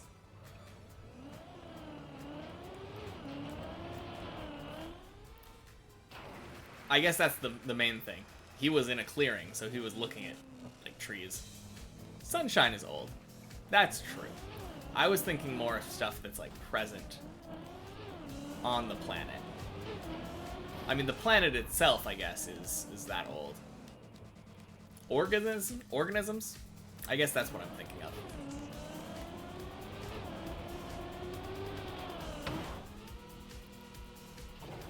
True. Oh man, isn't that such a terrifying thought? The sun could have gone through like a supernova like 8 minutes ago.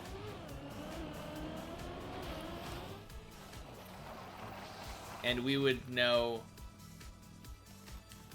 Is it 8 minutes or... I think it is like 8 minutes. I think you're right. I think it is... I don't know exactly, but... The idea that our sun could die and we wouldn't know until afterward. Okay, different type. You get what I'm saying. I'm not I'm not scientifically accurate about all the astronomy, but like to say that our sun will never die, that is the point I'm trying to make. Our sun could literally die.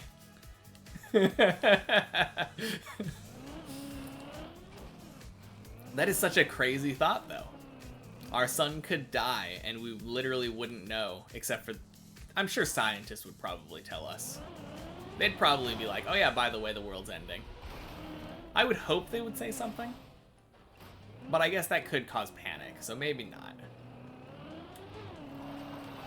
What do you think? If that actually happened, would they be saying stuff, or...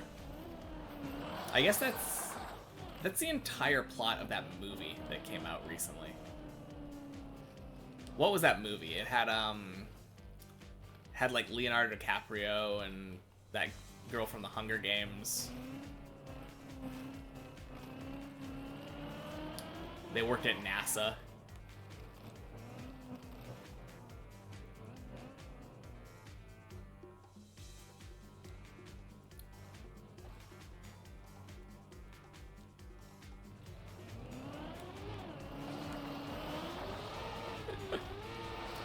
No, I get it. It is a weird way of putting it, for sure. Oh, no. Don't look up. That's the one. Thank you. Yeah. That was... The thought that I was having is literally the plot of Don't Look Up. Because those scientists discover that the world is going to end. And they find it to be their duty as scientists to tell people that the world is going to end.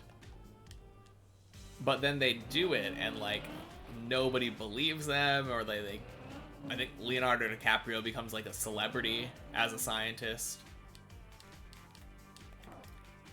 And it's kind of crazy thinking about, like, how we would actually react, or, like, how the government might hold back information like that. Because if you're not actively, like, looking at the sun 24/7, you'd never know if the sun decided to go out. I mean, I'm sure we've probably looked at it enough to be like, yeah, it's probably not happening for X number of years once we're all long dead, but still kind of a crazy thought.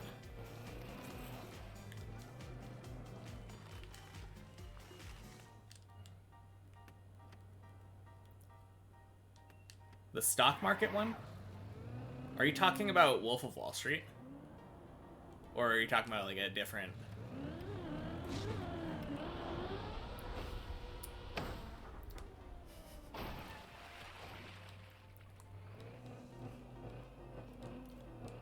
I don't know if I really feel like I get depression thinking about that movie. The Big Short? Oh, okay. Hmm. I I only know that based off of like it has like an interesting form of narration. I haven't seen that movie. I don't really watch movies very often, so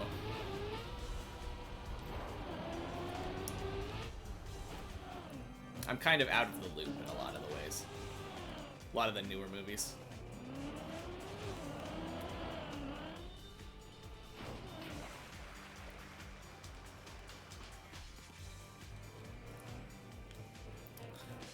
Yeah. No, I feel you. I think that's kind of the same way that I felt in high school when I watched Grave of the Fireflies. I remember thinking it was a good movie. I did not enjoy it.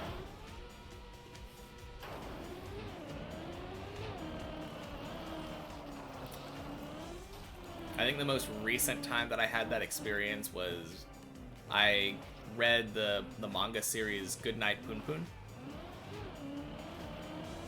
Really good story. Not enjoyable.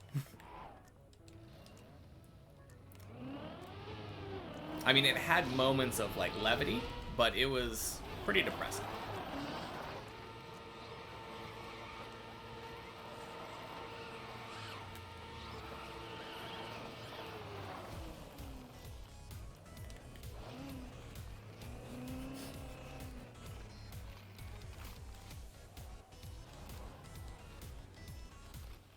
Yeah, it is kind of a weird thing, though. I think that's the same reason that for the longest time I didn't really like horror movies. I didn't like horror movies because I was just like, why would I want to make myself scared? That's kind of dumb.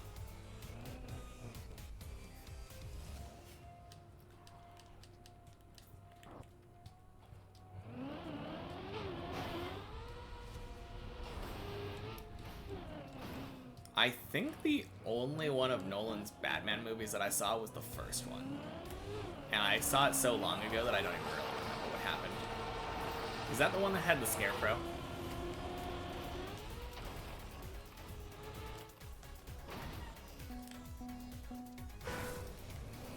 I might also just be mixing up my experiences. Okay. That was the one with Raj Al Ghul and the Scarecrow. I played Arkham Asylum, I think, at some point. Or Arkham City, or whatever it was. One of those. Or maybe both of them. I don't remember if I played more than one of those games. Okay, cool. Yeah, I definitely watched that one then. And then I think I might have watched... Yeah, I feel like I watched the third one, like... in bits? I think I've probably seen the entirety of the third one. Yeah, because it had Bane, the whole, like, laughing gas thing, the dumb fake death at the end. Yeah.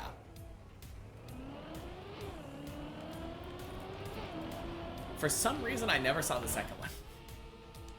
I've seen a lot of clips from it, but I've never actually, like, sat down and watched the second one.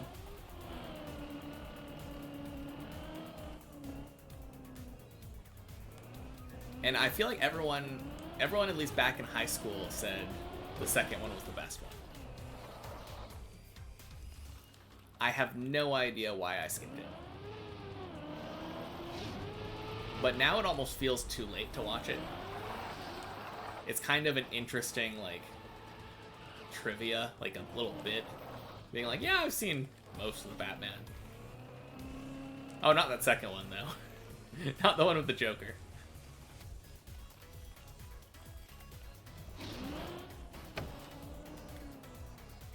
Second one is the best movie, but the first one is better.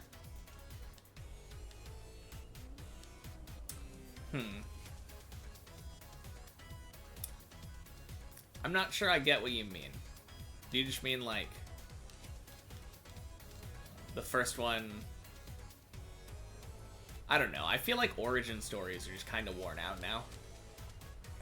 But maybe I shouldn't be judging it based off of, like, the entirety of comic movies.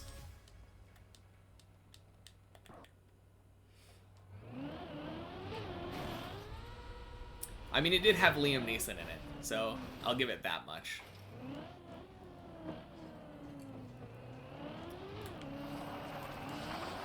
And by default, it's the best one, or the better one for me, since I've never seen the third one, so, or the second one. How could it be better than something I haven't seen before? Oh, I guess it could possibly, like, if a movie is bad enough, then it will have been better for you to have never seen it in the first place. But I don't think that's how the first Batman movie was.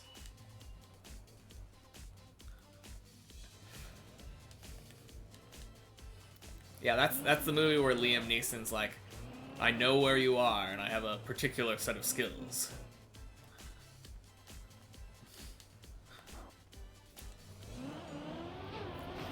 Have you seen the Liam Neeson wants to try improv sketch? No. That sounds hilarious, though.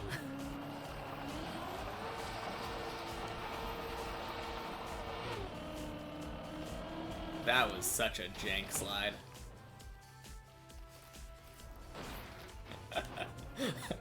I hope you know that I was joking. There's always a bigger fishes from Star Wars. Yeah. Except that wasn't... Wait, no, that was Liam Neeson. That was episode 1. Yeah, you're right. For some reason, I was imagining Ewan McGregor. Yeah. I mean, he was also in there when he said that line, but I need to watch it. It's hilarious. Okay, I will definitely watch that.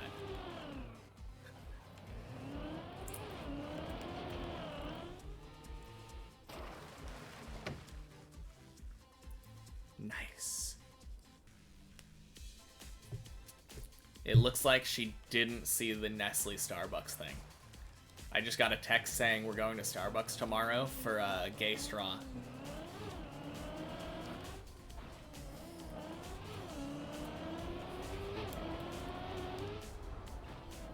I can keep drinking coffee, guys. I mean, there's other coffee places, so it wouldn't be missing that much out.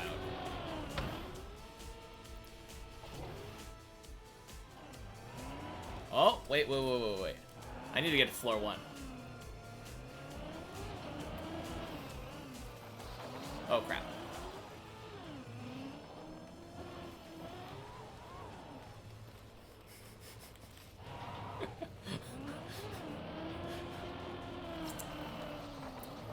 Oh, no! I didn't get there in time. He fell already.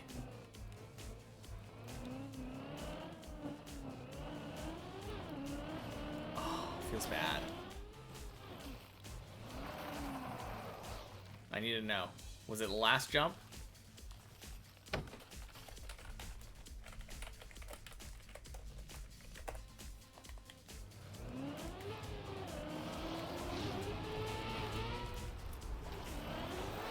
It's so silly to me that that movie exists and then, like, he never actually fought any wolves. I don't think I ever watched it. There was a point in time where my best friend back in high school, like, he would literally just watch anything with Liam Neeson in it. And I remember even he was disappointed with that one.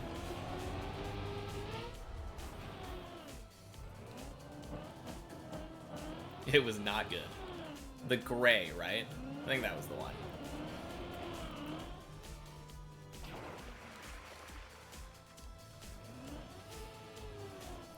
Or, I don't know, because I feel like around that time there were 2 separate movies where one had Liam Neeson fighting wolves, and then one had Leonardo DiCaprio fighting wolves. And I don't remember which one was which. It was the gray? Okay. Which one was the Leonardo DiCaprio one?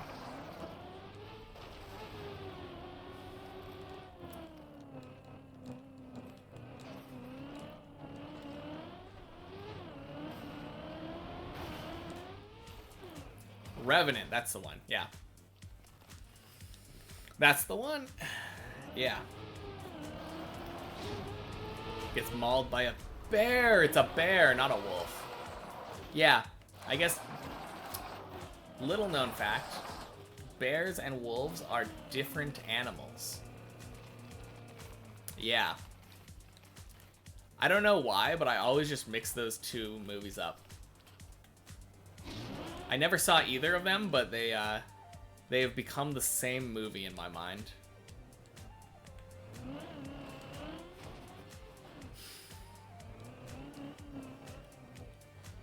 Mauled by a bear. Yeah. Man, it's so crazy, Leonardo DiCaprio's career. Like, the fact that we can think of him now and not just think of that pretty boy from Titanic. So insane to me. Ooh, that was close.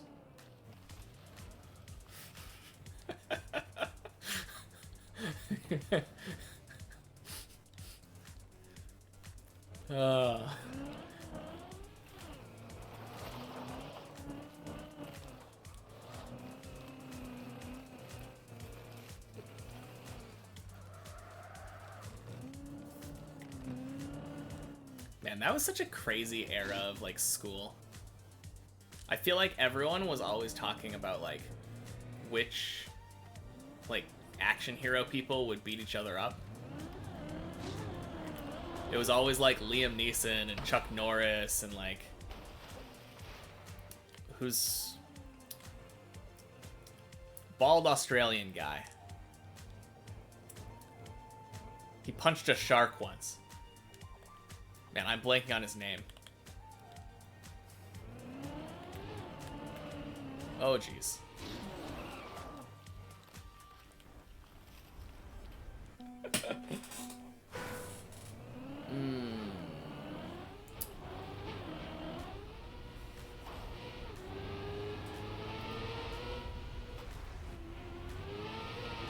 Yeah, no, I'm still, Prince of Egypt.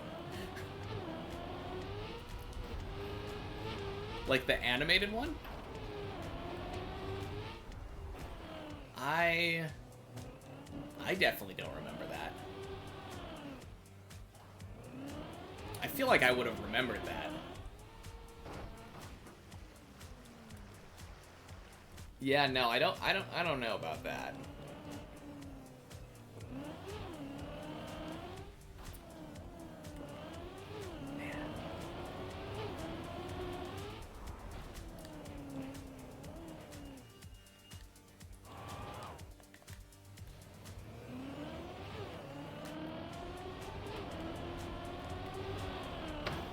Man, why am I blanking on that actor's name? I mean, it's because I'm bad with names. Like, too much memory.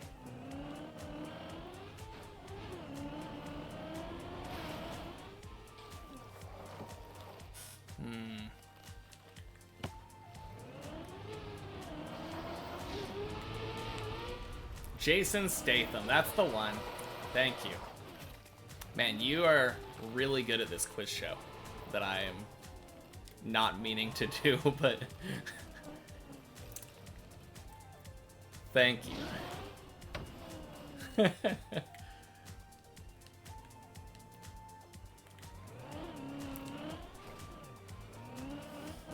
I don't even remember why I was thinking about Jason Statham.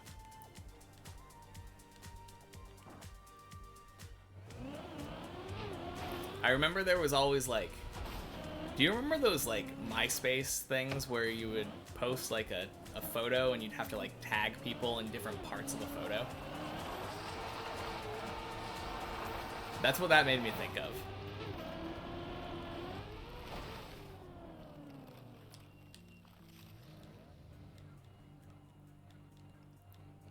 I don't know who Jeremy Irons is.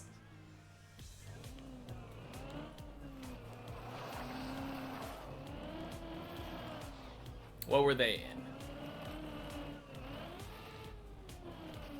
You got a class action lawsuit from Facebook over that?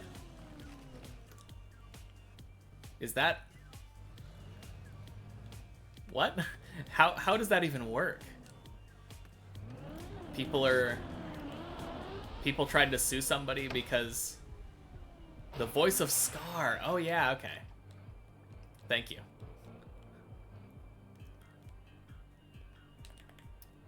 That is such a weird thing. Like,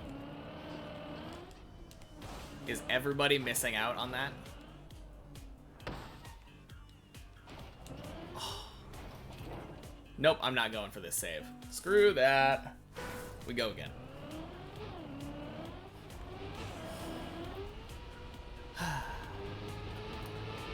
Yeah, that is a pretty cool $6 to earn, though.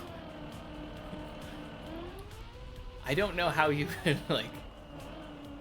I mean, I guess they send it over Facebook. What was... Like, what was the thing, the class being harmed? Jeremy Irons fans that, like... I understand what a class action is, but what could be done to lots of people that class is suing somebody as a whole? Like,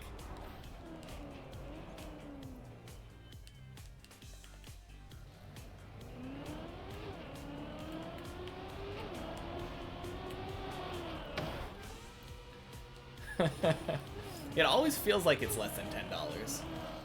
I think... I don't even remember what my... I think I got a class action thing from Sony at some point. I don't even know what for. It was probably like a data breach or something.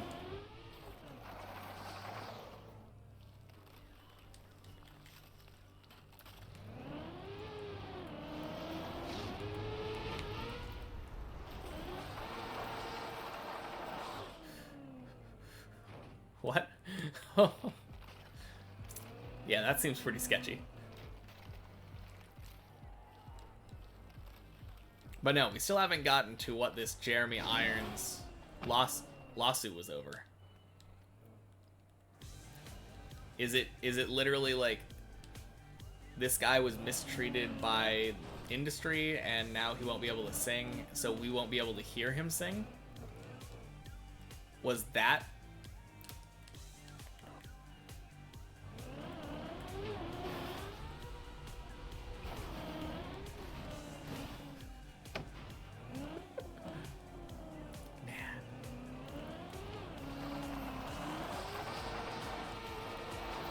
Why am I not getting any of this stuff on Facebook? I feel like any time that I go on Facebook nowadays, the only things that I see are like the 2 people from my like life that are still on Facebook, and then a bunch of videos of animals getting like pus removed from them. Have you seen those? Like the horses that had shoes on for too long or something, and now like they have an infection. And they're like scraping off all the old like toenail, I guess. I feel like that's literally all I see on Facebook. Also, Facebook knows that I like anime, so I see a lot of random anime posts. It's so weird though. It used to be like, I mean, if it wasn't like it is now, it would just seem very dead, I'm sure. Well, this isn't good. Goodbye!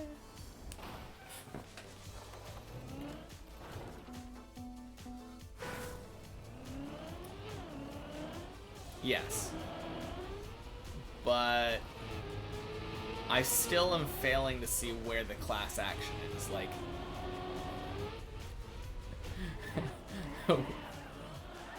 Because in order for a class action to happen, a bunch of people must have been affected by something, and like they have this common ailment that someone inflicted on them, and they want money in reparation for that.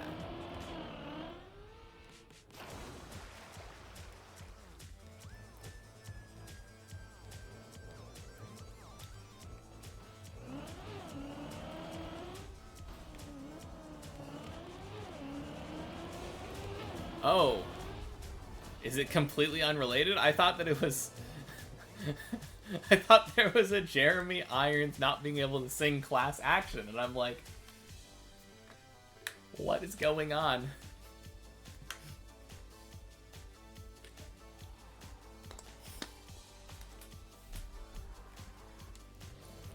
Thank you. I read those as two interlinked statements, so I was...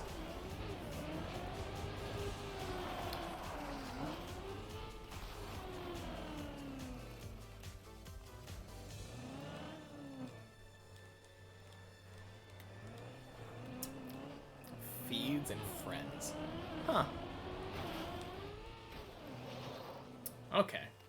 Good to know. I don't go on Facebook enough to actually care, but good to know. I think I probably go on there like twice a year. It's literally just when I'm like pooping and I don't have anything more interesting to do. Which doesn't happen very often because YouTube exists.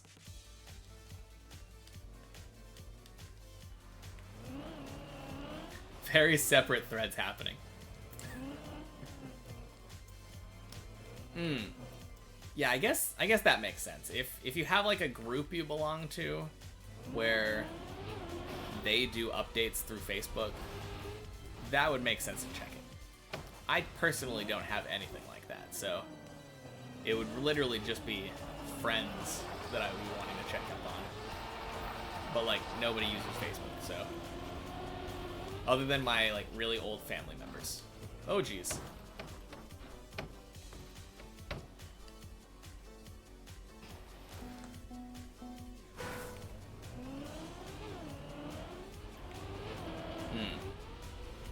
Yeah, I mean, it's a good way to connect.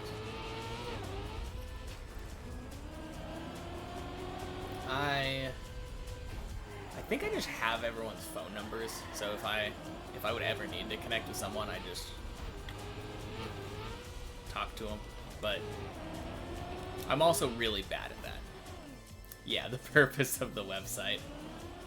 I thought the purpose of the website was to collect everyone's data and sell it to data brokers.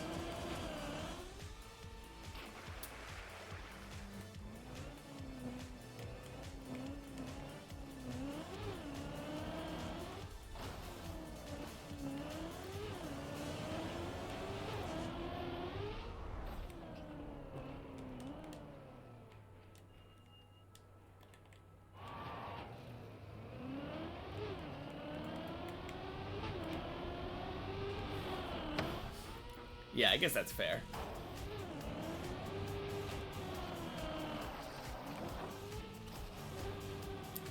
Oh, you're right. You're right. I do remember that guy from Zombieland making a website.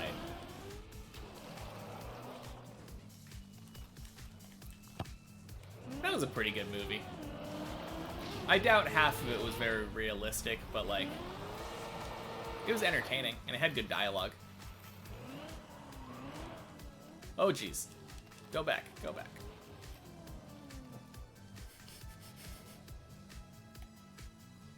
Of course not, zombies aren't real. Don't you get me started.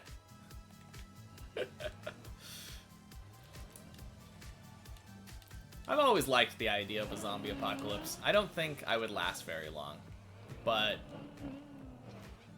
I like the idea of it.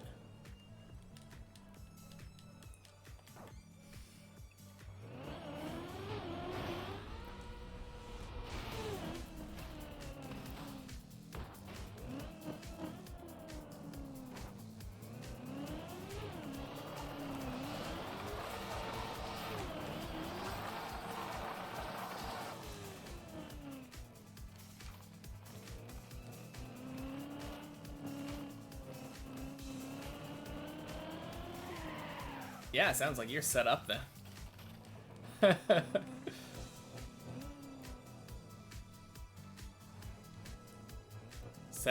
Steal a set of motorcycle riding gear. Yeah, that would probably be pretty good.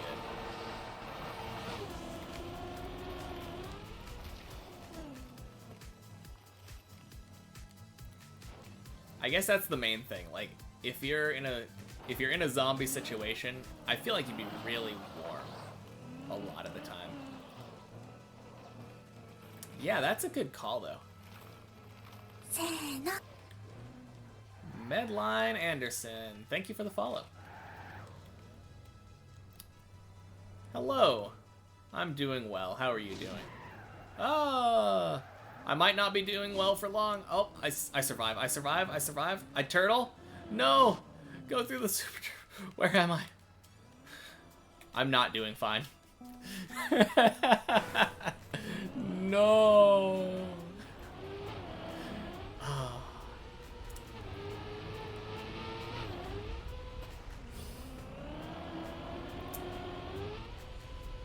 Man, I swear that always happens. I would love an idea. Just a second while I put on my idea hat. Ka-dunk.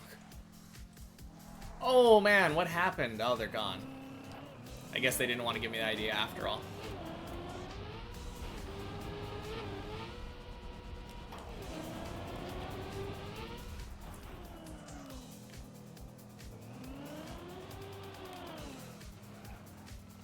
Yeah.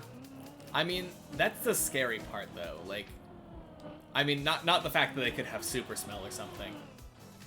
Wandering is a scary thought. I think the best option of like zombies is probably like a snowy cabin. I think that's probably... I feel like a lot of things usually have zombies not like surviving very well in the snow.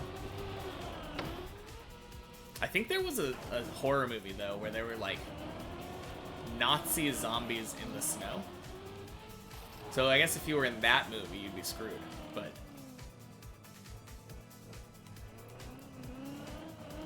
yeah.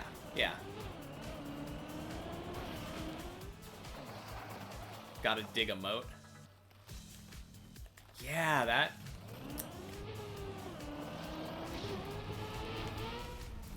I mean, it really depends on how intelligent they are, you know? Because if they are the brain-dead type of zombies that we're used to, then, like, it would probably be really easy. You could literally just set up a tripwire. But I think there was a movie with Steven Yeun where like they had a zombie-esque like virus that made people crazy, and like everyone ended up being able to murder people without having any liability.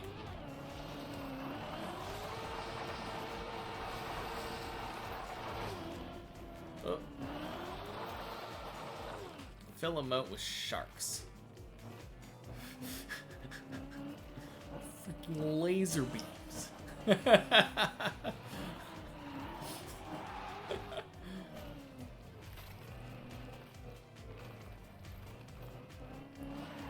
Fuel does expire. Yeah.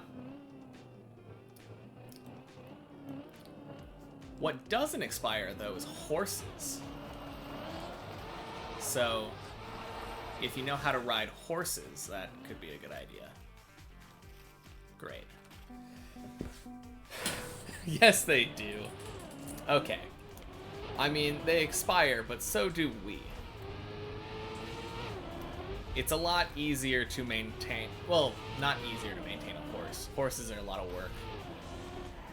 But I think a person would probably have better luck caring for a horse than they would trying to create their own fuel for a vehicle.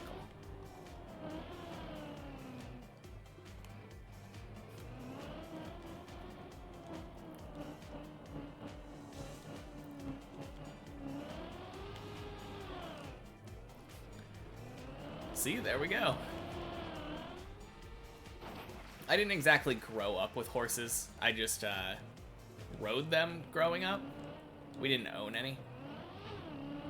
We'd always go to like a ranch or whatever.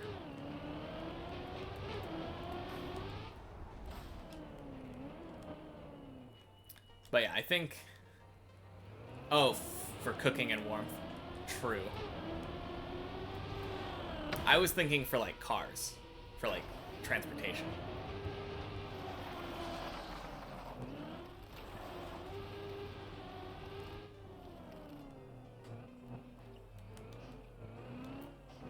Sent back in time and have to reinvent everything. Hot showers in 2 days.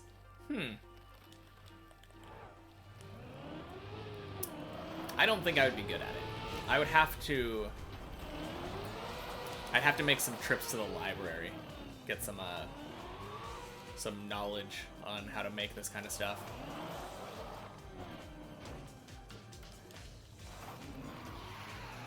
Now that'd be cool though, like, since fuel and stuff expires, like, if you were able to relearn how to refine it and make your own fuel.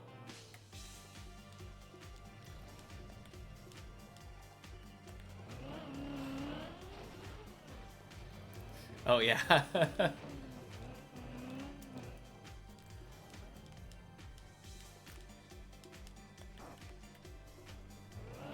Yeah, sounds good. I might be on in a bit. Like, normally I'd have to get off, but now I have as long as I need to play, so I guess we'll see. But yeah, thanks for stopping by if I don't see you later. Have a good trip back home.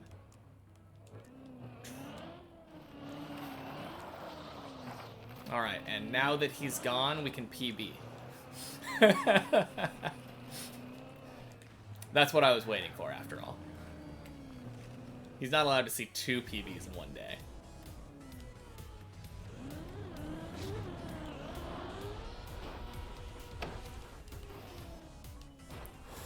Oh, that was so close. Hot shower and getting in touch with rich people. Yeah, I guess the rich people probably would have some... There's a chance they would have some, like, things set up for this kind of scenario.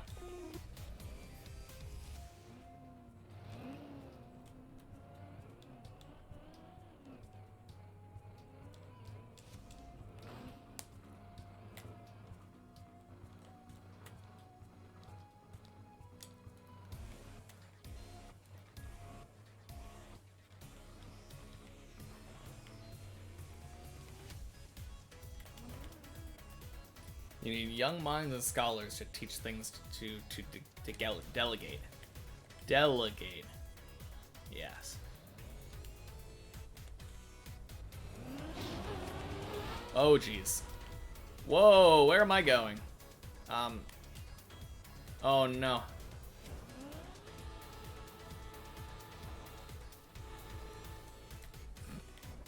Anyway. That didn't work. That was a crazy flip.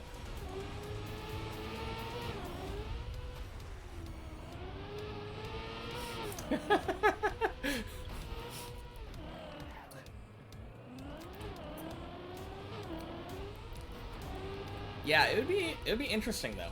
Like, I don't feel like there are a lot of people who are very like practically minded now.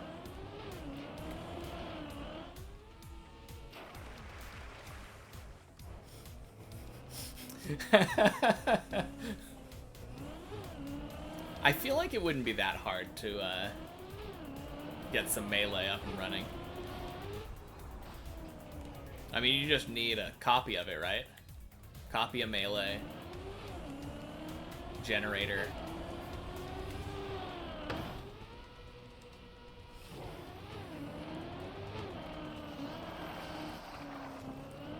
Yeah, I'm definitely not one of the best people. Like,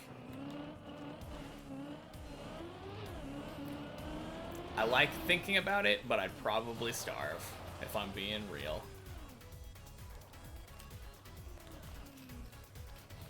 Reinvent it from scratch. I mean, that's one way to do it. It would never be the same, though.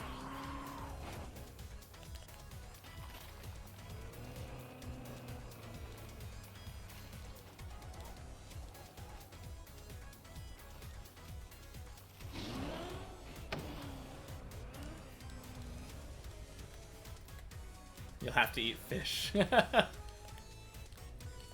You're right, that is probably one of the easiest things. Yeah. Especially if we don't have like a mass fishing industry that's set up to feed all of the masses. Fish nets, fishing rods even, like, not too hard. A lot easier probably, and like more likely to get something than, I don't know, if you were doing like deer or something. Although, assuming that, oh yeah, hatchery. Yeah. I mean, there are already hatcheries, so you can just take that over and then automate it and delegate it.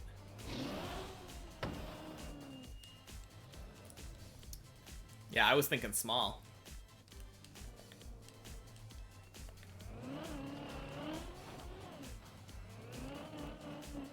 I mean, I was thinking ocean, but still small.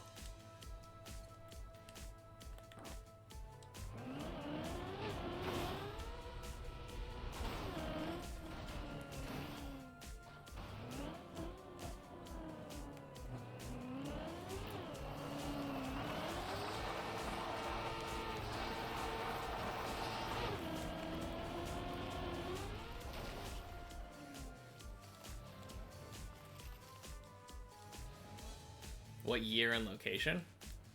I think I was just talking about current day. So like everything is what we would expect it to be, minus all the people.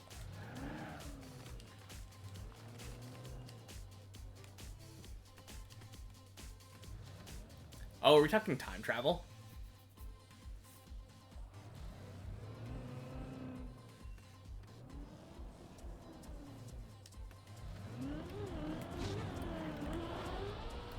Ding, ding, ding.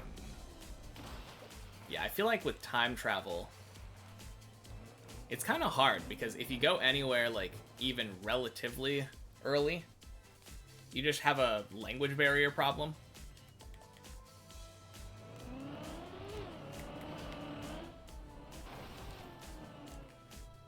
Oh, geez. No. Not the way I meant to go.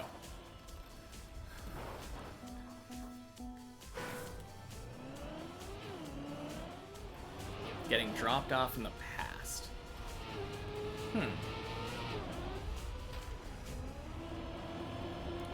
Probably not, but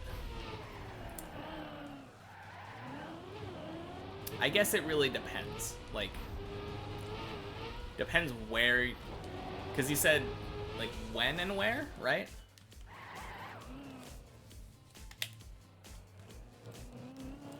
I feel like it would be pretty hard to like learn a language,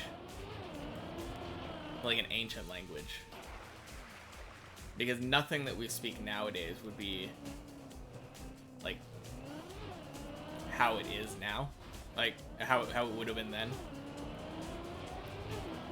So like your best scenario is that you'd be speaking a language similar, and then you just have to like try to fill in the gaps. But worst case, you're just in a completely different language. Like, what if it's not even Latin based and you're like trying to deal with some Eastern language that you've never heard of, and also like 1,000 years in the past, or thousands of years in the past.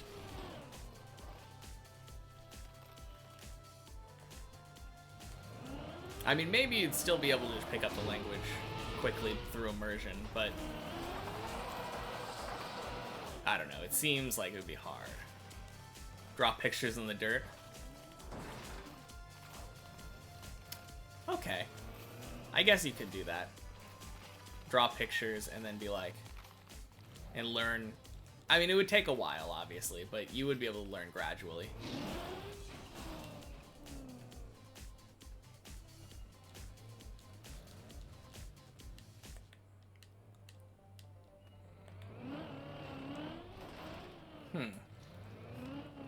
Yeah, that would be crazy, though. Getting dropped off in the past and having to reinvent all the modern tech. Yeah, that is a very powerful concept, for sure.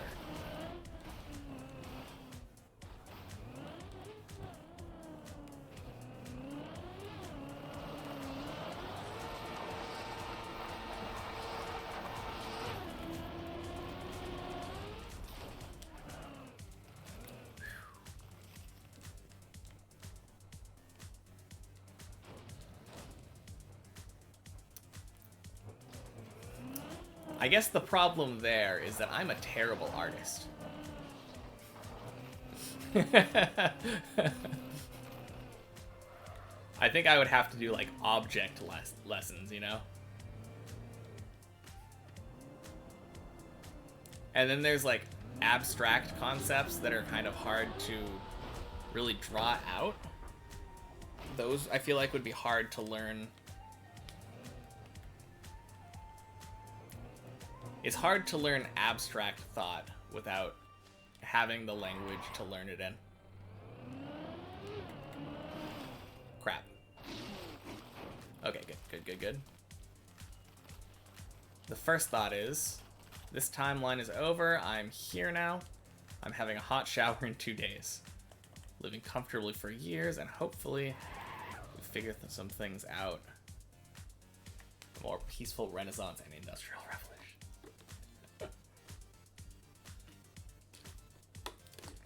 I like the thought. I don't know how much a single time traveler could actually affect all that though.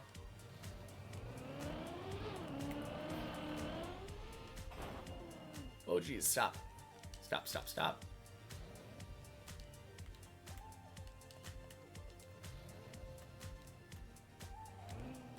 Yeah, it definitely feels like if you tried to change too much, you might end up dead. Like, being killed by people.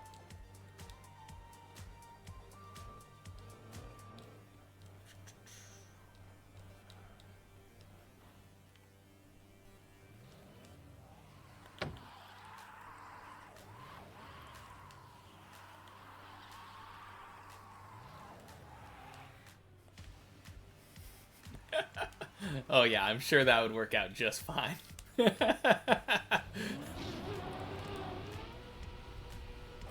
Ooh, that was so close. Contacting the rich and powerful people, you mean? Oh yeah, they're really known to be good at negotiating and like peaceful. Yeah, I'm sure nothing would go wrong there.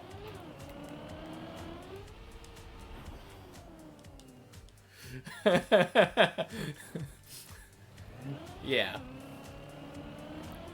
No, I get what you're saying, though.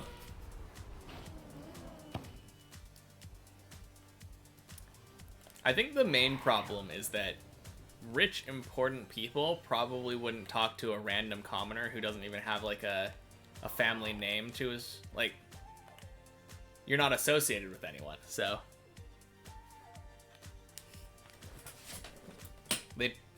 I mean, maybe they'd see the value of your knowledge, but I feel like those kinds of people usually, like, more often associate with their own. It's definitely an uphill battle. Well, YOLO!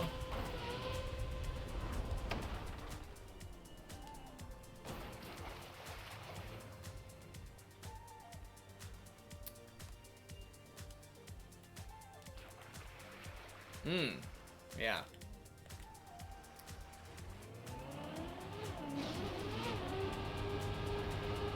Crap. I turned early. Ooh, I'm on a roof.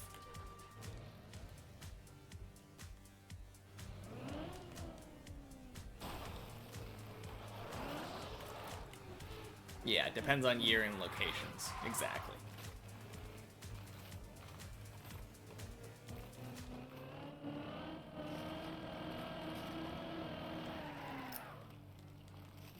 Yeah, I think the most interesting thing for me thinking about that is really just if it is more recent times. Because I am awful with, like, ancient history. I would never be able to tell you, like, the name of a scientist from, like, something BC. I can hardly tell you the name of famous scientists from, like, the last 2 centuries.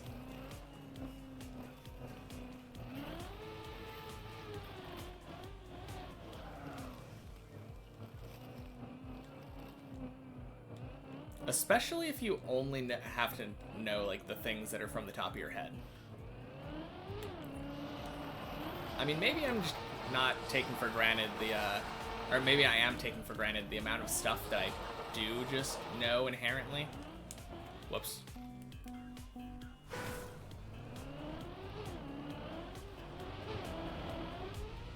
Yeah.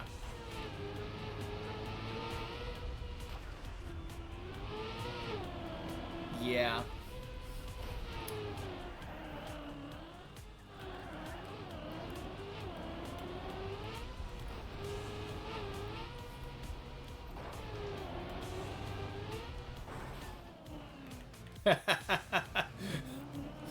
No, that's fair. I feel like my problem is that with my level of education, I would probably have to go pretty far back to actually be smarter than the smartest people in the room.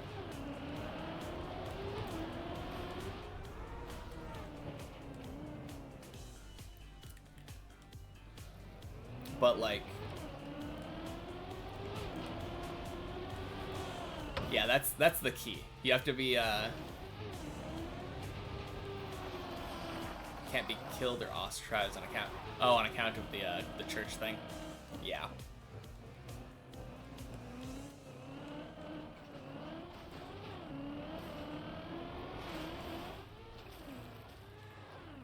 Do you know what recovery he's talking about? First jump, floor 2 recovery?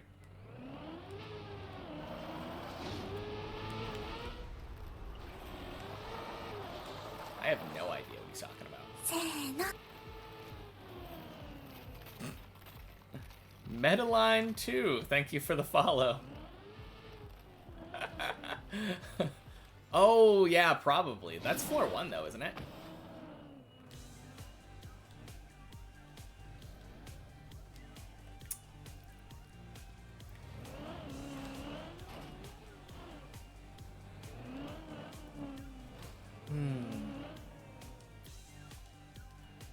Yeah, I think just, like, all of the floor 1 recoveries, I don't like any of those.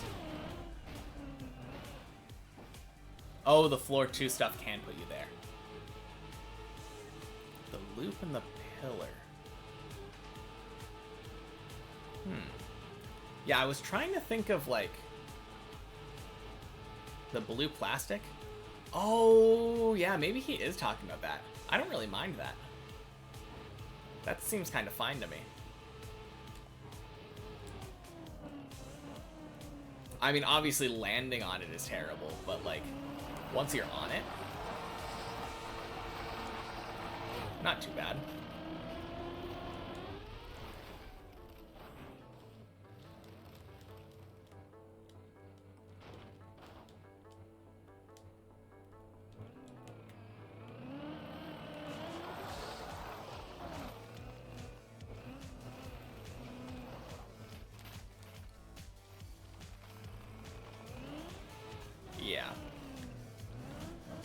I think landing on it is the hardest thing for me.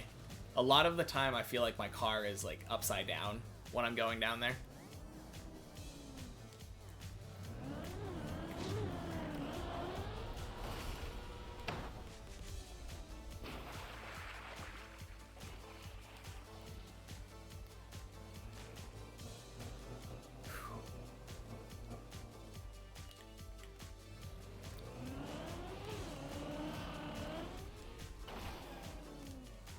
Car control skill issue.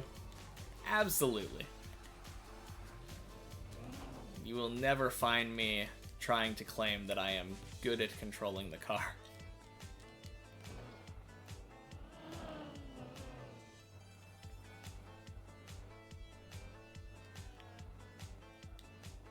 Oh, nice.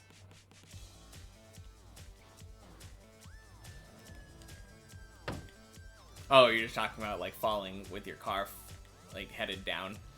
Yeah. Yeah, I've tried to influence in the past. It's, not always a winning battle.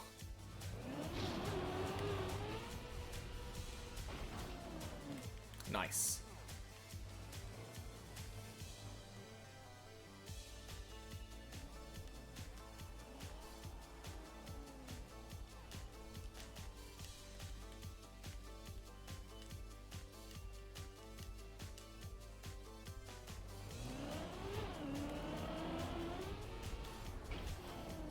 Man, ever since you had me line up that way, it has been a lot better.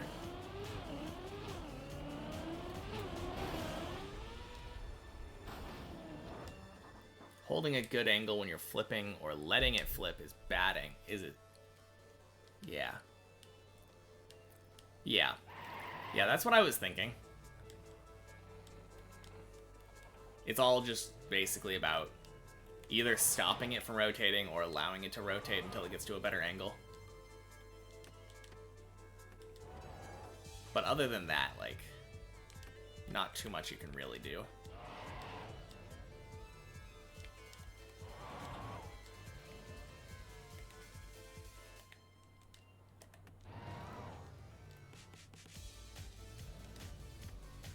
Okay. Should be good enough.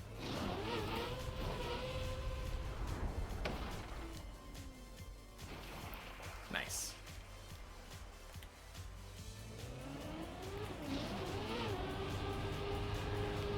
Crap, again? No, and I'm going off. Thank you. I keep accidentally turning too early.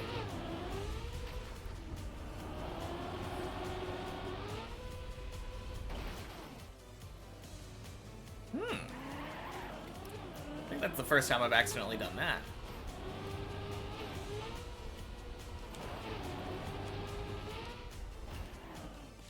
Yeah, I use visual indicators. So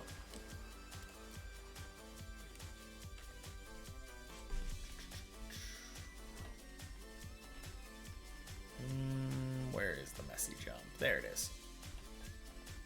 So there's a part of the road right here that kind of looks white. It's like skidded out. And that's what I usually aim for. Once I get right past that, I start turning hard left. Partial steering? Yeah. Maybe. I think I did try to steer a little bit less this time because I saw myself going like hard into the pole. But yeah, that's definitely a skill issue. Time to shower? Hey, sounds good. I will be hopefully getting up to floor 3 again. Oh boy. Thank you. I sure hope you're right. I got it once today, so no reason I can't get it again.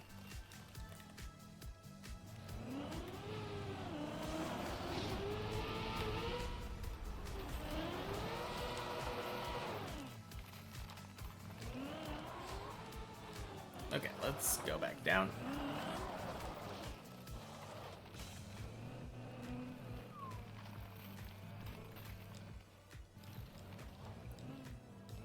Jeez, fly randomly bothering around.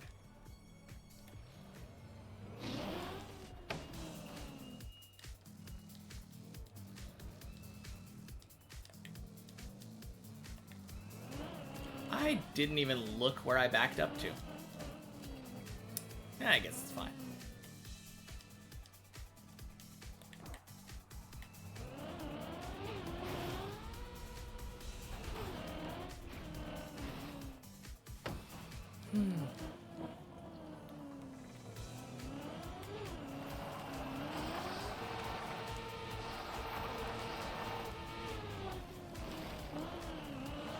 Oh no.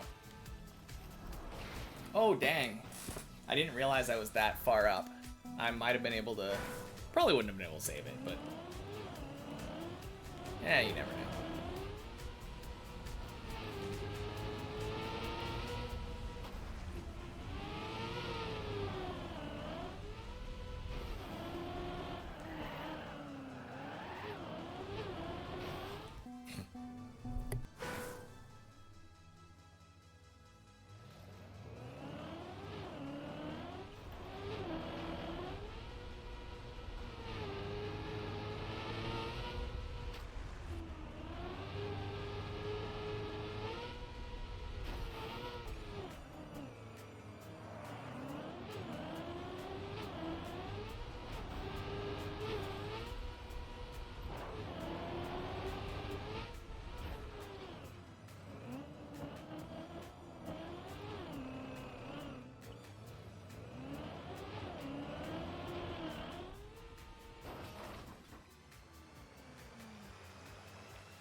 Welcome back. Good timing.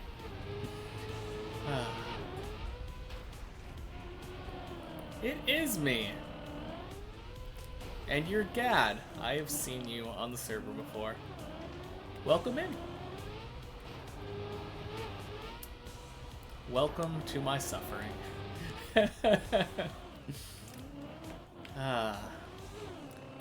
No, actually, it's not too bad. Were you on here earlier today? I think you were. I think I saw you at some point.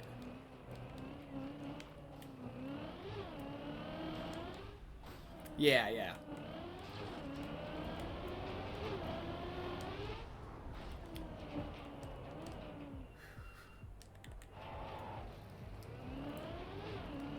Yeah, I think you might have been here when I got my PB, but not sure.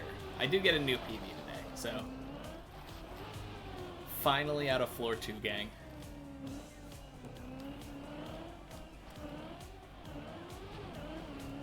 I don't know if I've asked you what your PB was. I've definitely seen you in a lot, so yeah, you were here a few hours ago. Oh, you mean like here? I wasn't sure if you were here. I know when I said that I was streaming in the server, I got a sudden influx of viewers, which all quickly left pretty after a moment, but I don't think anyone actually said hi at the time, so hello. Yeah.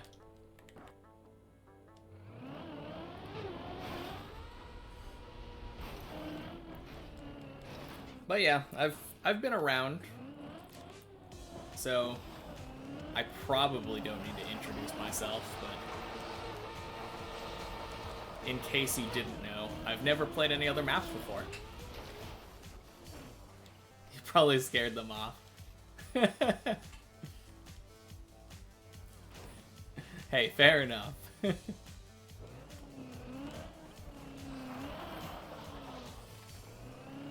We do have some scary conversations in here from time to time. Anything from anime to random time travel shenanigans.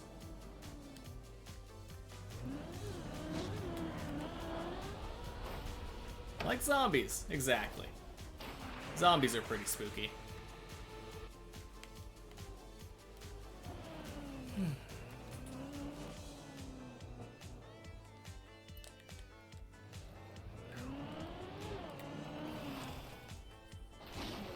Oh, nice! What a save. What a save.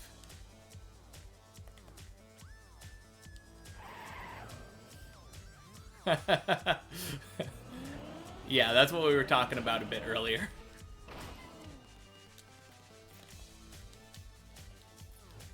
Whew. Nice.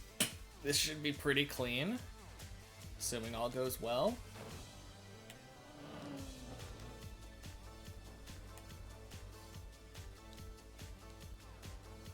Nice. Nora, hello. That is kind of the plot of Dr. Stone, isn't it? I'm doing great. I am on floor 2, going to floor 3. How are you doing? Oh, jeez. No, I'm not doing great. Oh, okay. Kadonk.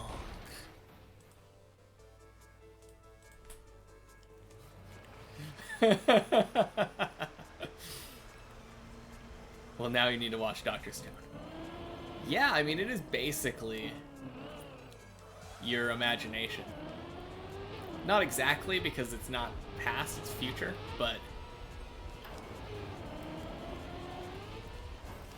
yeah, physicists stuck in a less advanced world is really what your imagination was calling up.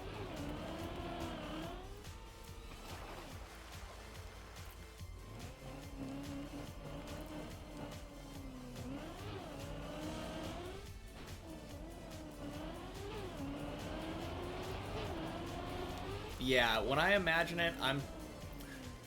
Tell racing car you said hi? Alright.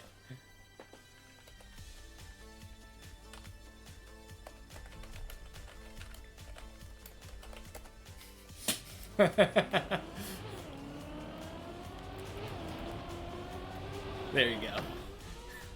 He says hi back.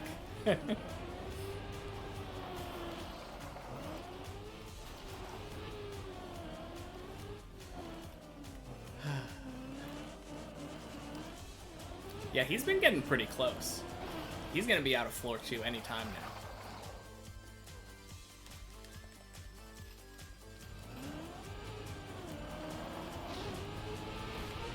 Same. I mean, with the rate you were learning, if you give it some time, like, I have no doubt.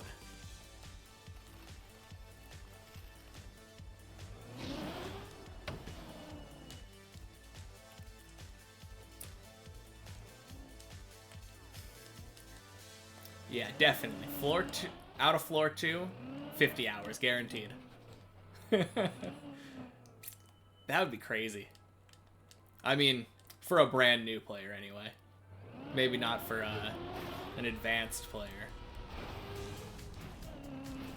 Although floor 2 is kind of weird.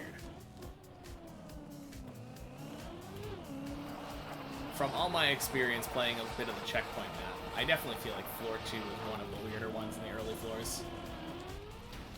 Oh no.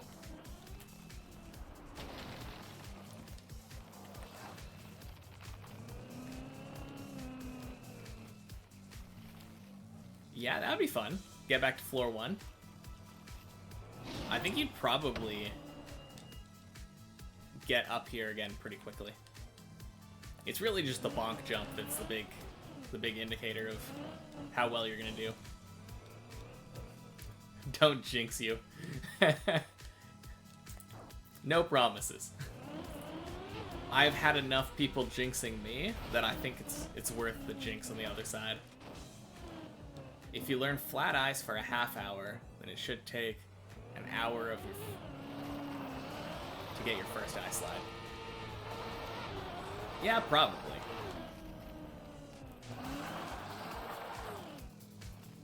The other thing is, you did say you weren't going to do the checkpoint map until you reach floor 1. It might be a good idea to try the checkpoint map. Especially for this trick. Yeah. I mean, realistically, I think when I did it, I did get... Oh, hey, thanks for the follow. I think when I did it, I'm pretty sure I was stubborn, right? That sounds right, but I think I got it like once or twice by myself, and then went to the checkpoint map to perfect it. And then I spent like 15 minutes to a half an hour doing the checkpoints. Doing that checkpoint. Heck yeah, go stubbornness. Exactly. But yeah, I would say if it's not beneath you, go to the checkpoint map for that specific checkpoint. And it will save you a lot of effort in the long run.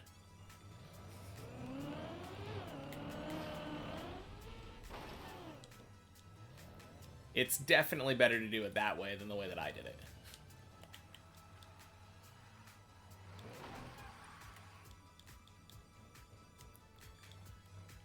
Yeah, that's fair.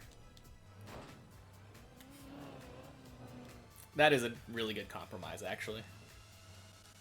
Crap. No! Yeah, sounds good. And then we can all climb together. No, if you do decide to jump on and play some, and you go to the checkpoint floor, let me know. I can hop over and we can mess around over there. Why didn't that count as a fall? I have no idea. I don't really... Oh, are you talking about the thing... Sometimes it, like, puts a fall on the counter and then counts back down? I'm not really sure. I think that has to do with me clicking respawn at a certain time. It was a turtle? Oh! Yeah, I don't know. I thought that it should have. I'll have to pay attention to that next time that I turtle. Or dead turtle.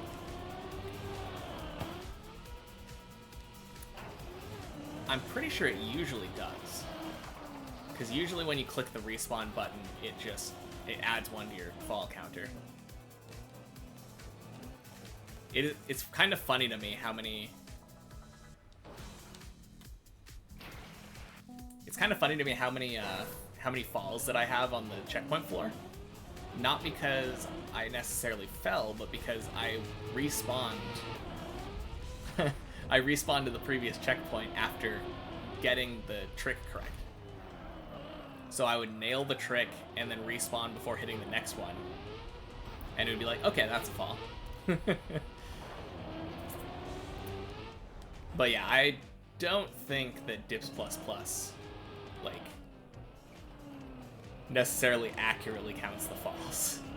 I'm pretty sure I've fallen far more than 2,700 times.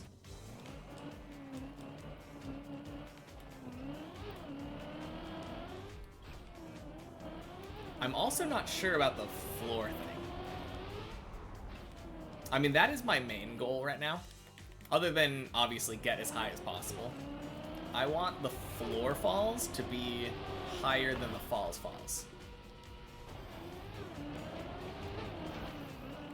That would be amazing. But for that, I need to, like, consistently get to floor 2 and 3.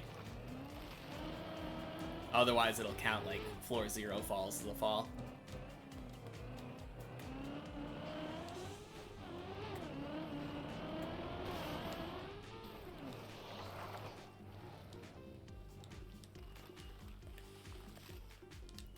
Now, I would really like to get to floor 3 again today. I did a little bit of practice on the ice slide I failed at last time. So hopefully when we get back there again, I'll be able to nail that first try. This is your PB? Oh, dang. I had no idea. Yeah, this jump is kind of finicky. I always just try to take it faster than I think I should. That seems to be the key for me anyway. I do it faster than I think I should initially, and then I release and push brake once I get some grip.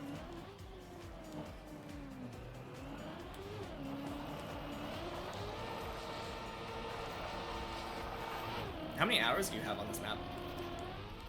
I know I've seen you on here a lot, so probably a few.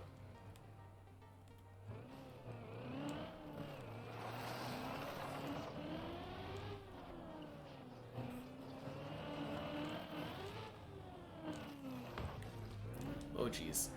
Oh geez. Oh man. Saved? Okay. Nice. Whew. I can't believe that didn't kill me. I think it's because I went over it backwards.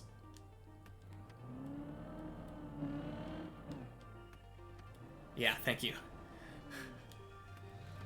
Alright, this is gonna be a little sketchy, but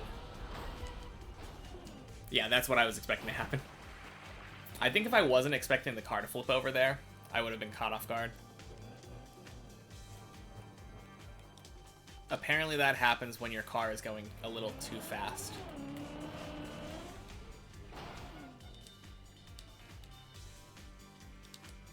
Uh-oh. That was almost bad. I swear this is the worst jump. The jump to that pillar there.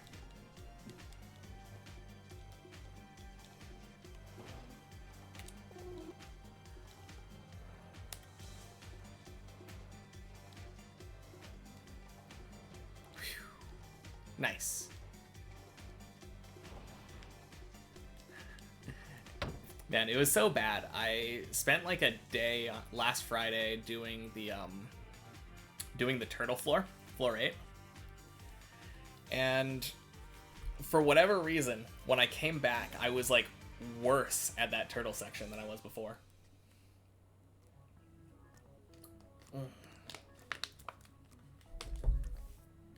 That is absolutely the last thing you expect. Nice. All right, we nailed the fish jump.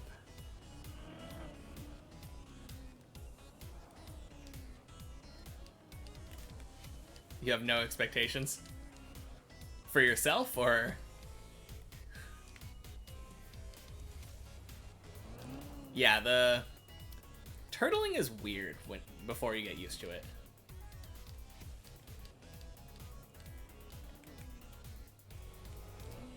Oh man. Oh, this game in general. Okay. Yeah.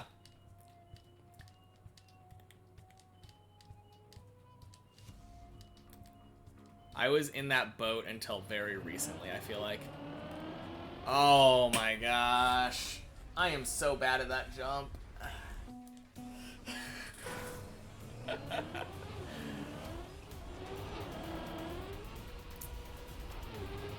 07 indeed.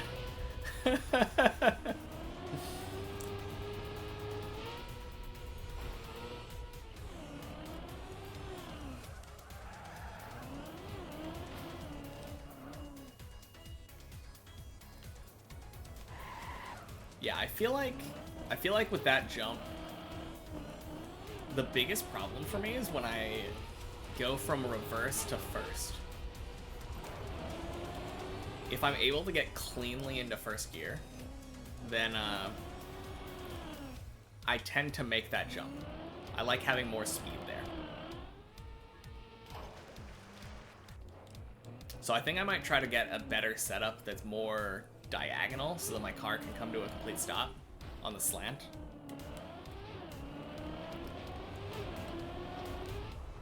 That's probably the best thing for me right now. Yeah, that's like one of the only things holding me back from getting like messy a lot more. That and the pillar jump, I guess. I've been doing the pillar jump better now.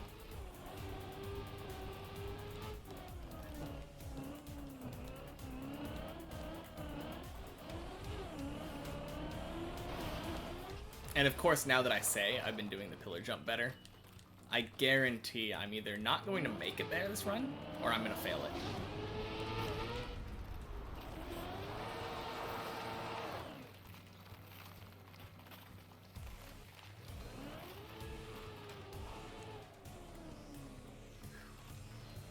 Yeah, so I usually stop like right there, and then boom.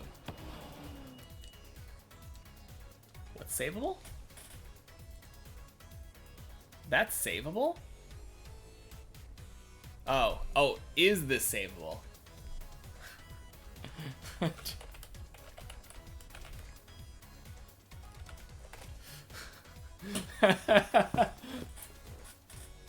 Man.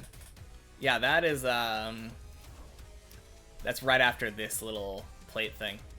You can drive. Oh.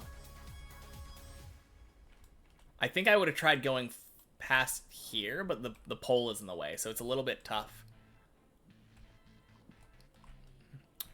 I mean, this, if you landed flat on that, yeah, I think that might be the play.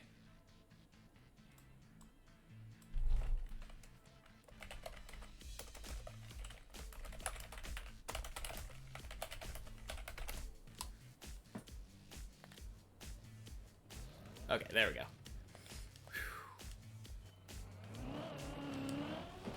Yeah, I think that was the right idea, though. Since there's no pole in the way that way, if you were able to jump to that plastic, you could jump from that plastic to the start of floor 2. And sure, you're at the start of floor 2 now, but it's definitely better than nothing.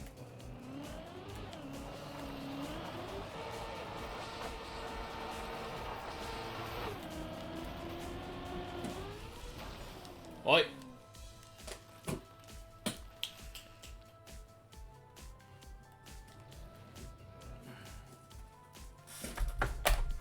Stop it. Ugh. No eating cardboard.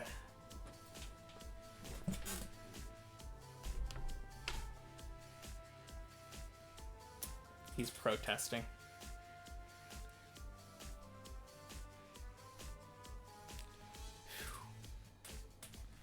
All right. Hello there. Wow, I was kind of expecting him to leave. But no, he's all in. He's ready for lap time. Oh wait, I think he saw a fly.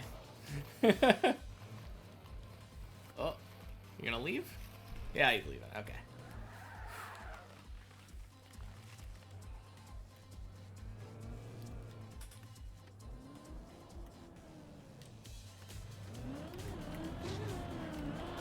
Oh. Oh my gosh, what am I doing? Oh.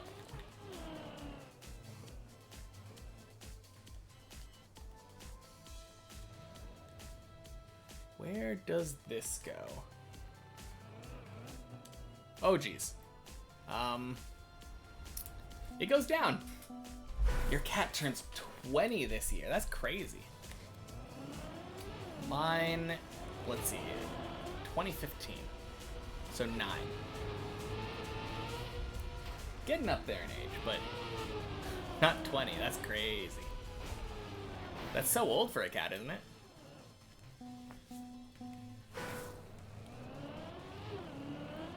I mean, I hear people talk about cats getting to that age, but yeah, that is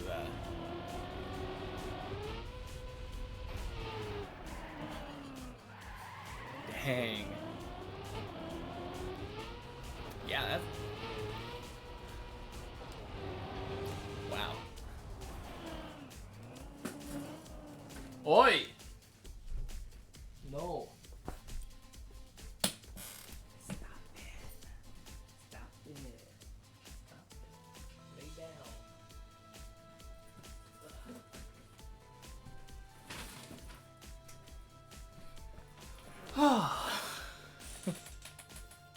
He hasn't had teeth for the last 3 or 4 years? Oh, that's so sad.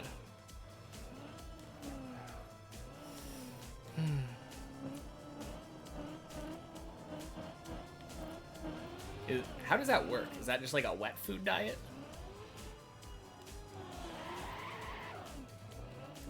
Because of course you can't chew on like hard food if you yeah, okay. That makes sense.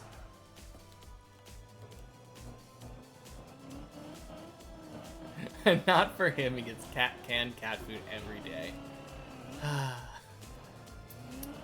Yeah, fair enough. Must be loving it.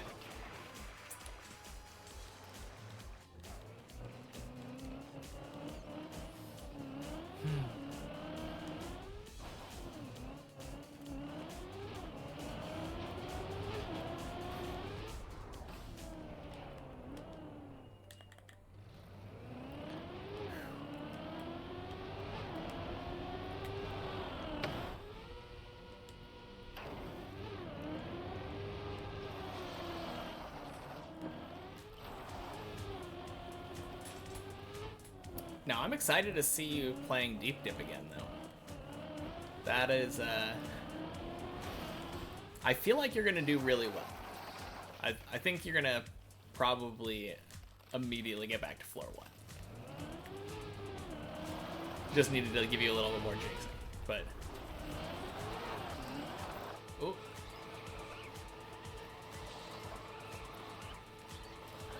Yeah, I think the first time that you tried this jump, I think you missed the ice altogether, right?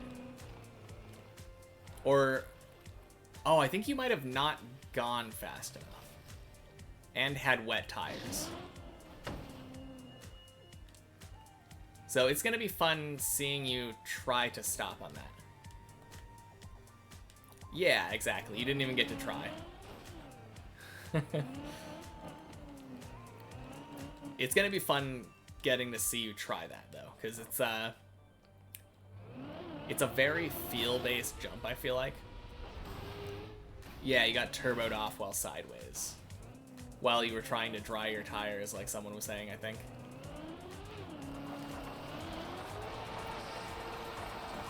But yeah, that jump is a very weird one, because like, you need to have the feeling of how fast you need to go. And if you go too fast, you need to be able to stop yourself.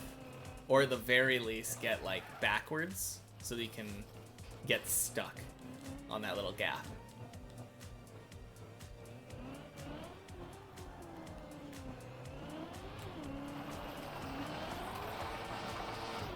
I mean, being honest though, your first attempt was technically better than mine. Or get lucky. Exactly. Or get lucky. You might just get lucky, be going like the perfect speed, and then happen to drive exactly where you need to. Clip and get like really slowed down. That's the way to go. Yeah, when I first did that jump though, I don't know if I've told you about this, but I didn't get told where to go beforehand, so I had no idea where the next part of floor 1 was. I ended up jumping way off to the left. Only then did I like actually ask somebody, hey, where am I going?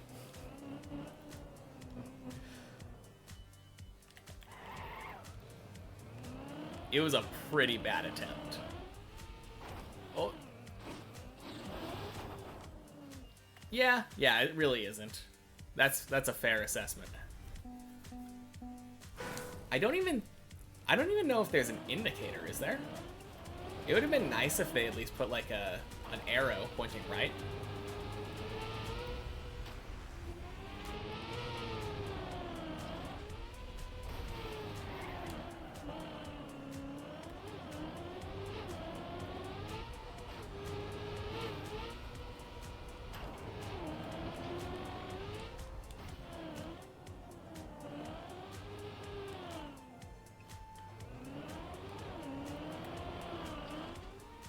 But yeah, I think I just kind of guessed where you needed to go. I probably saw the tree hanging upside down and thought, oh, it's probably not to the right then. Oops.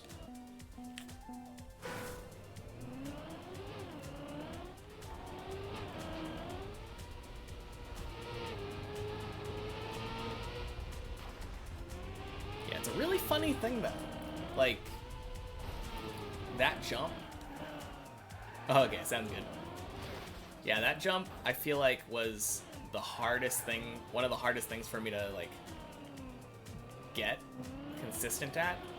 But now that I'm consistent at it, it's super, super easy.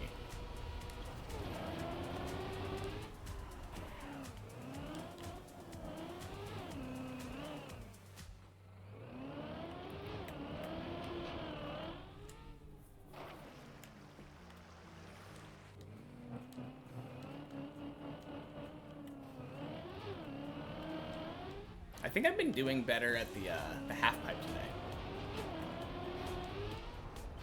Most days I get like a bunch of awkward fails on that half pipe. I think today has been a pretty good day for that trick.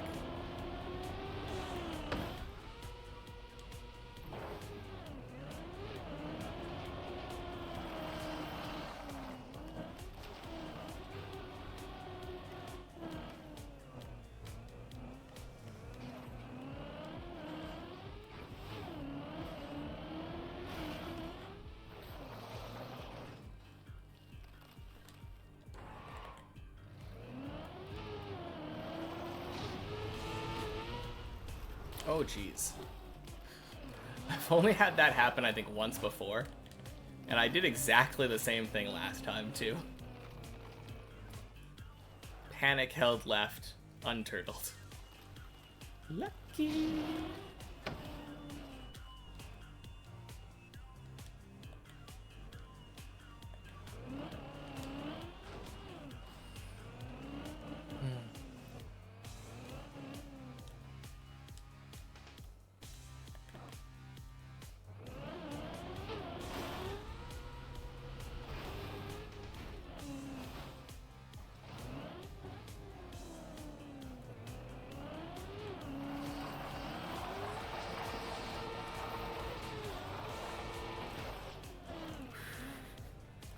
Woo!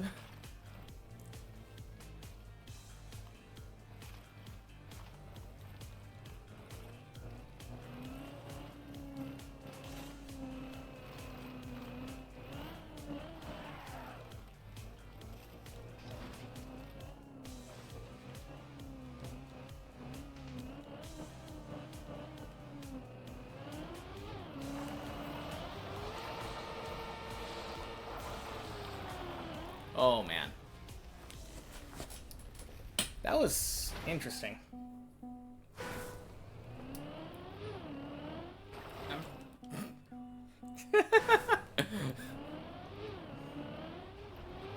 Been a while since that's happened, but yeah, slid out on that ice slide. Not great.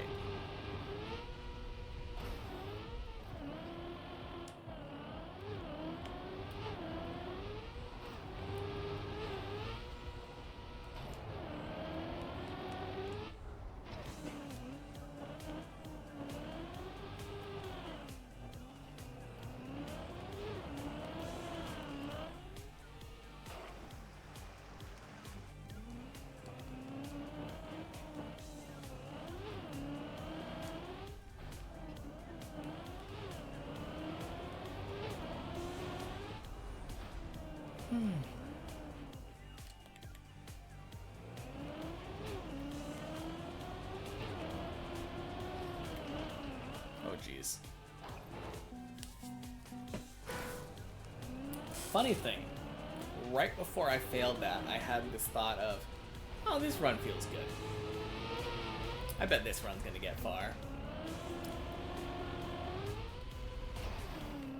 Failed the bomb jump.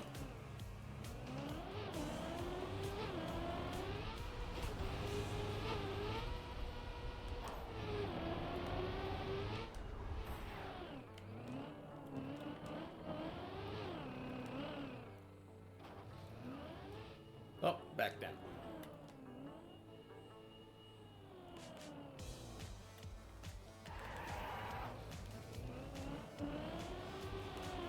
I don't know if... I'm kind of curious if that would have counted for a fall. Because I didn't really fall, I went back. Like, it was a thing that I did on purpose, but... Oh, jeez. That one? No, that one did count as a fall. Okay. Now I've got... Now I've just gotten to think what's a fall and what's not a fall. What's a floor, what's not a floor.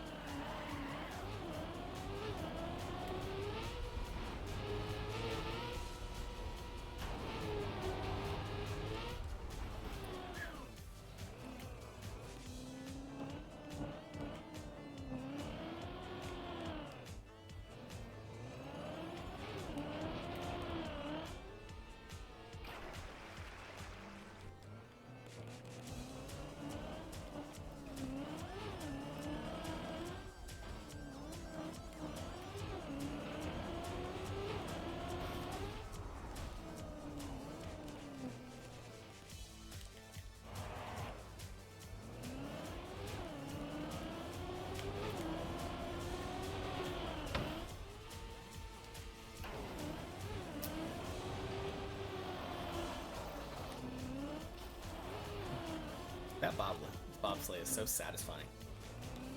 I hope I can get the other bobsleighs later on in the map to be that satisfying. as they are right now, most of the other bobsleighs in the map... No, I think the other one that's on floor 1, I'm pretty good at. I don't feel too bad about that, but... Like, I think there's one on floor 4? I think it's floor 4. Yeah, I'm pretty sure it's floor 4. And that one feels really awkward still. I don't really know how best to navigate that bobsleigh.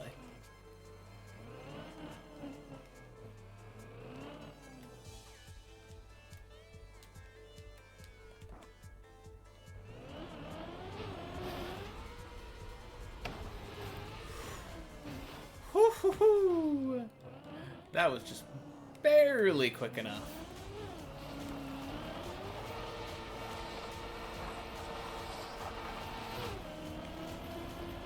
Oh, jeez. Oh, that one. That was weird. I felt like I could have been going faster there.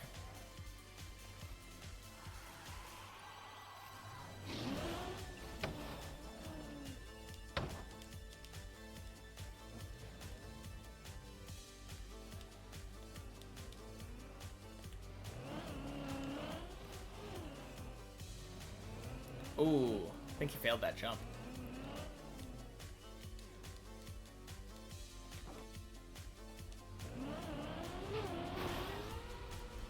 Oh, yeah. That's what we want. Much better.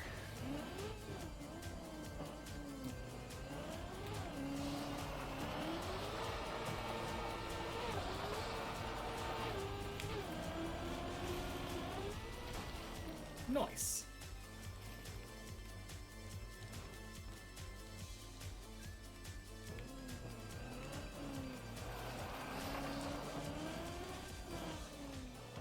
Yeah, this one actually feels pretty decent.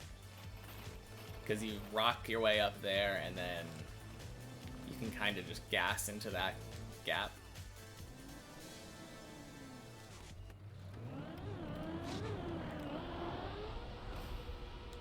Nice.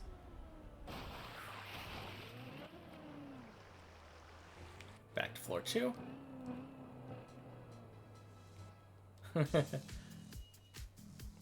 See that? He's blaming on a lag.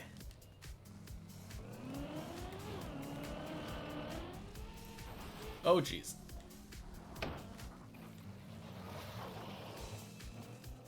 That is a valid worry.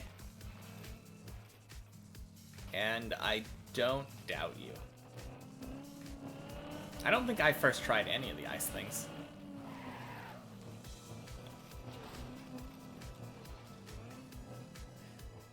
Honestly, like,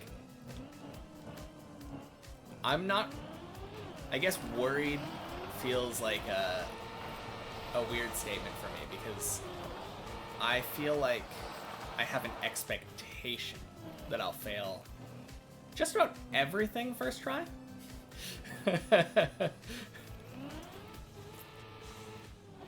I mean, obviously I have practice on most of the tricks. The one before the 3 ramps for floor 2. Oh, you mean floor 1? Yeah, yeah. I think I failed that one first try too. Yeah.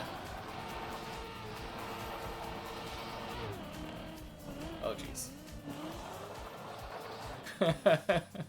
No, absolutely not. Like, I think name a jump, and I can tell you that I've definitely failed it way more times than I probably should have. I mean, not even jumps. Like, I've failed this at least twice. Just going back over that gap. I mean, it's such a simple thing, but like, if you do it enough times, you're gonna fall.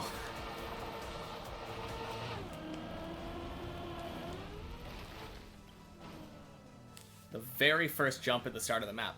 Yeah, I failed that first try.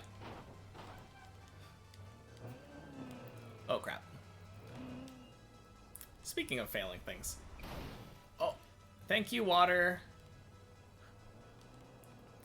Yeah, I failed that one. I think I fell into the water on the right side the first time I tried it. And then I failed the very next one into the grass first try.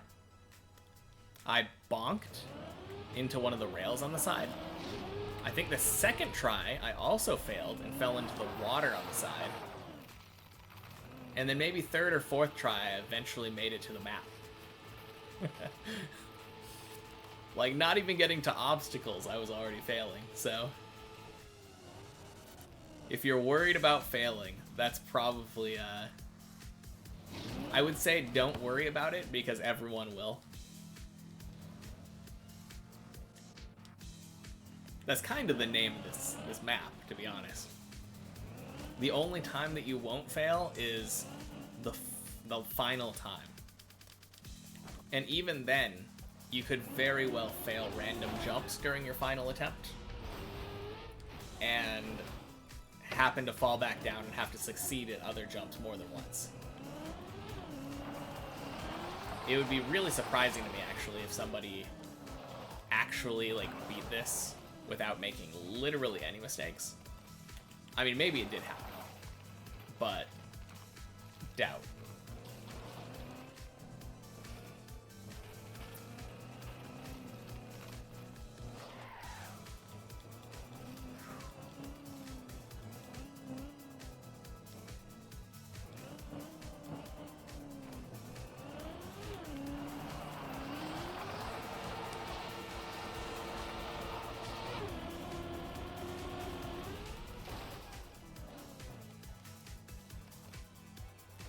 I think I failed this first try too, if I'm not mistaken. Or I might have made that one first try because I YOLO'd it. YOLOing that, I feel like, gives kind of a 50-50 chance.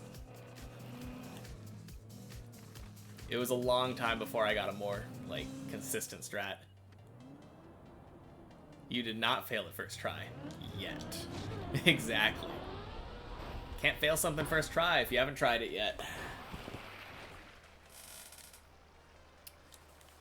Honestly, though, like, when it comes to floor 2, I would say the most intimidating jump is this one.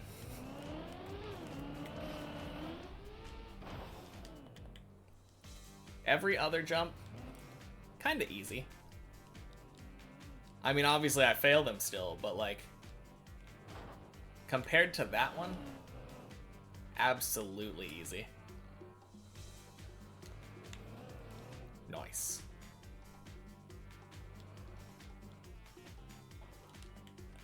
The fact that you have to do that jump into a turtle section is kind of crazy, especially for a new player. Oh, oh, no, no, no, go up, go up, go up, go down, go the other way. No. Oh, no. Turtles. Ah.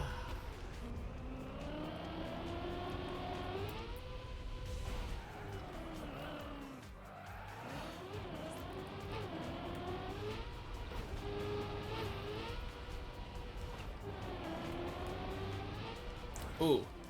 I think I might have made that jump to the dirt first try.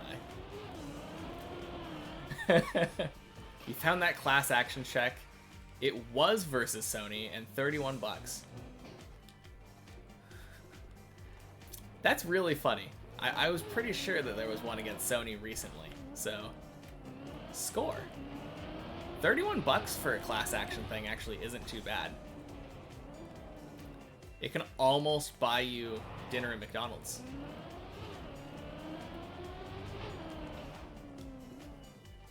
Not at all. Oh, not at all bad. Yes. I thought you were going to say it cannot buy you dinner. 31 bucks, that's about the price of a large fry nowadays.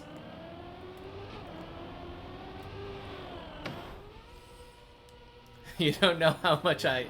Oh, yeah. crew.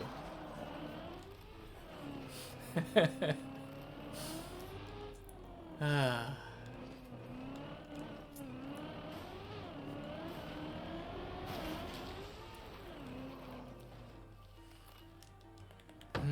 Yeah.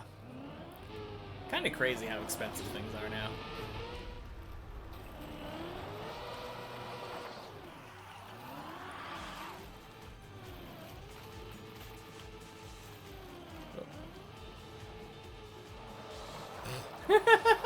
All that wiggling back and forth just to end up back at the bottom.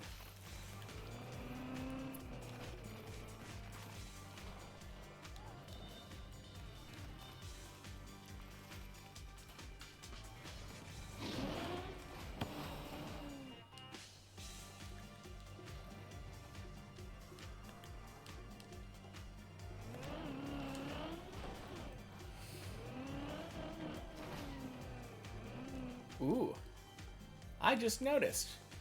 We're at 111 hours. Maji!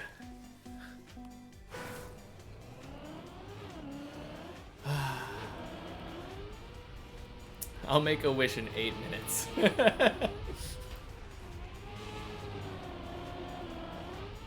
And my wish will probably be get back to floor 3. Or $1 million.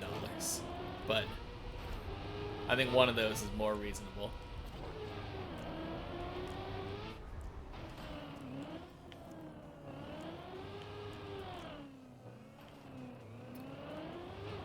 Absolutely. Who said anything about giving up? Not me. Welcome, welcome.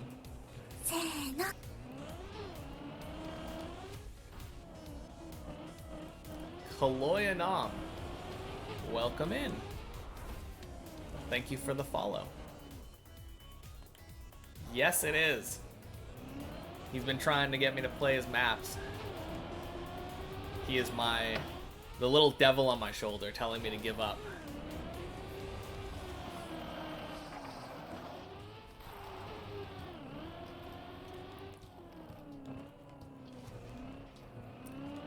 And also, he's wrong. Last week, he said, will not reach floor 3 within a week. And if you look at that little PB marker on the left, that is in fact above floor 3.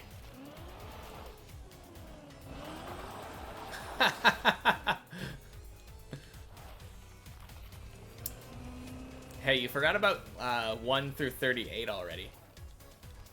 He's the 39th and only.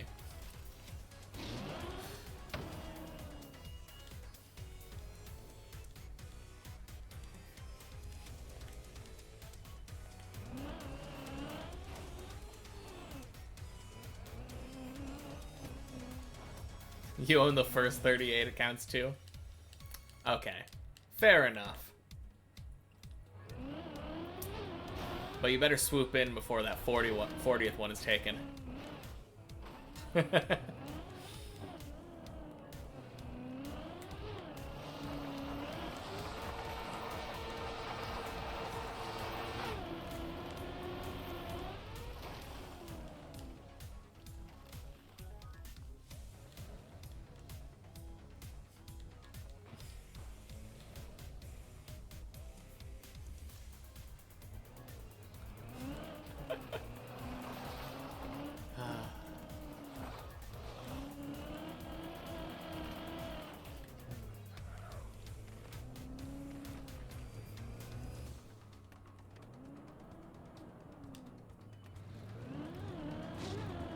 Time to bring my A game, though.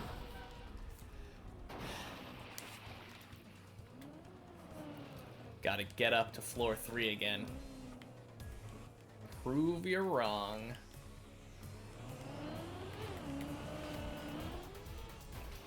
Oh, very nice. That was weird. It wouldn't take my gas input for a little bit there.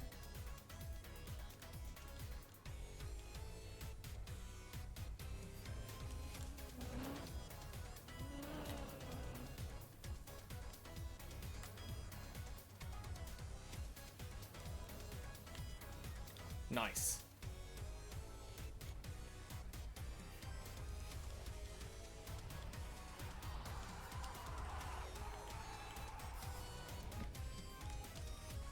Gonna make a chat bot and see if I can tell. Sounds like a fun little challenge.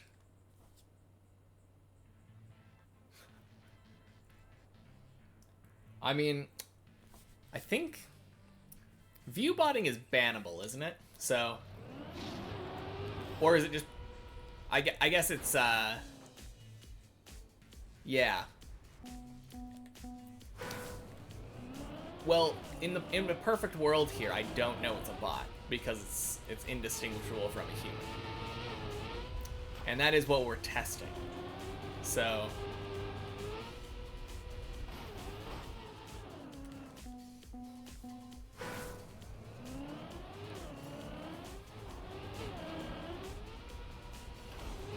I mean, I'd probably never know.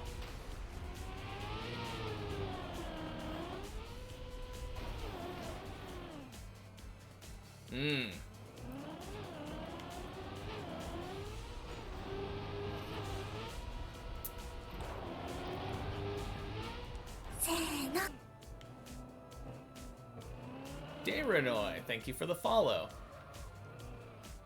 In all cases, you have to get reported in order for the...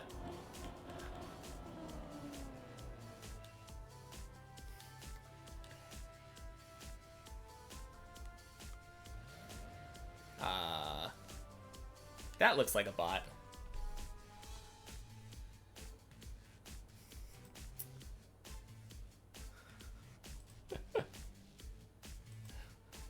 Not yours. Kadunk. Did you guys know that I'm a star? Isn't that crazy? I didn't know I was that famous. Just gotta add them on Discord. And that's how they get ya.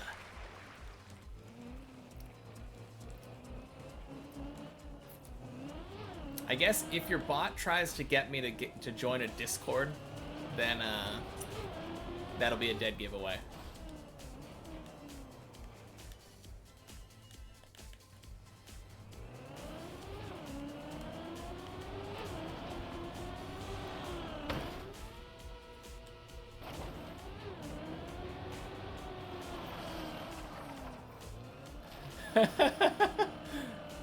That would be really funny.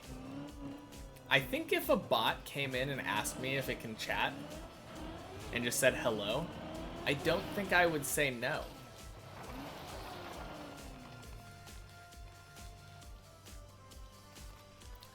Also, you just never know. Maybe it's just a person role-playing as a bot that day.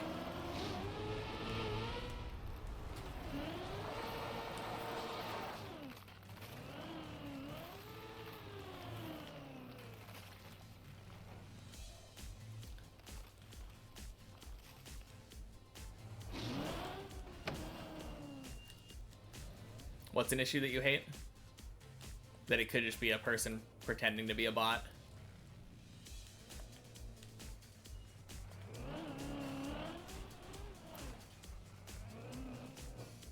Oh, okay. Yeah.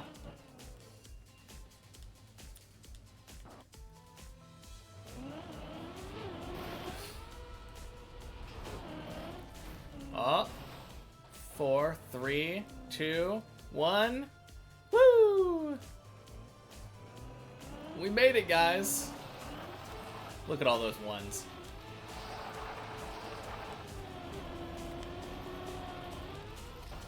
That was a weird ice slide.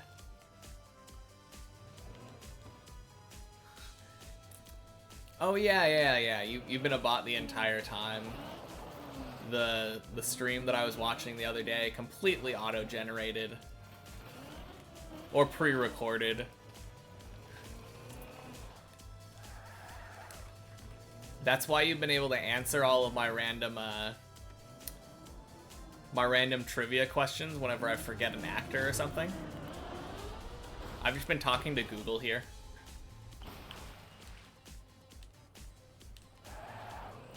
You always make them type unhumanly quickly.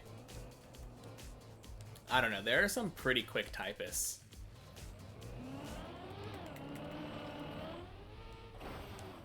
Oh.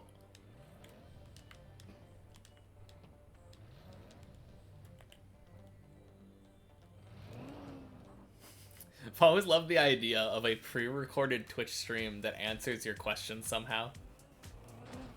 Very silly.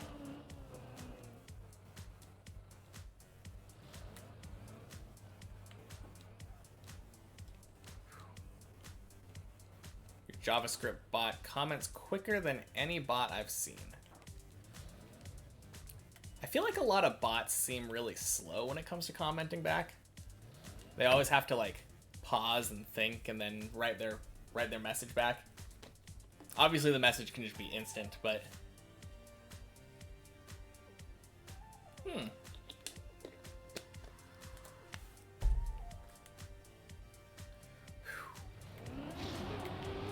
oh geez.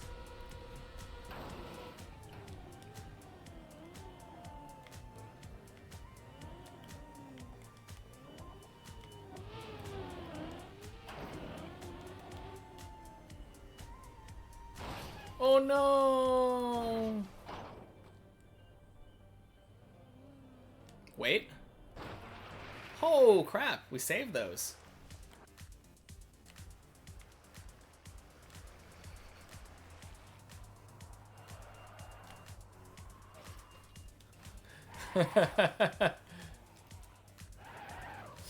Welcome in, not a bot.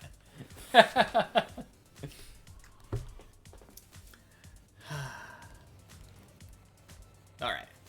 So, if you ever fall here, make sure to dry your tires first. This is a PSA. Because you don't want to end up here with wet tires.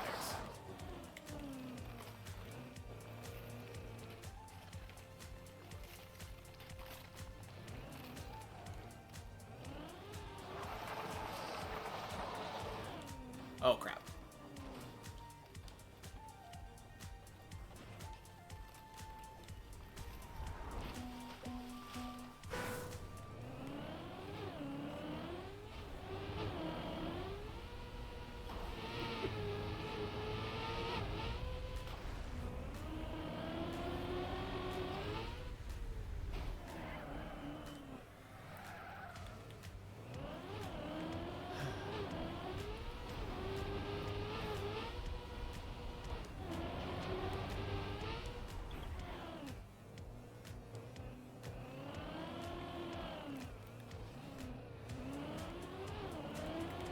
Wait, where did I just fail?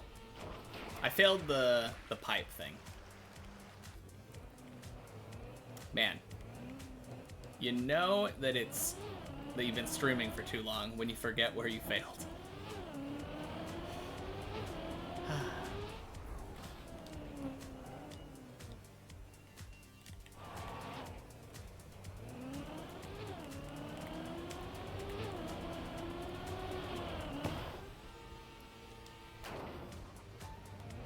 Might end up calling it quits in like 15 or so minutes. Nice, even 7-hour stream. Wait. No. If you're getting on here, I can make it longer.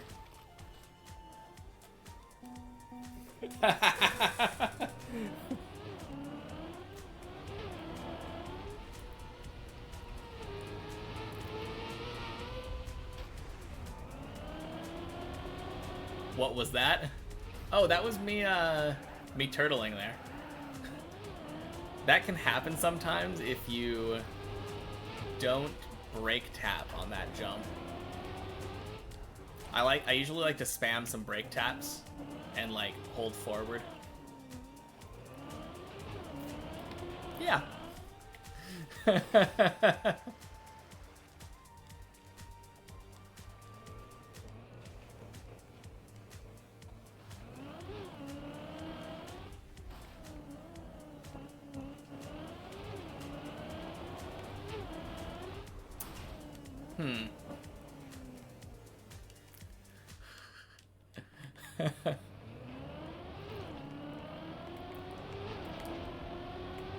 Well, thanks for stopping by, though.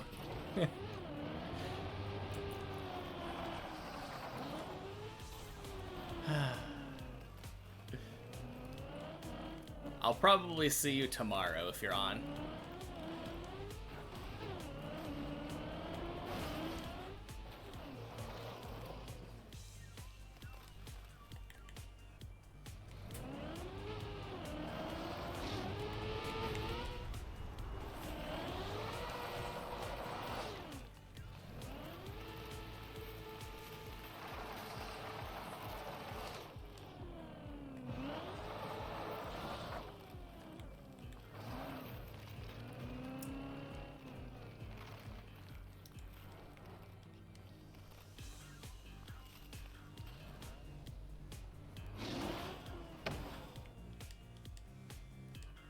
Oh, jeez.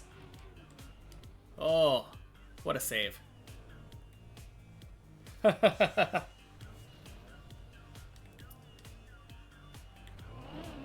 he's streaming now too?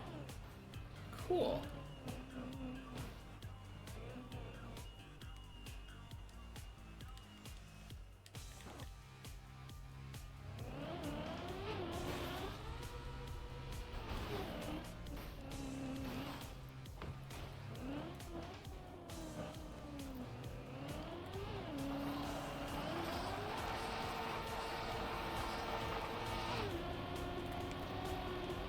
Ooh, that felt so fast.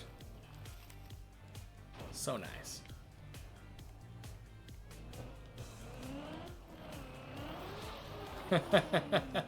Sounds good, man.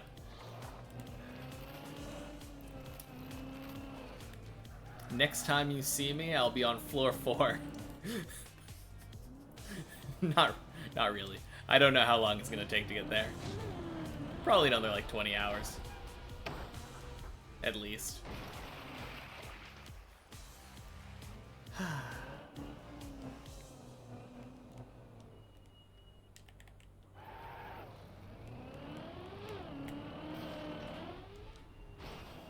Oh no. Oh. No. Oh. Oh. Yeah, I'm not doing this recovery. You can't make me.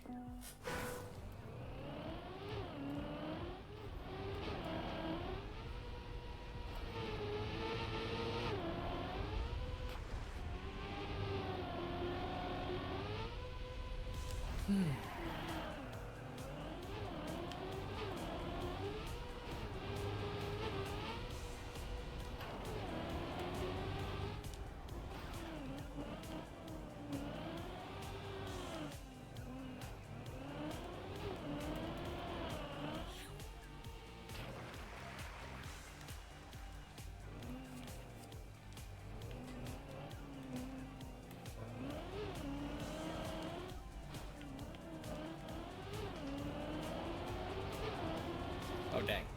Flies there.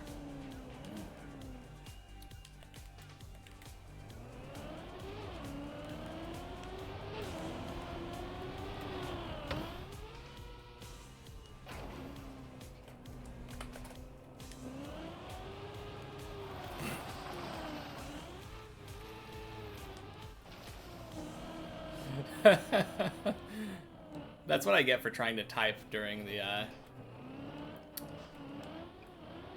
Hey! Look who's here.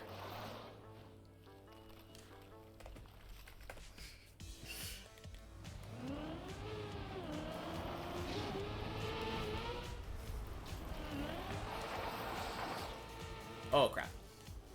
Man,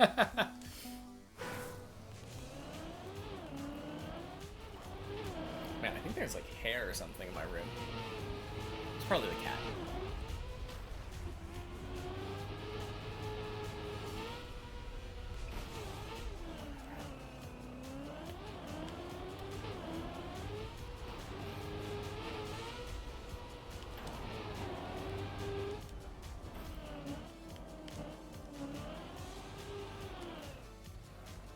Oh. Oh no.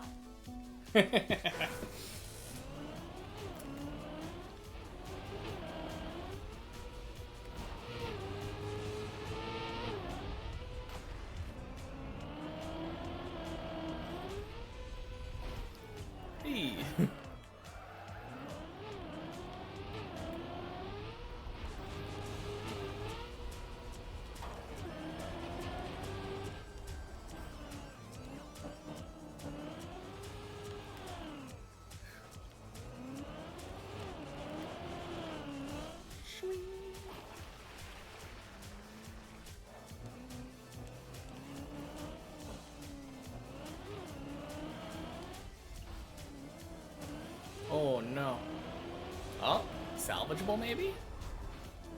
He said that was his last try, but...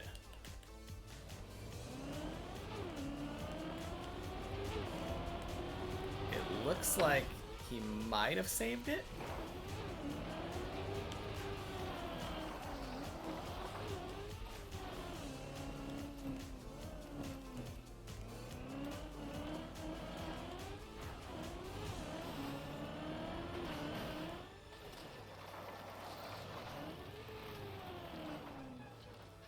Nice.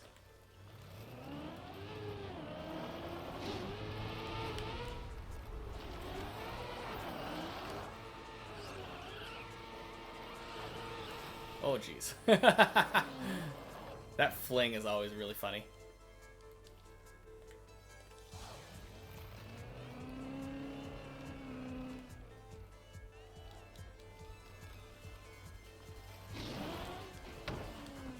No.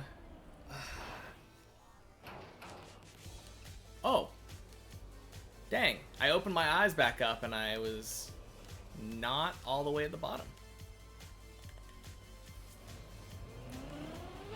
That's always a pleasant surprise.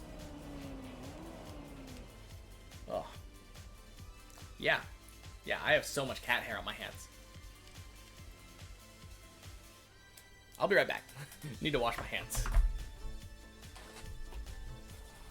Oh, hi, beauty.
Whew.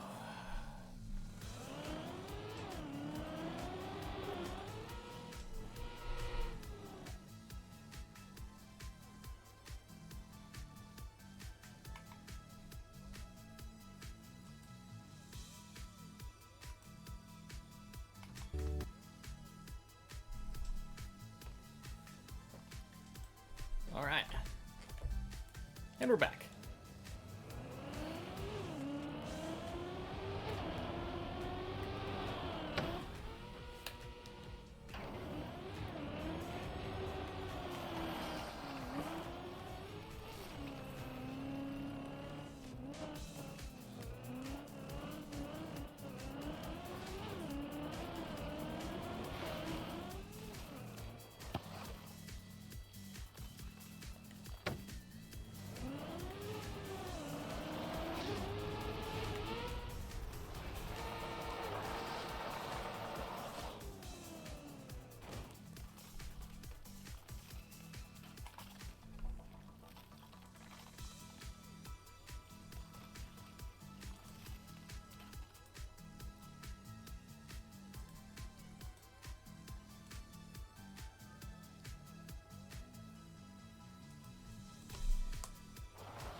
Man, the cat keeps chewing on cardboard.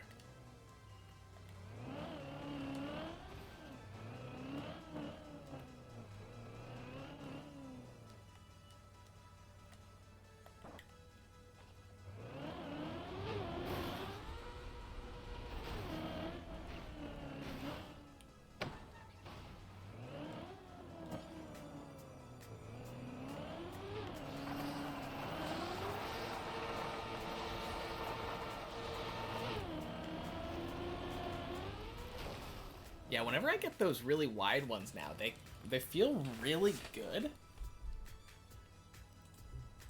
Oh. Oh, clicked off for a second. That was not a good idea.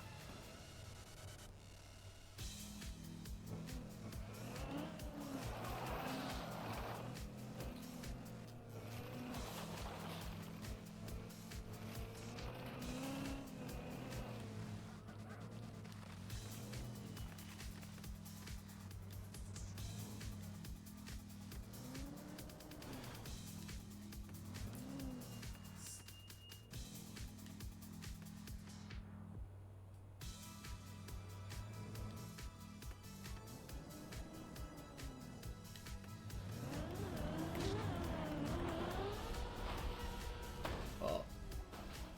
Nice.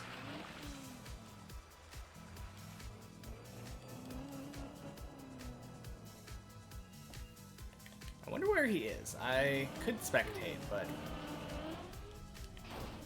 I'm gonna... Stop it! Stop! No! Stop trying to eat cardboard. Stop trying to eat cardboard. Oh my god.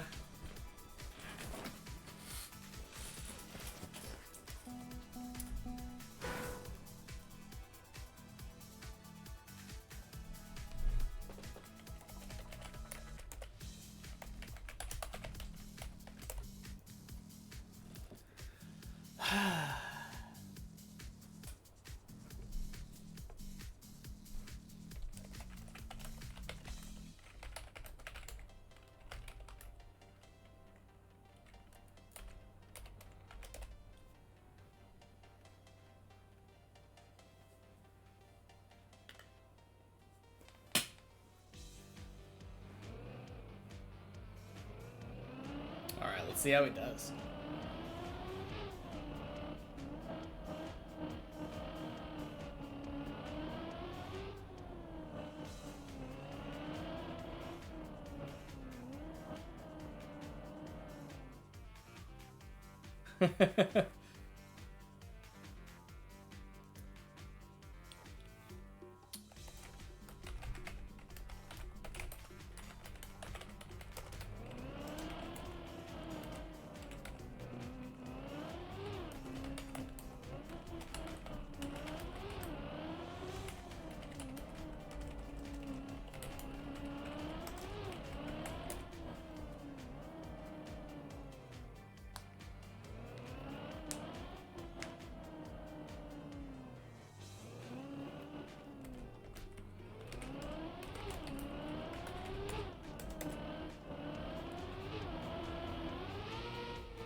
He's going for the third attempt. Oh. Did that make him fall? I stopped watching, but I think he fell down at the messy jump.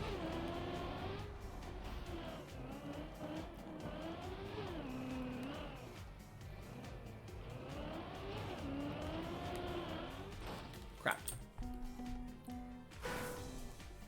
Where is he? He is...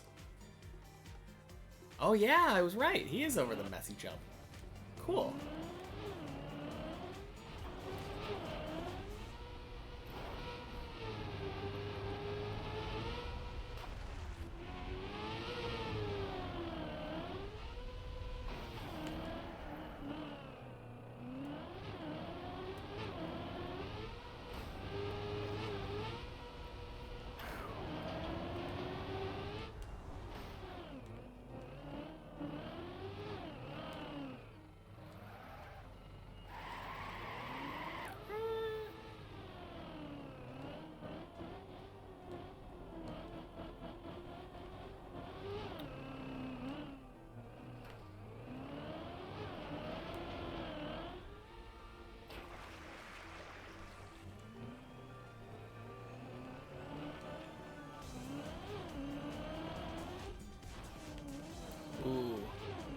looks like he's lower now, so he probably fell to the start of floor 2. Yeah, he's on the pillar. Wait, why did I restart? I accidentally restarted instead of pushing gas. That's one way to do it.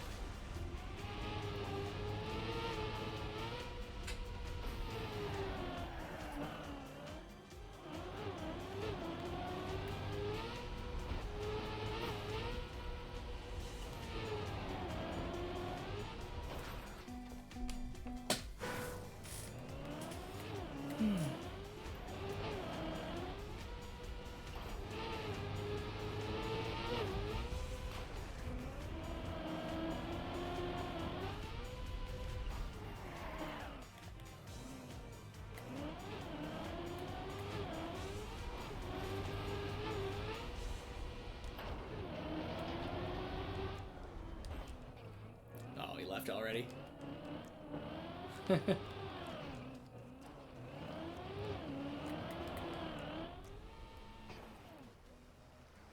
Man, now that he did it, I want to do it.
Boom.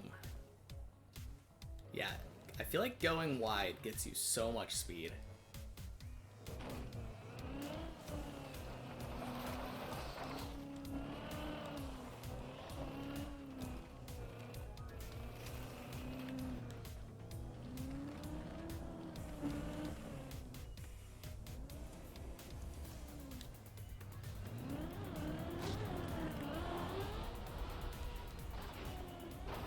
Oh no.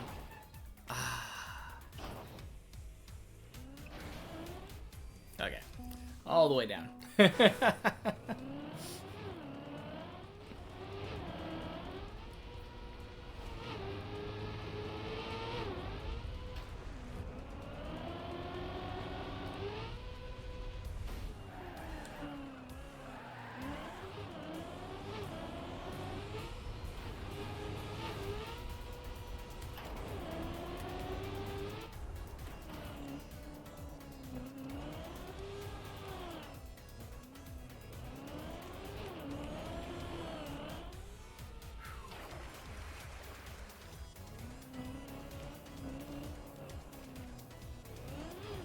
Catching up to you.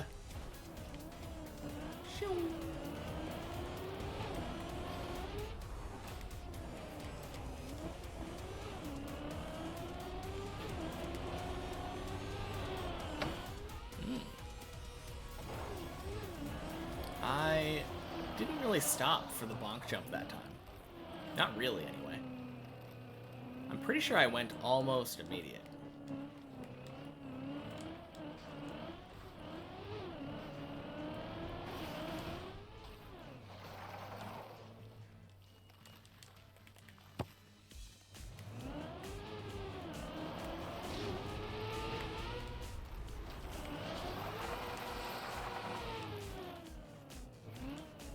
I'm gonna go back down. I did not feel confident in that. I was way too high up. I felt like if I got onto the pole from there, I would have slid down for sure.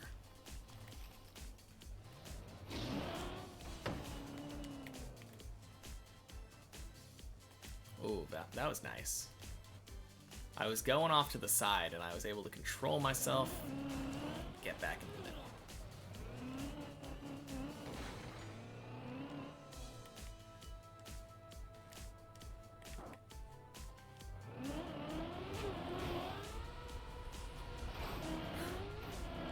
Oh, what if the thing with the Maji jump is that I'm backing up and I was in reverse, and that's why I got so much less speed?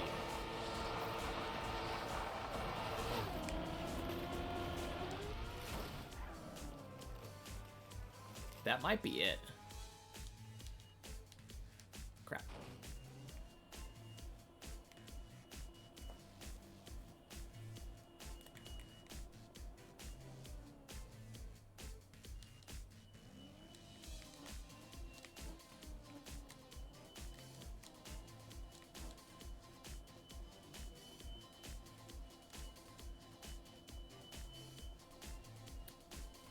Excuse me. Oh, geez. That isn't how it was supposed to happen.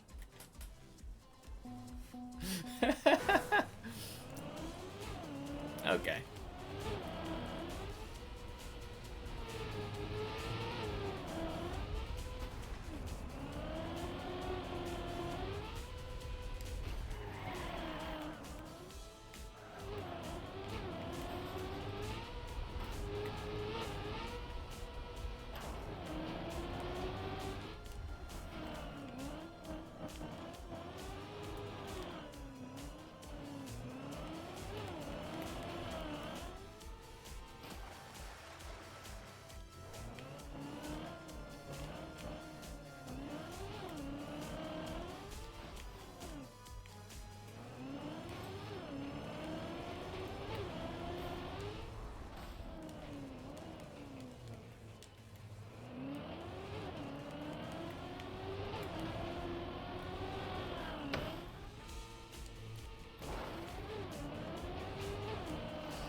I really want to get that PB now. I mean, not that I didn't want to get the PB the entire time, but...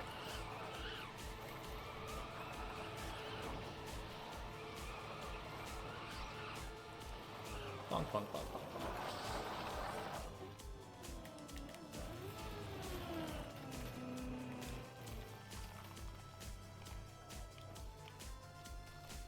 Cool that this was Gad's PB.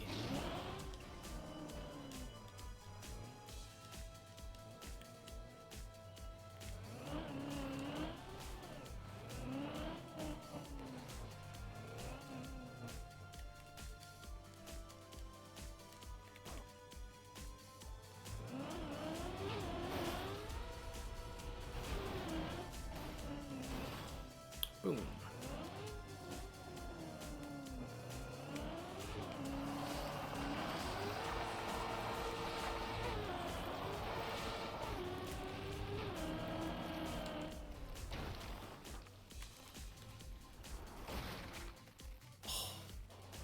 Lucky.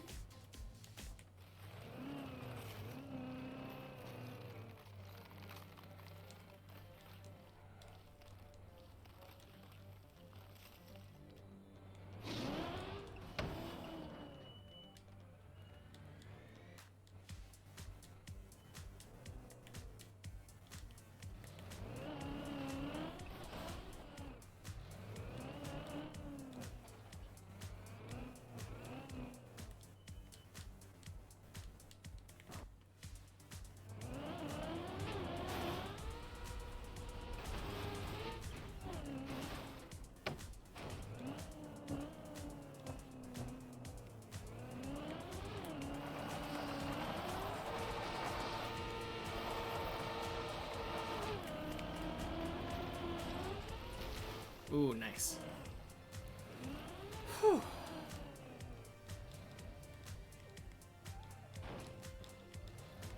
I wasn't quite sure about that because it was only 173. But I've seen slower get up, so not exactly surprising.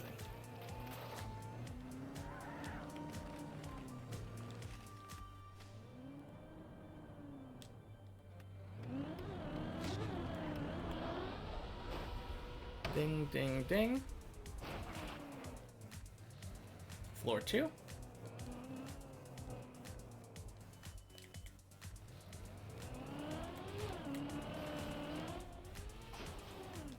Nice.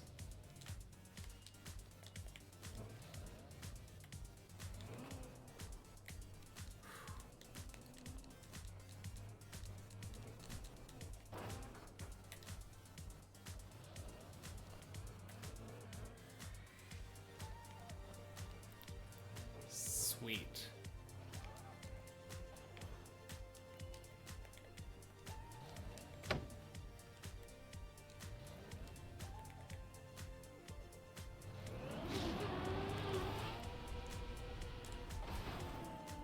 Oh no.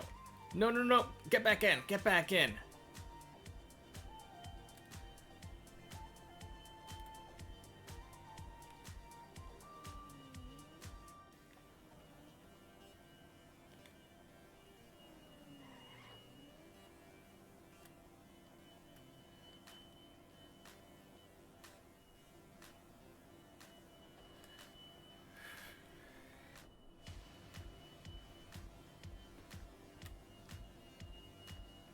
Man, where's Hammer Strike when you need him?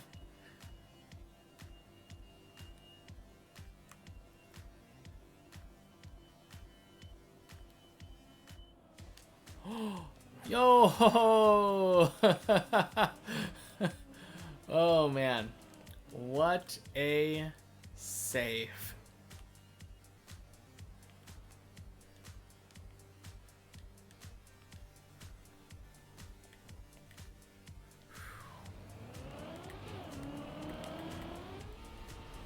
Oh yeah. That was a much better setup.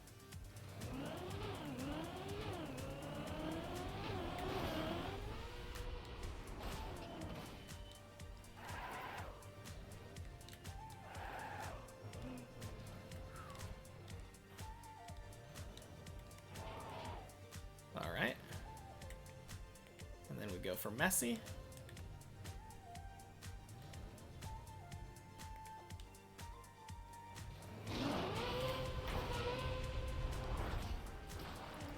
Swing. Not the cleanest. Oh no. Huh.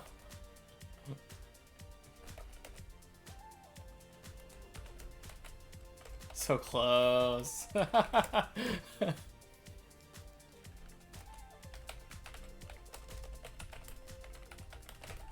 almost died to Messi.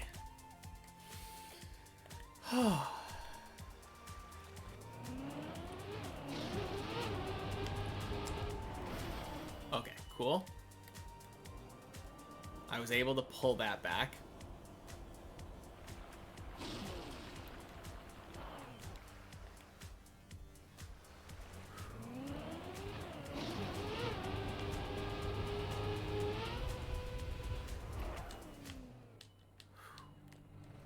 Man.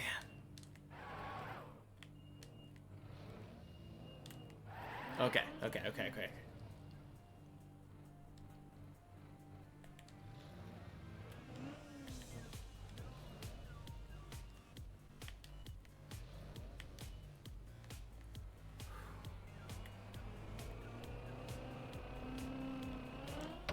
No. Ah.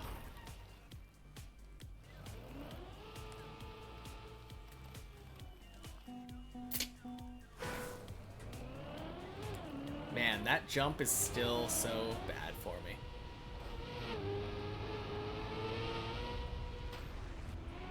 Such an unassuming jump.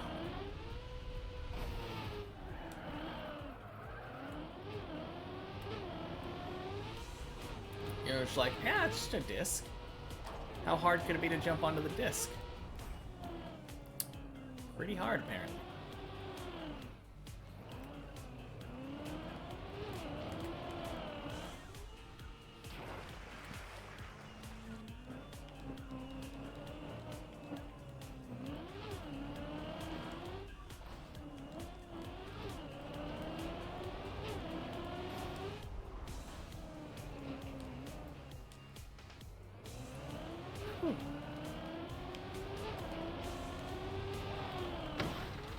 Oh, dang.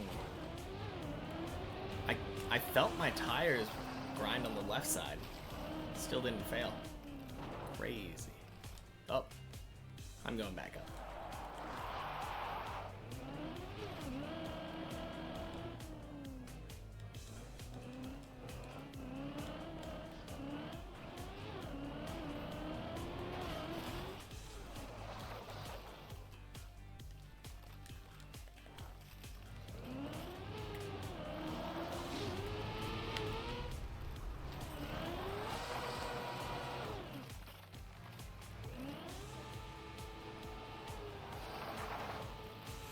Okay, let's go back down. No need to risk. Back down. Back up. Free pipe entry.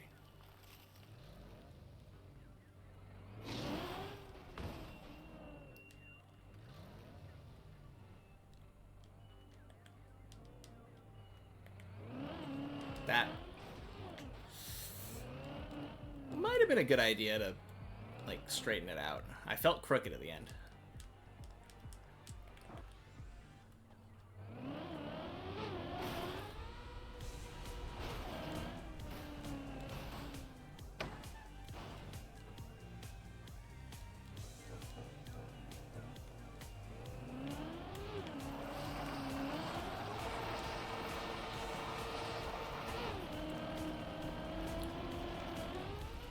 Oh.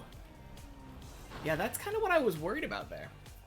I have had ones where I was like 173 and it easily gets up. And then I had that one. 173 doesn't get up. I think I was less straight that one. Yeah, I tried the more shallow line again, and I think I actually like the wide line now. Now that I'm a little bit more comfortable with ice slides.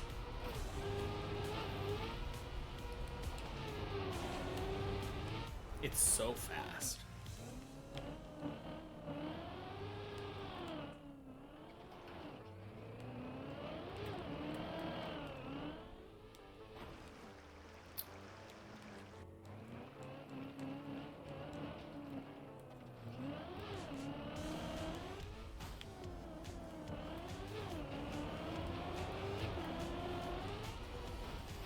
Oh, dang. Almost failed the bonk jump.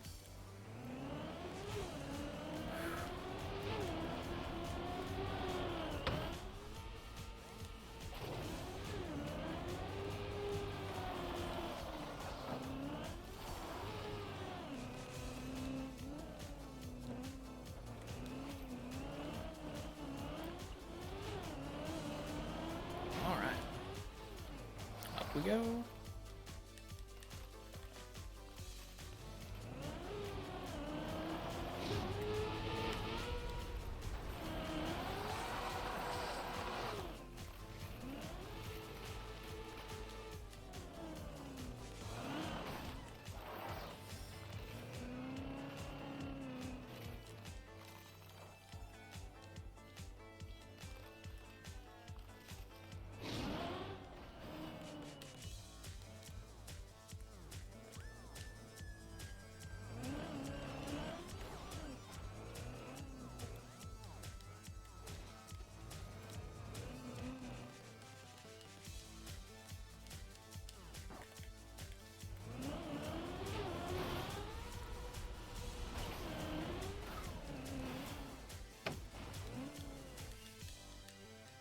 It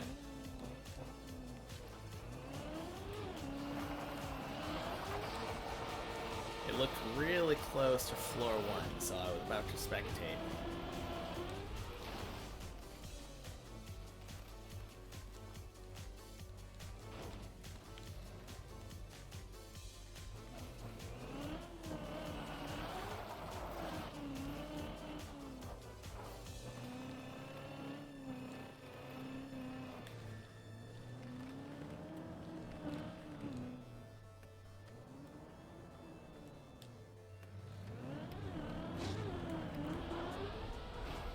Bonk, bonk.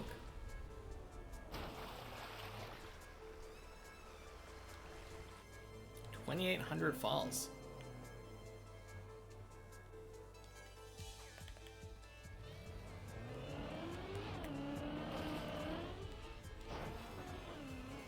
No, I bonked.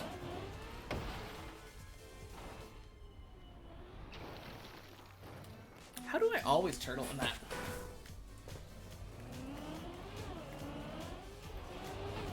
I feel like I turtle every time on that.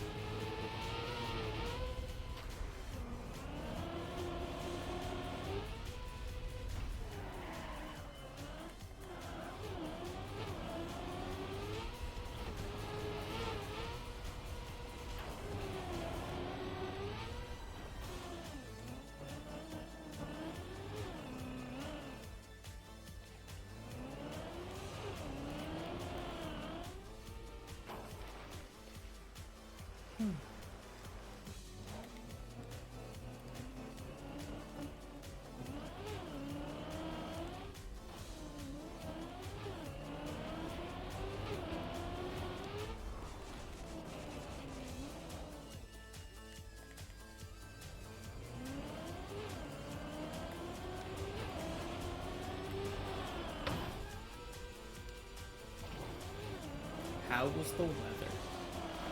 Little on the warm side.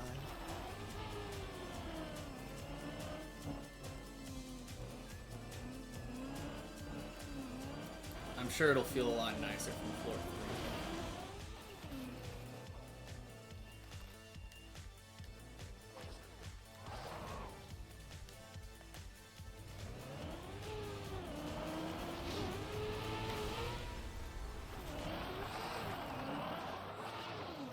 Oh.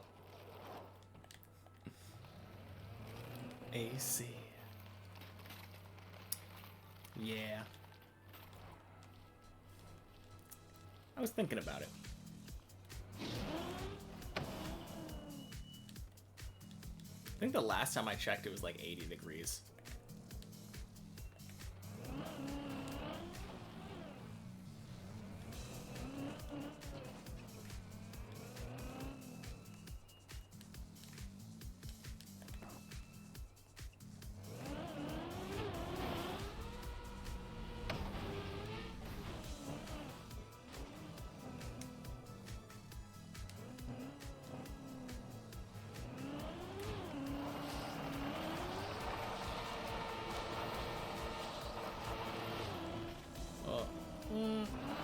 Let's go back.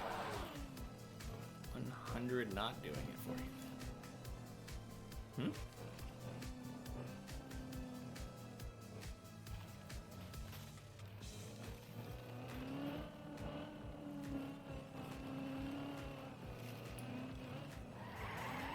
Did it get to 100 today?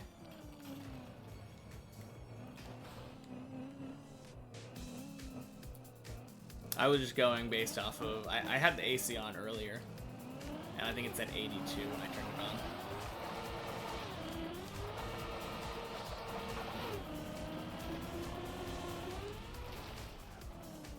Whew.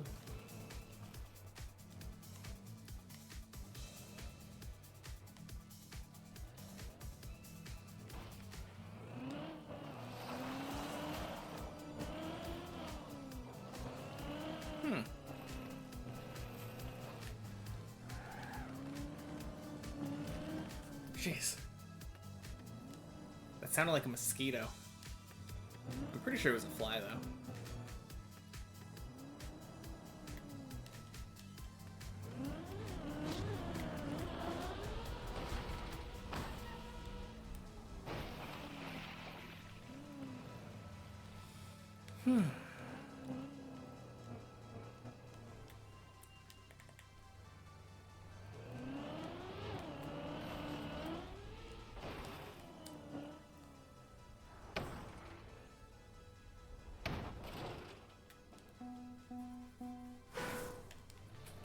so bad.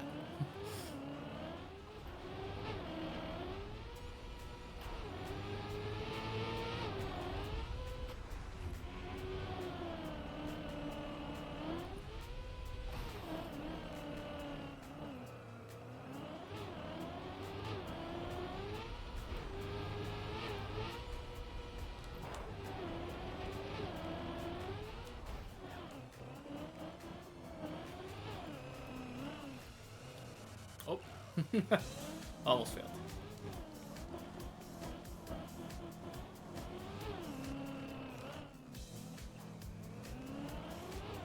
Oh no.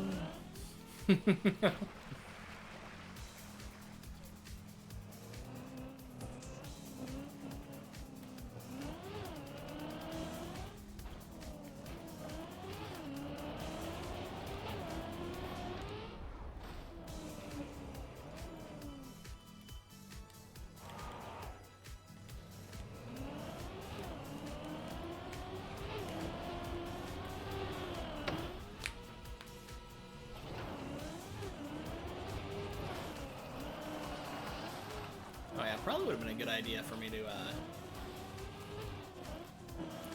brake tap there on the landing.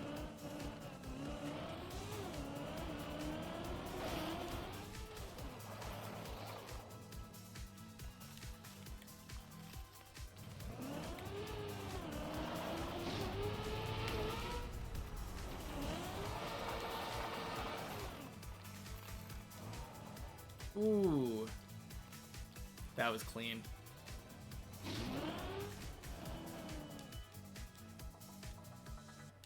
Oh my gosh, hammer strike's on.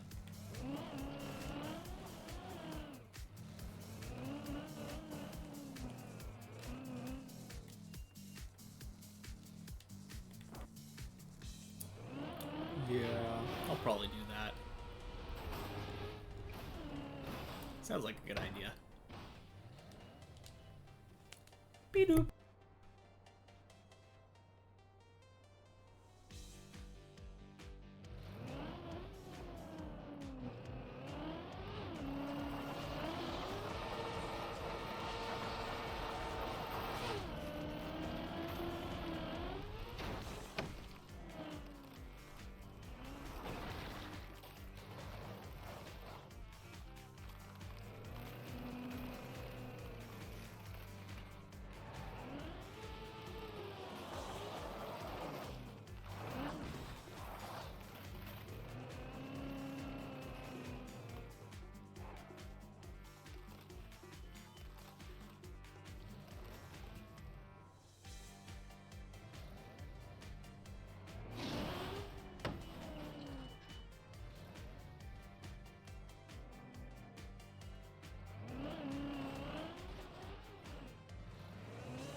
Man, that ice slide. That ice slide went way too fast. Kind of surprised it actually landed on that pipe, though. That was actually recoverable.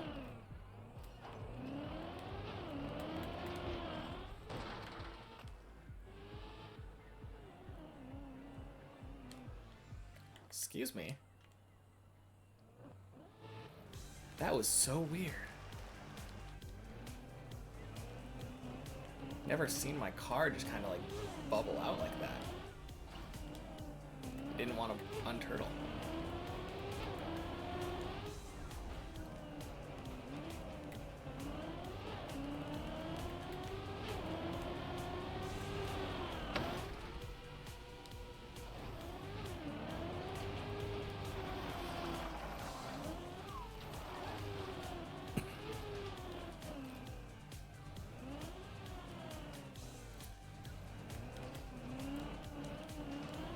Nice.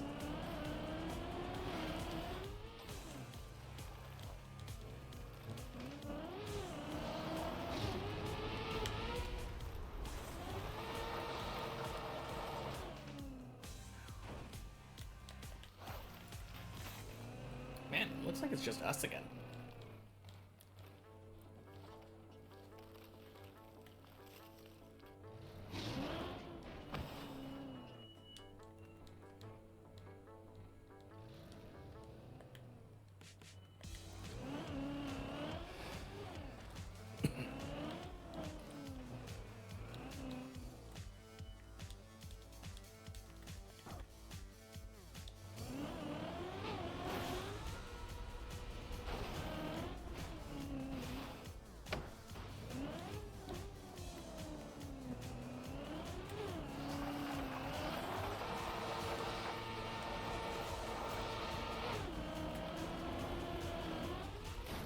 Oh, that overturn probably ruined it.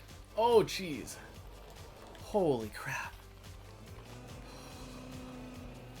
That 100% I thought was going to either turtle or fly over. Actually, I think I might have been at the wall, so I think if it flew over, I was fine. But yeah, turtle wouldn't have been great.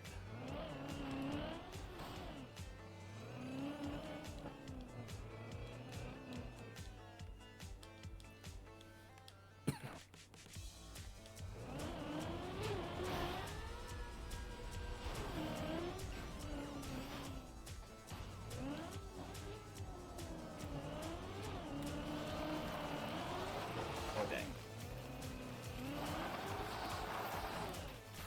What a save.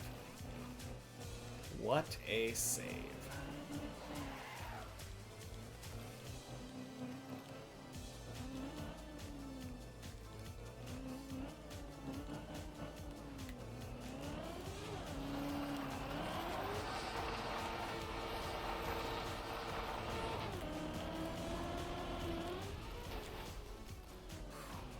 Nice.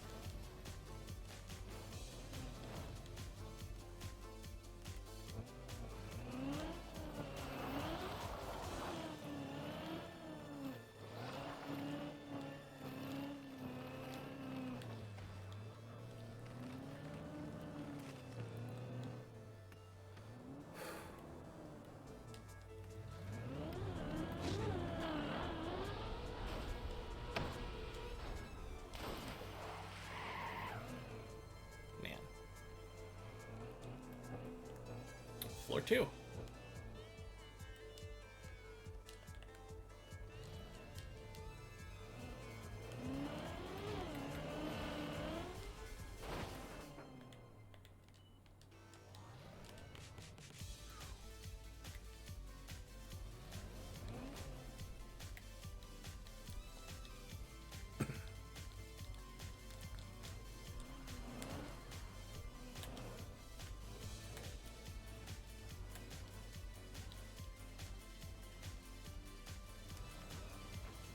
Oh, jeez, that was so close. 100% thought that was gonna die. I started losing my spin, my wobble. Ooh, that was a clean fish jump. Nice.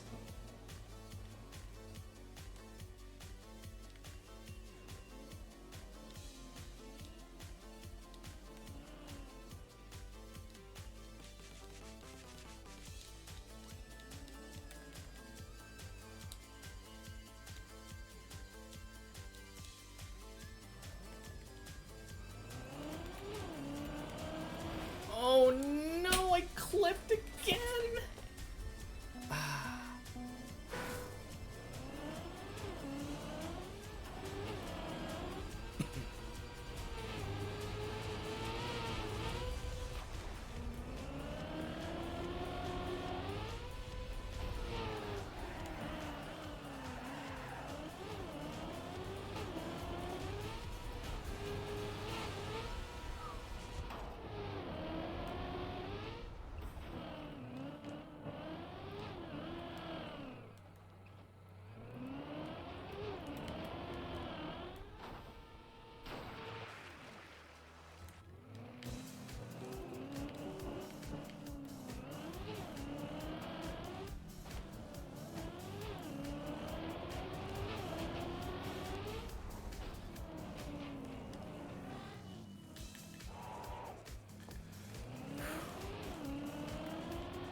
Jeez, that was so bouncy.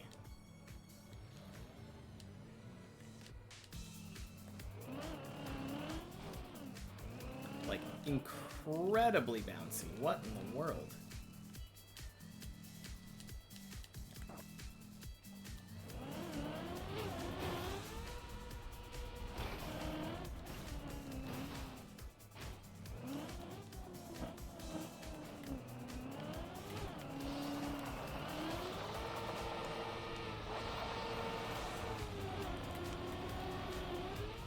Is that like 185? I think I saw 185 there. Too fast. Dang.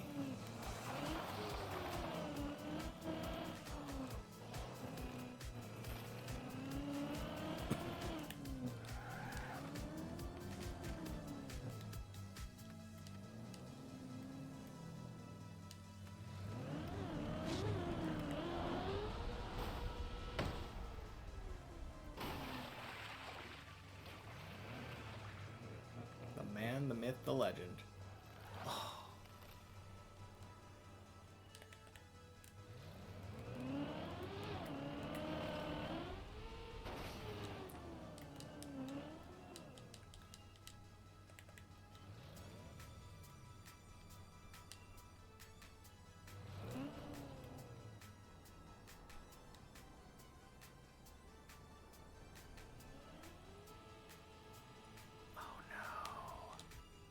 Oh no.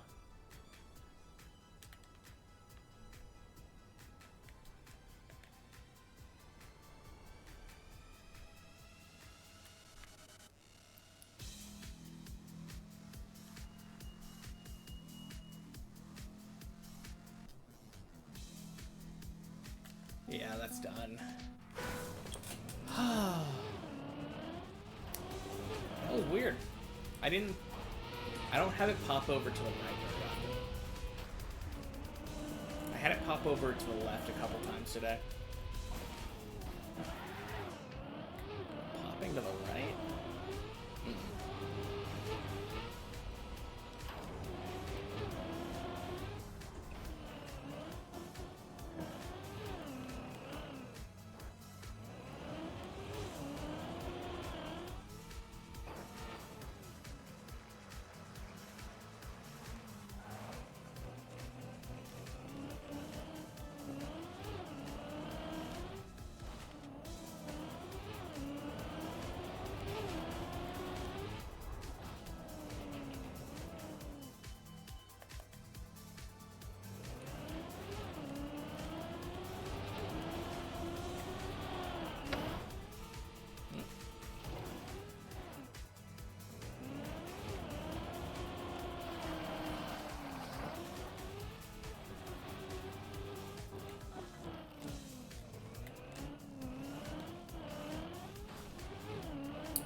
Man. I mean, I think it would have just touched the edge. I would have gone in and been able to get myself out, but... Dang.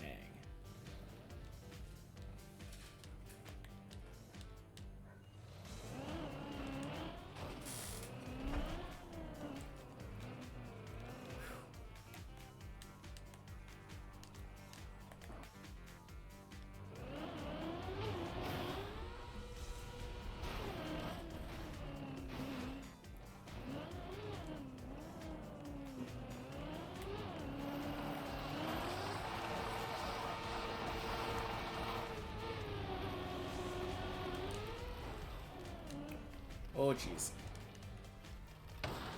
Oh, no!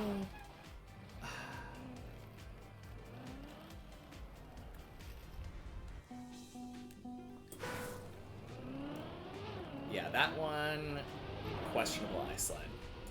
Like, I swung around to the other side to get more speed because I knew I was going to be too slow, but... yeah, that was going to be a hard one to stop no matter what.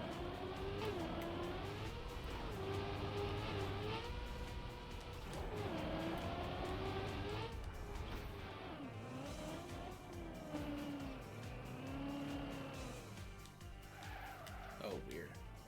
I almost went straight up, or tried to anyway.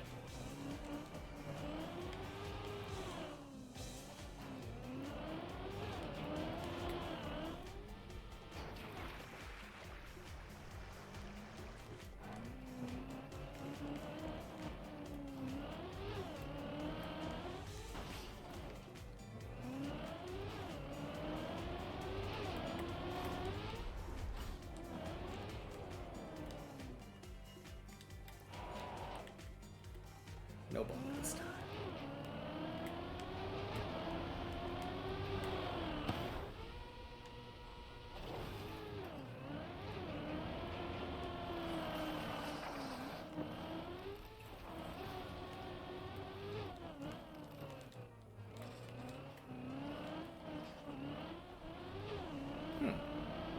Looks like it follows your path or your height after those triple steps.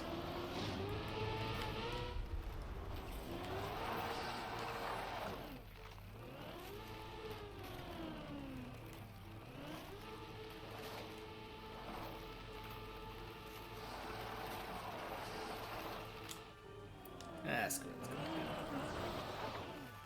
And then we go back up. And we get on easy.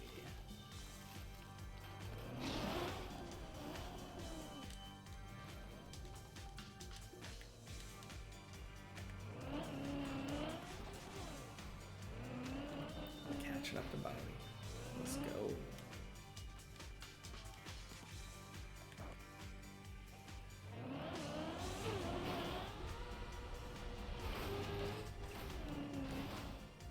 Where is he at?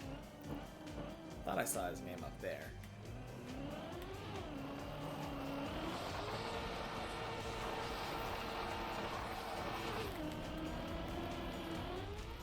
Oh no. Bonk? No. No bonk.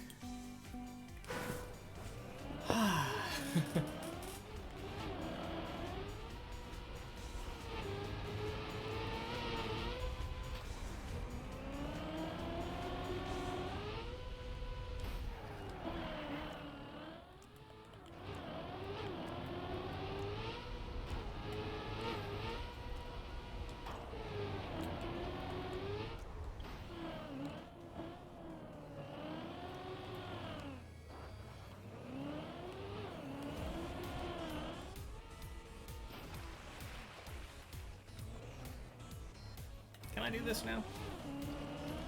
Oh, I can, but I still don't like it. It just doesn't get me in as much speed as the straightaway. Okay.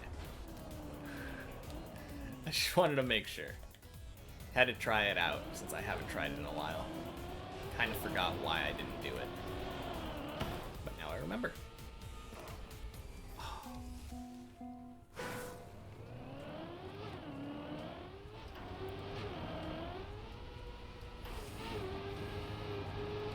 he's just taking a break.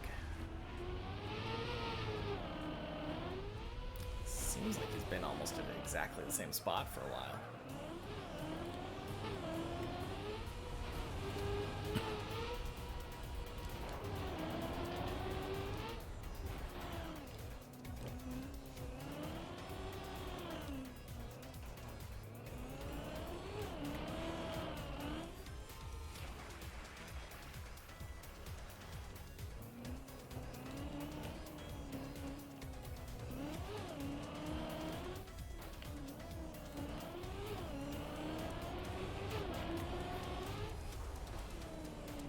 I love that you can see people down there.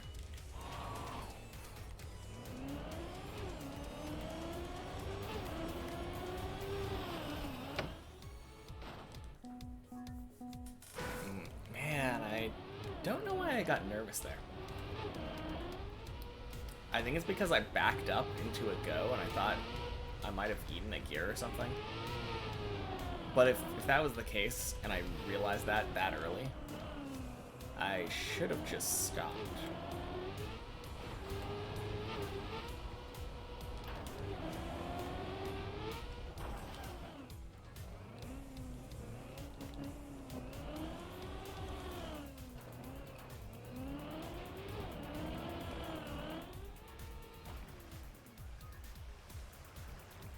Ooh.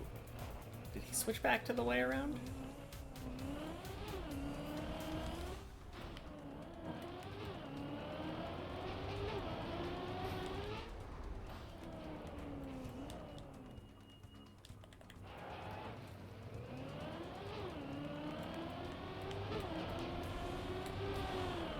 Man, if I could easily do that, I think I'd have a PB of like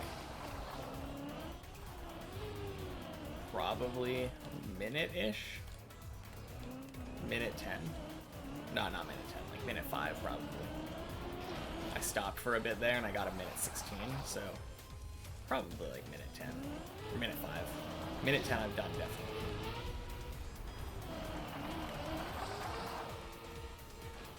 No. That is so dumb. Oh man. Let's see how Snoop's doing. Oh, okay, he's still right there.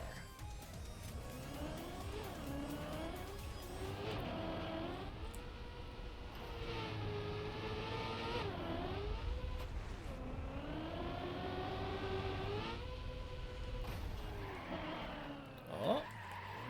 It seems like he might have made a jump.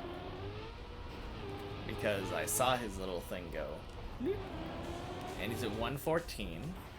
If he jumps up to like 127, that means he made it again. He's been making that a lot.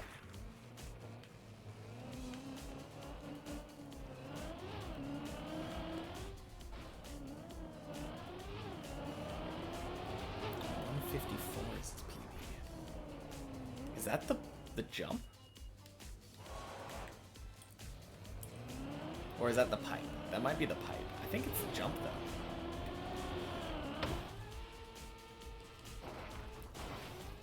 Oh, are you kidding me?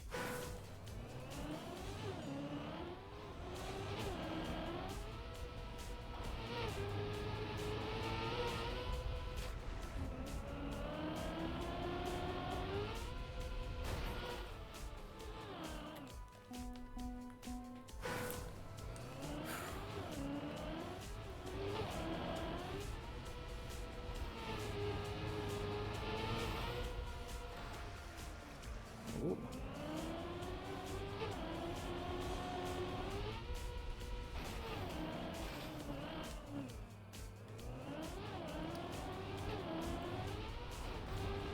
Seems like a bit of an early reset. Although, no, in that spot you can sometimes land in the second part of the large middle area upstairs in floor 0. This spot.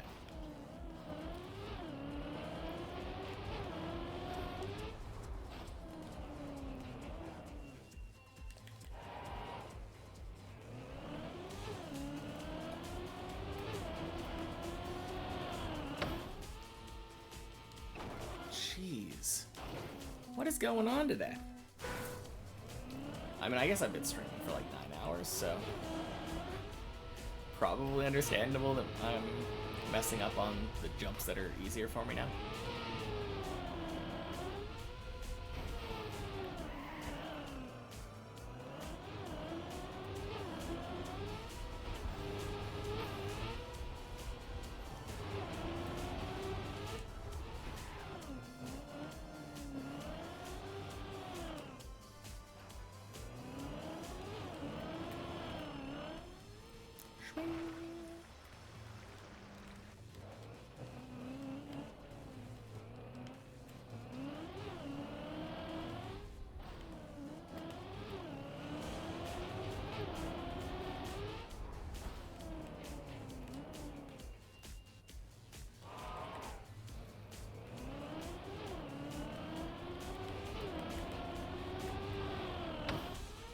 Bonk.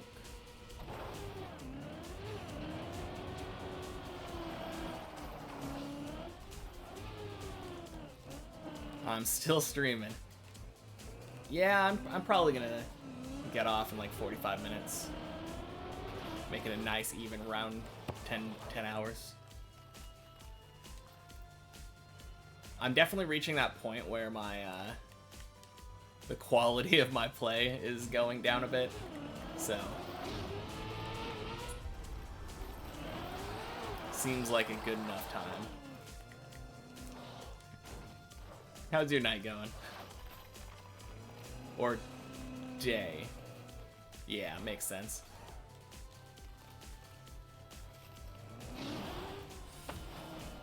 Good. Yeah, I had one, I think in the last like 2 or 3 hours, I think I've had one run that made it to the disc jump, like right at the end of floor 2.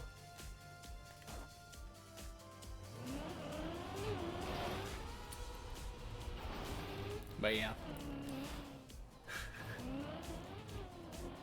Not the best attempts so far. Like, my PB is floor 3? Yeah. My PB is, I guess, technically the 3rd trick on floor 3. Because the first one is that one where you just drive straight up that plastic wall into the pool. The second one, you bounce off, like, you go through a booster and then bounce off of a wall, and it sends you into a pool. And then I failed the next jump, where you have to do, like, an ice slide.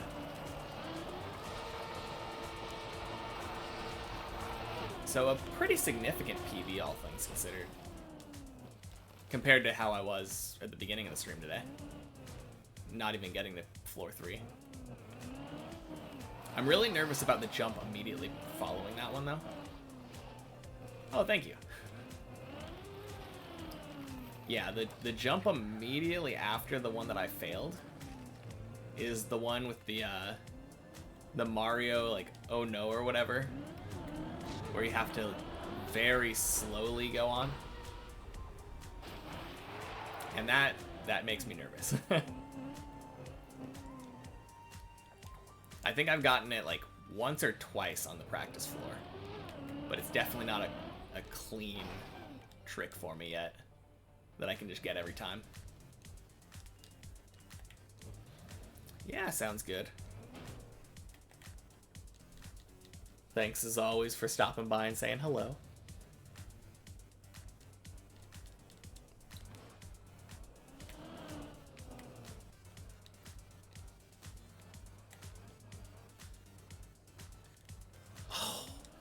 No. I was just thinking to myself that my turtles have been actually better today.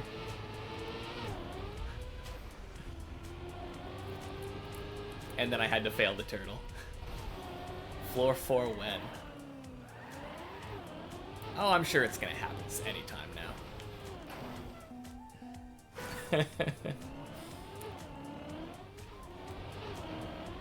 Yeah, floor 4, that is the one that ends with the dirt wall ride, right?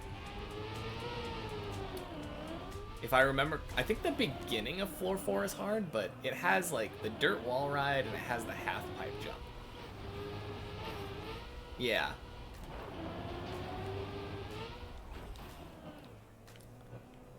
Honestly, like, I think the hardest thing on that one is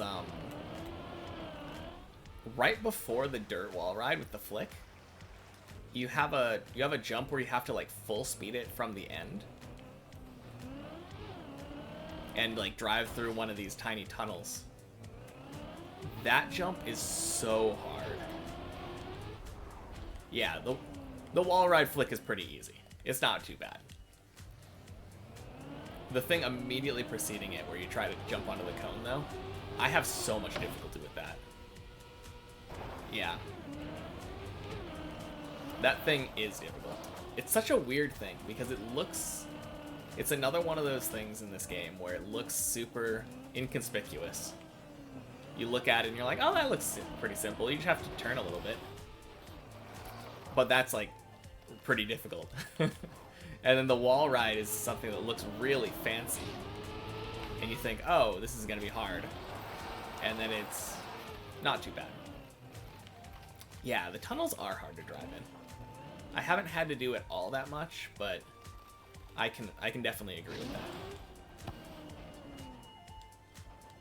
I think doing floor 6 definitely made floor 4 feel a lot easier for me.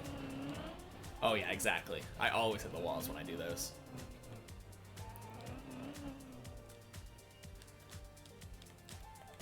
Yeah, I think after doing like the real precision floor though, it made it a little bit easier for me.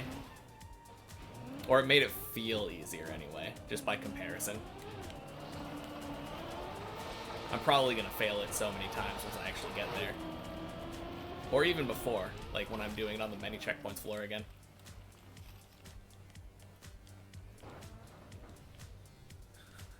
The real precision floor. Oh, 11. 11. I don't even remember what 11 has. I've never driven 11, so I'm not really sure, but because the farthest that I've driven is the end of floor 8. Wait a minute, is that the one with the rings?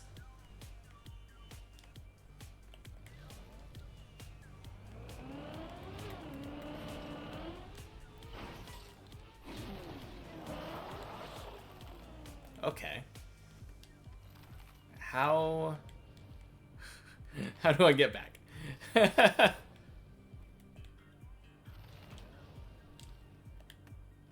The floating platforms to drive on. Okay. Yeah.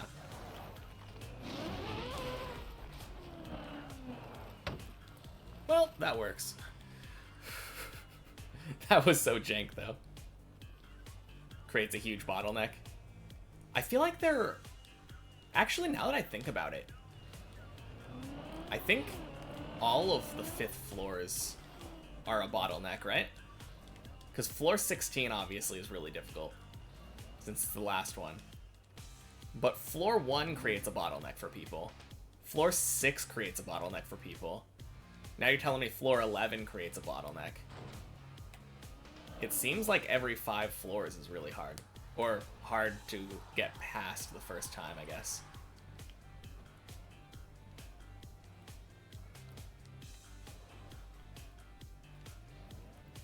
I think it probably wouldn't be too bad on the many checkpoints. But, like, real map for sure. Are you kidding me?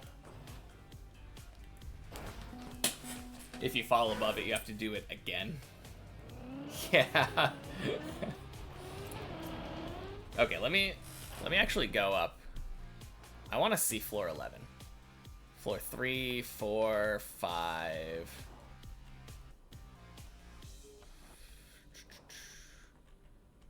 This, I think, probably 7?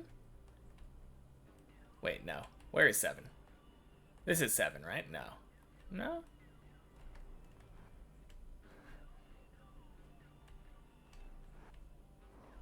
Oh, I think this one is 7?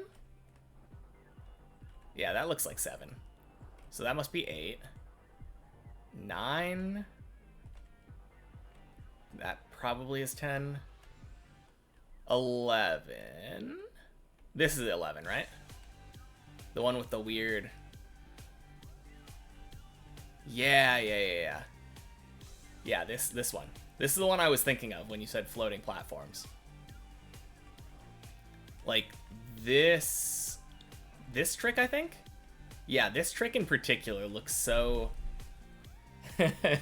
I mean, it probably isn't that hard, because you drive off of it, like wall ride down, and then go across your roof. But the fact that it is literally right here... Yeah, no thank you.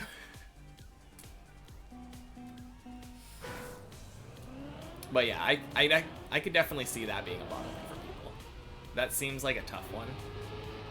But with the many checkpoints, I think it probably still wouldn't be that bad. Beautiful spiral. Yeah, say that when you're falling down the center of it. Ugh.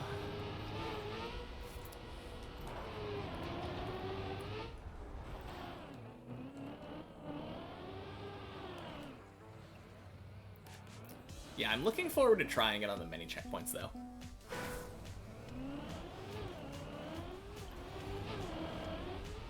I think once I finish 8, it'll probably be smooth sailing-ish.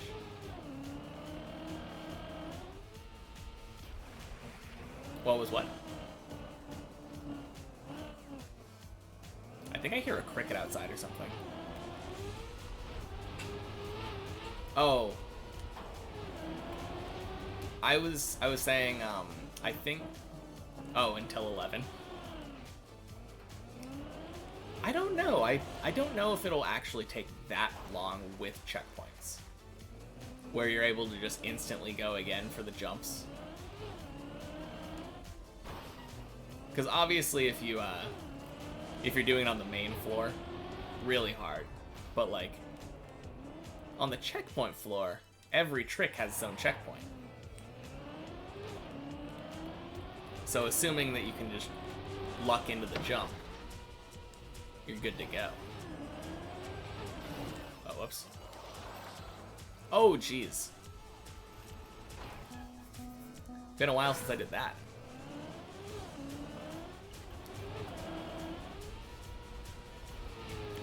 I do feel like I was kind of close to the floor 8, finishing that trick, though. That trick in particular will take a while. Okay. Yeah, I think I agree. Just watch. I'm gonna get there on the many checkpoints one of these Fridays and just... boom. I should be done soon. With the many checkpoints. Yeah, probably. I don't think it'll take me much longer. Once I finish 8. Oh, the stream. Yeah, I've got like a half an hour left.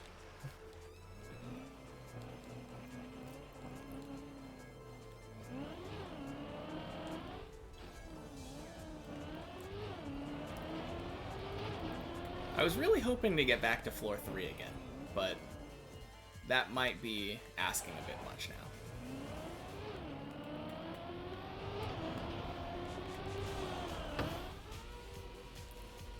Oh, dang.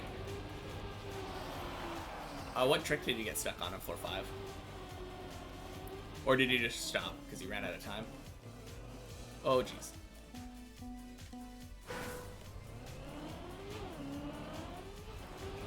I know the one that gave me the most difficulty was the, there's one where you, right after you jump down into the hole, you have to do the wall hug. Yeah. The wall hug into the ice. I don't know why, but for some reason that tree is like a magnet to my car. That tiny tree at the bottom of the hill. Yeah, sorry, bobsleigh. My bad.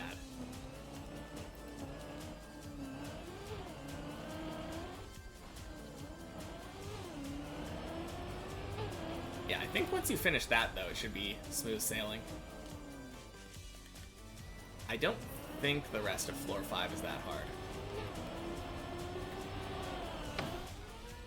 That was definitely the thing that gave me the most trouble, though. In Floor 5.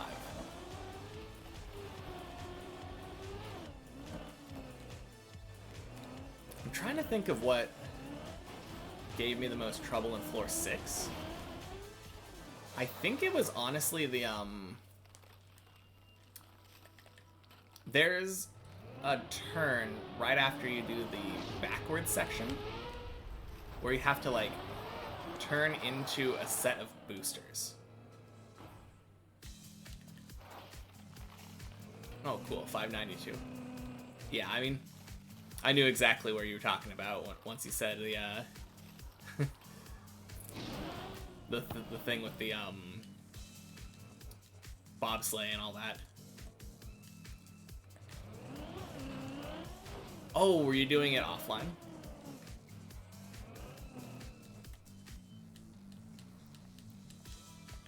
I guess that would be a bit tough to, like, climb back. Floor 4 made you have pain. Yeah, I agree. I think Floor 4 was probably the toughest one for me after, like, before Floor 6.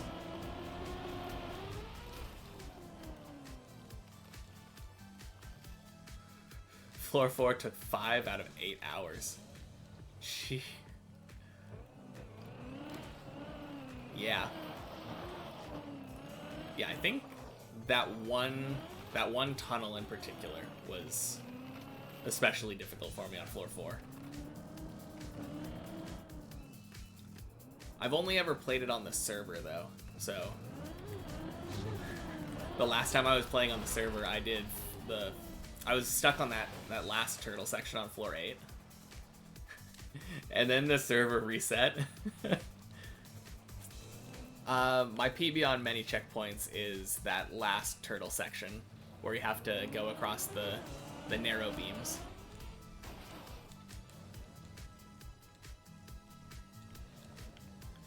I made it. I had one run that got all the way across it, but then I dead turtled on the other side of the second thin one.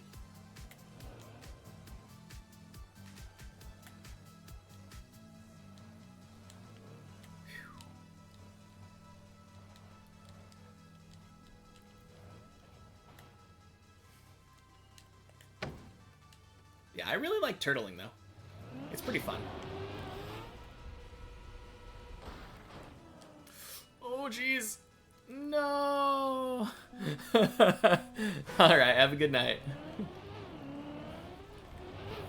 I'll be on tomorrow if you feel like popping in. I usually do it, I do Deep Dip Monday through Friday, by the way. Night.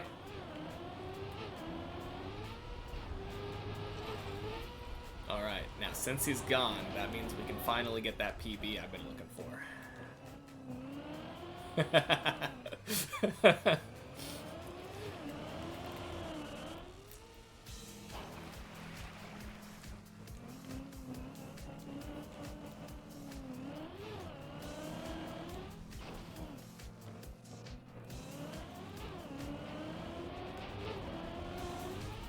Oh jeez.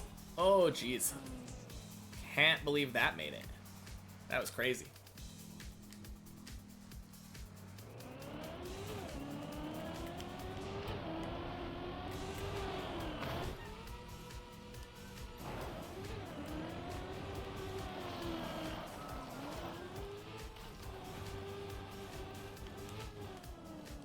Oh no. What am I doing? Can't stop on grass. Oh. Oh, man. That was definitely one of those brain fart moments. Oh.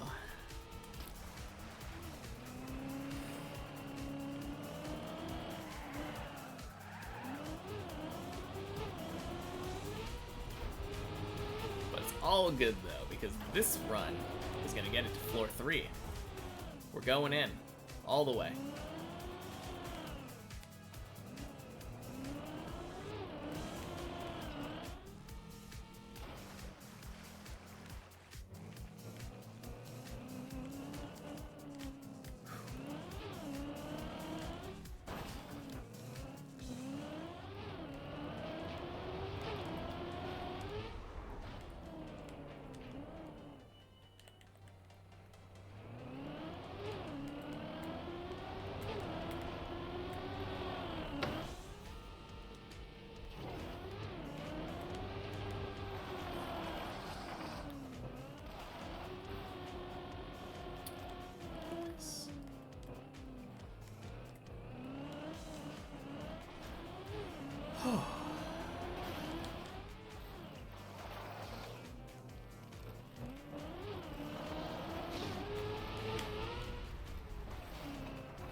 Wow, what an entry.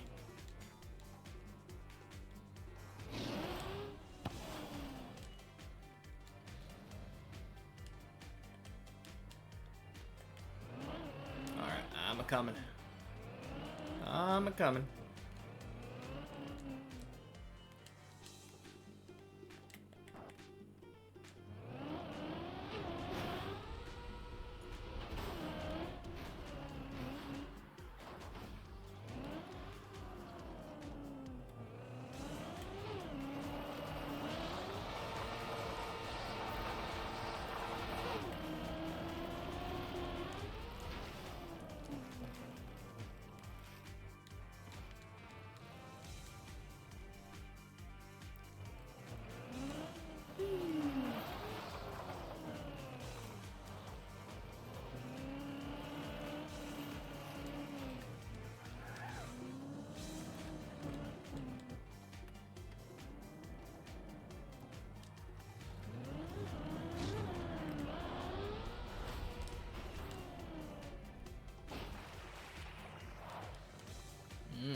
Good call.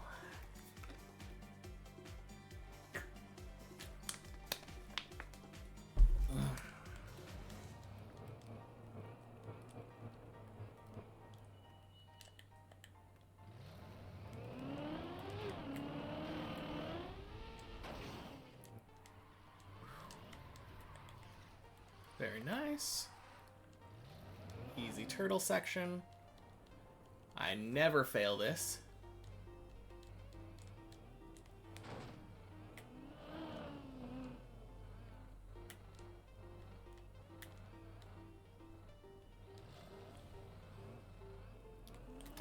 I said I never fail this. Ah.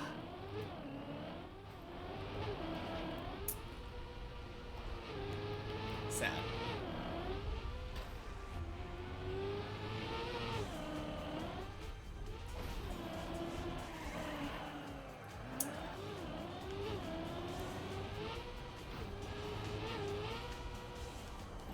Yeah. Never.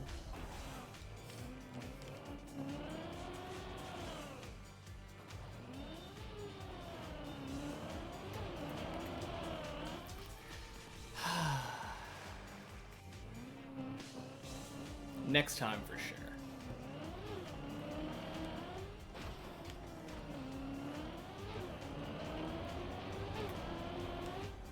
Ooh.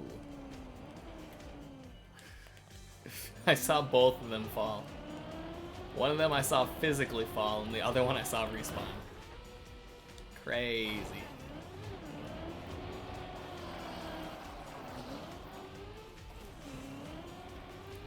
Alright.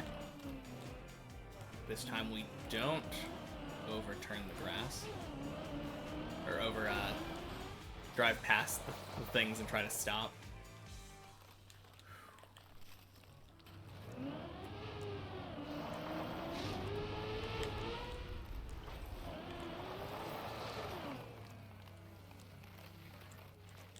Ooh. Smooth entry into the pipe. Nice roof bonk.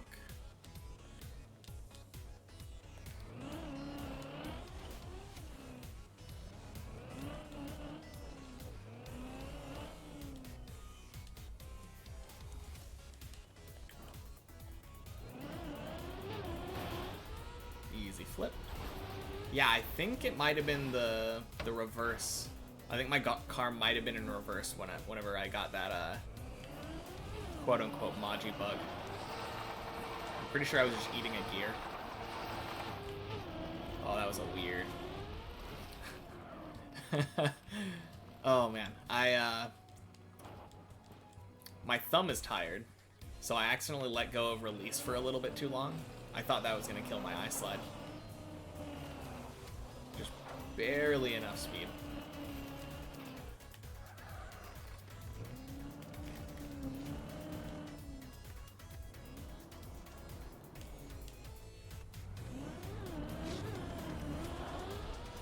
Ding, ding, ding.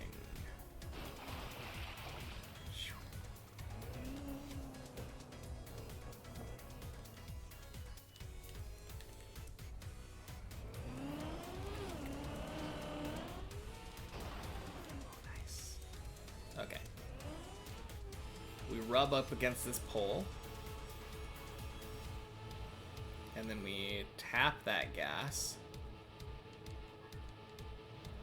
And be very careful because I could pop up literally at any time. It feels like my left tire is just begging to pop up.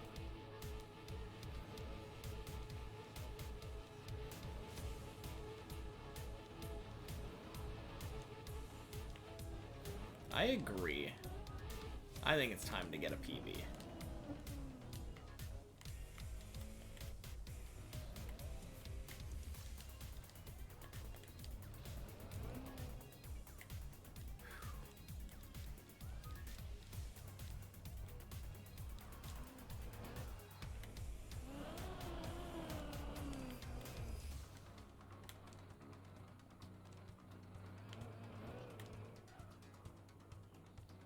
Your PB is a little over 1,000.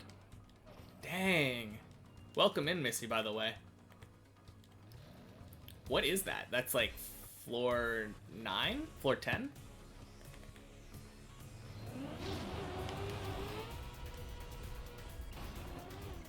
Woo! Fish jump. Yeah, that's really impressive.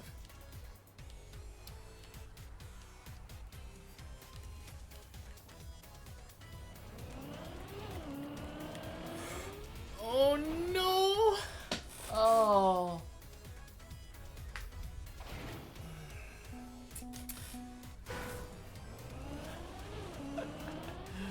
Oh man. So bad at that turn.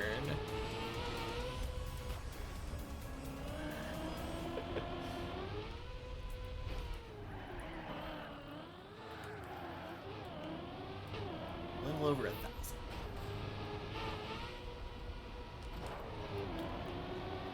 I think that's probably floor 9, because I think my PB on the checkpoint floor is like 942 or something. I don't remember exactly what it was, but I feel like it was around there, and that was like the end of floor 8.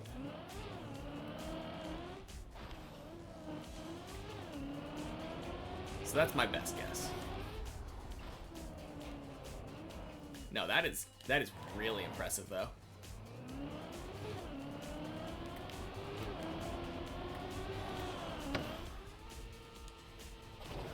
One day that'll be me. Just like 700 meters more.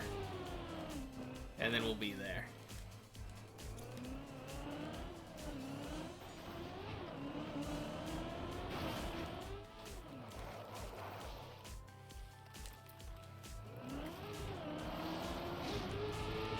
taking this one floor at a time, so eventually we'll get there, but first let's get floor 4.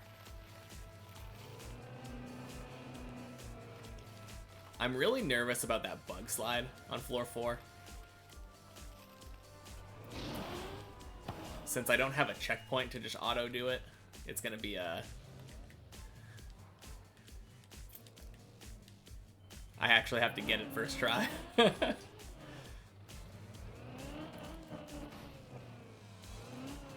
Did I say floor 4? I meant floor 3. Entry to floor 4, like right at the end.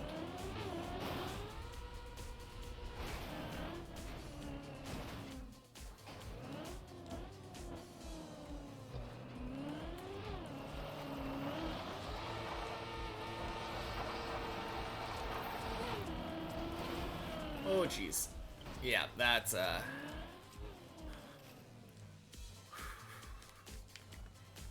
okay.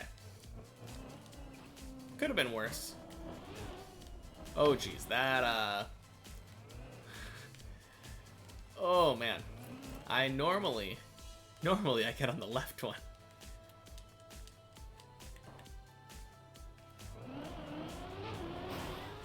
Whew.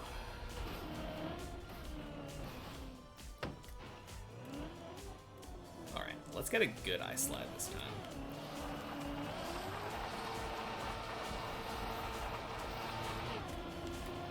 Oh, yeah.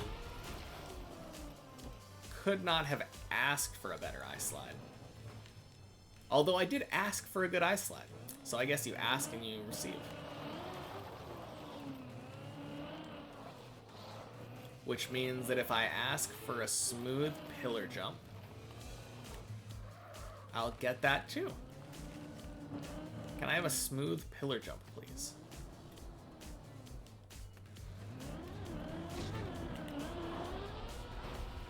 Ding dong dong.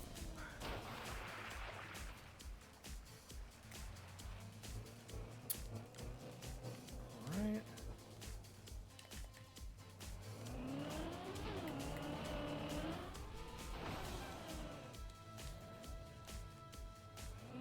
Yeah.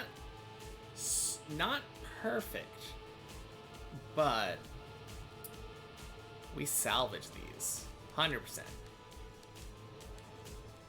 I just have to once again be really careful because my tire could pop up at any time. It's so frustrating because when I first started doing this, my left tire would never pop up, and then a couple times later, it started popping up like every time.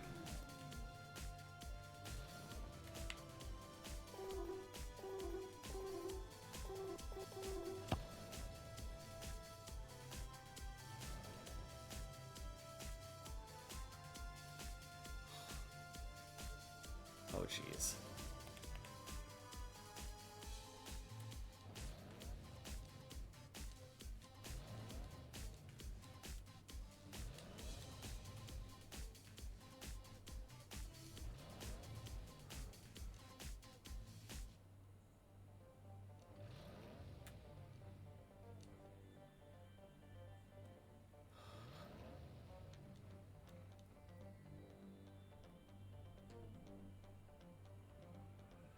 Man, I don't know how to get up here.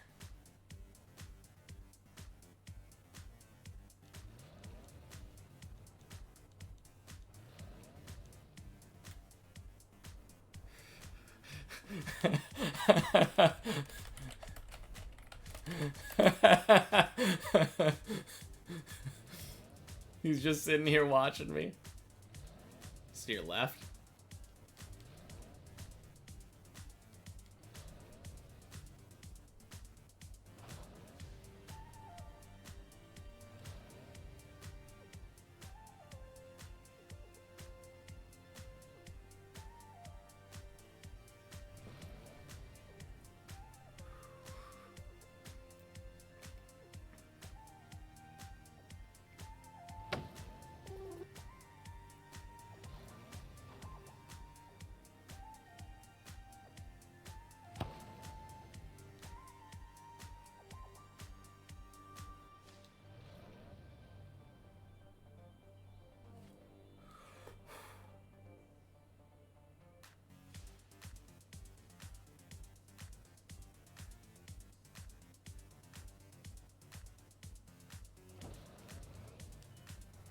Oh no.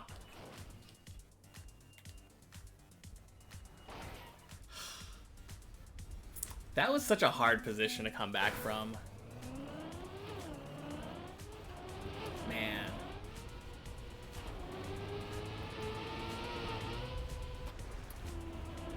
Of course it happened right after I said, oh yeah, I get this every time.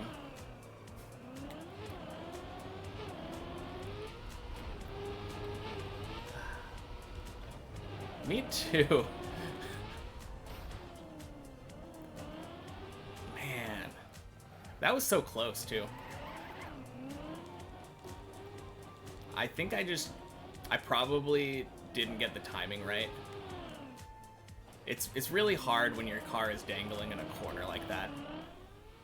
If my right tire hadn't been off, then it would have been good to go. But yeah. Hard position.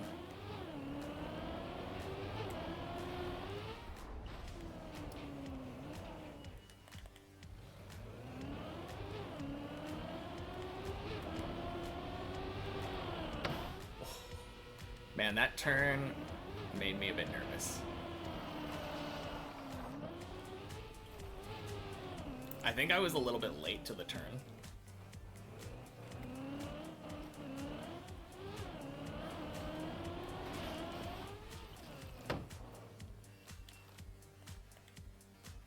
Saving my butt.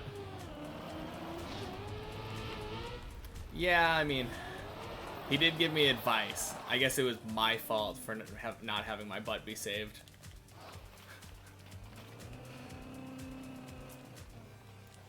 I don't know. I think he might have just been enjoying the show, if I'm being honest.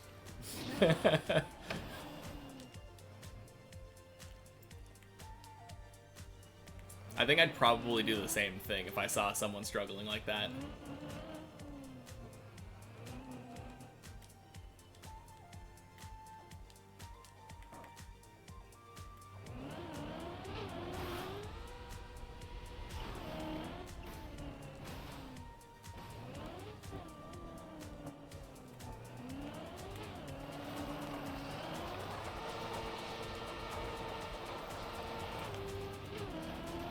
Oh, 177. Nice. Oh, geez. Oh, no. I don't like this position. Is that good? No, that is good. Why was I complaining? I think I thought that you had to do more there. No, that was easy. Never mind. I need to trust. Because I just banged into that, and then I pushed gas, and I was on the road again.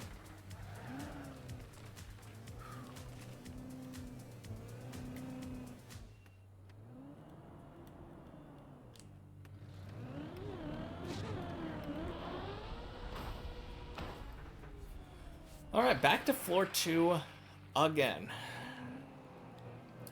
This time for sure, though. Smoothest, easiest pillar jump of my life. Oh, yeah. I mean, I've had smoother pillar jumps, but I really have no room to complain about that.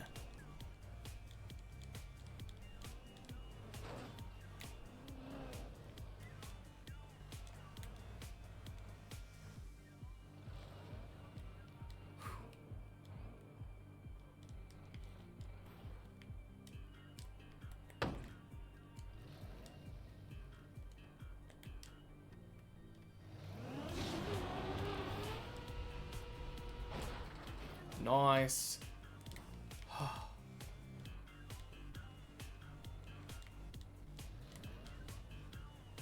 Okay. And then we back up here. We want to be sideways so that we can get into first. Nice. And we fling. We fling!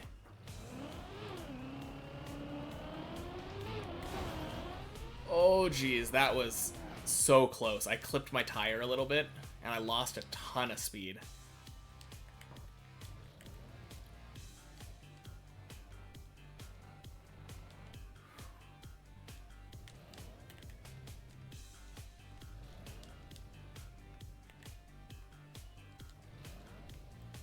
Oh, looks like they're probably playing the campaign map soon.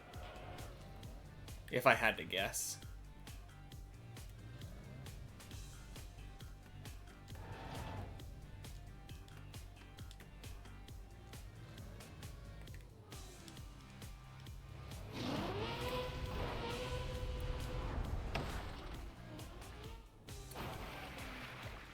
We make those. Messi's easy.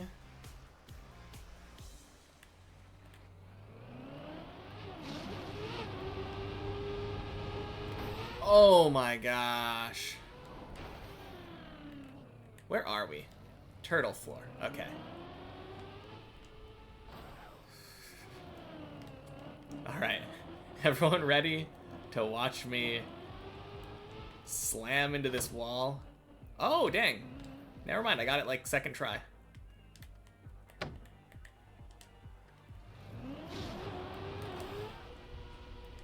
Okay. Easiest fish jump of my life. Do we make this again, please?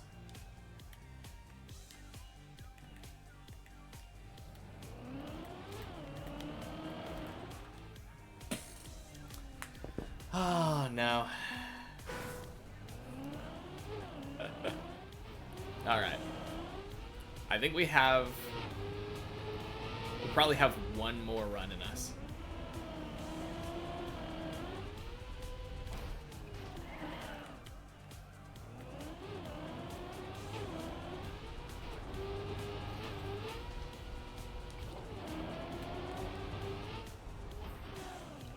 Let's make it a good one. I mean, it might not be one more run because this might fail within the first like 2 minutes. I always let it go. GG's LeBron. Oh man. Feels bad. He didn't do the spinny shoot into the hoop.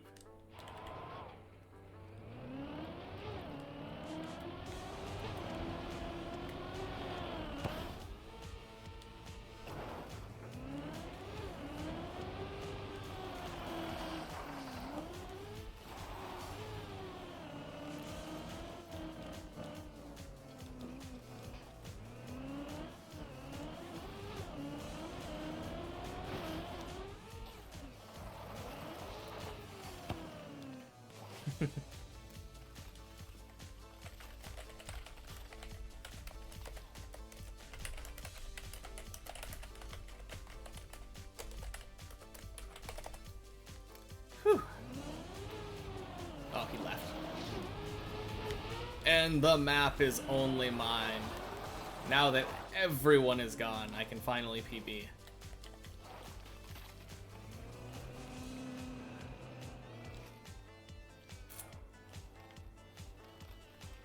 The pressure is all off.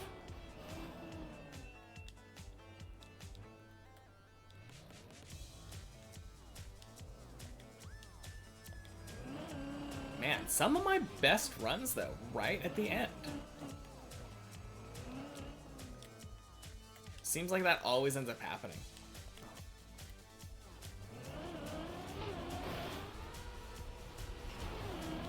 Not very often that I made it to Messi. I should be making it more, but pillar jump just gets in my way.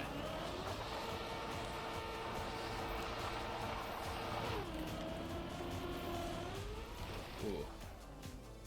Not a bad ice slide. Like 168.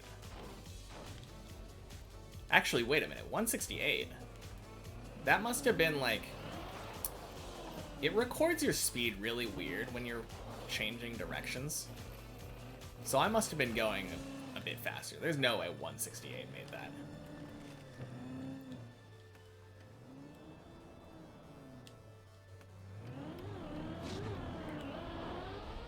Ding, ding, ding. Alright, I think this is 3 in a row to floor 2.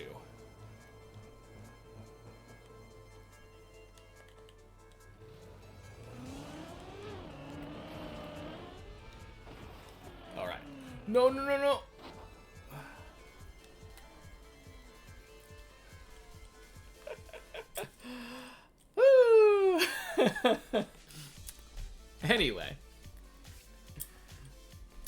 Yeah, that seems like a suitable place to end. Let's go raid Snoo Snoo. Thank you all for hanging out with me. Is he not playing? Oh no, he is streaming. Cool, there we go. Although, both channels have 6 viewers, so maybe it's the same people. Anyway, thanks for hanging out with me. I'll be back tomorrow.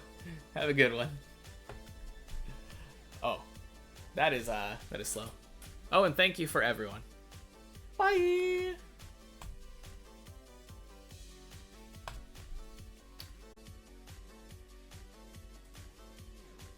And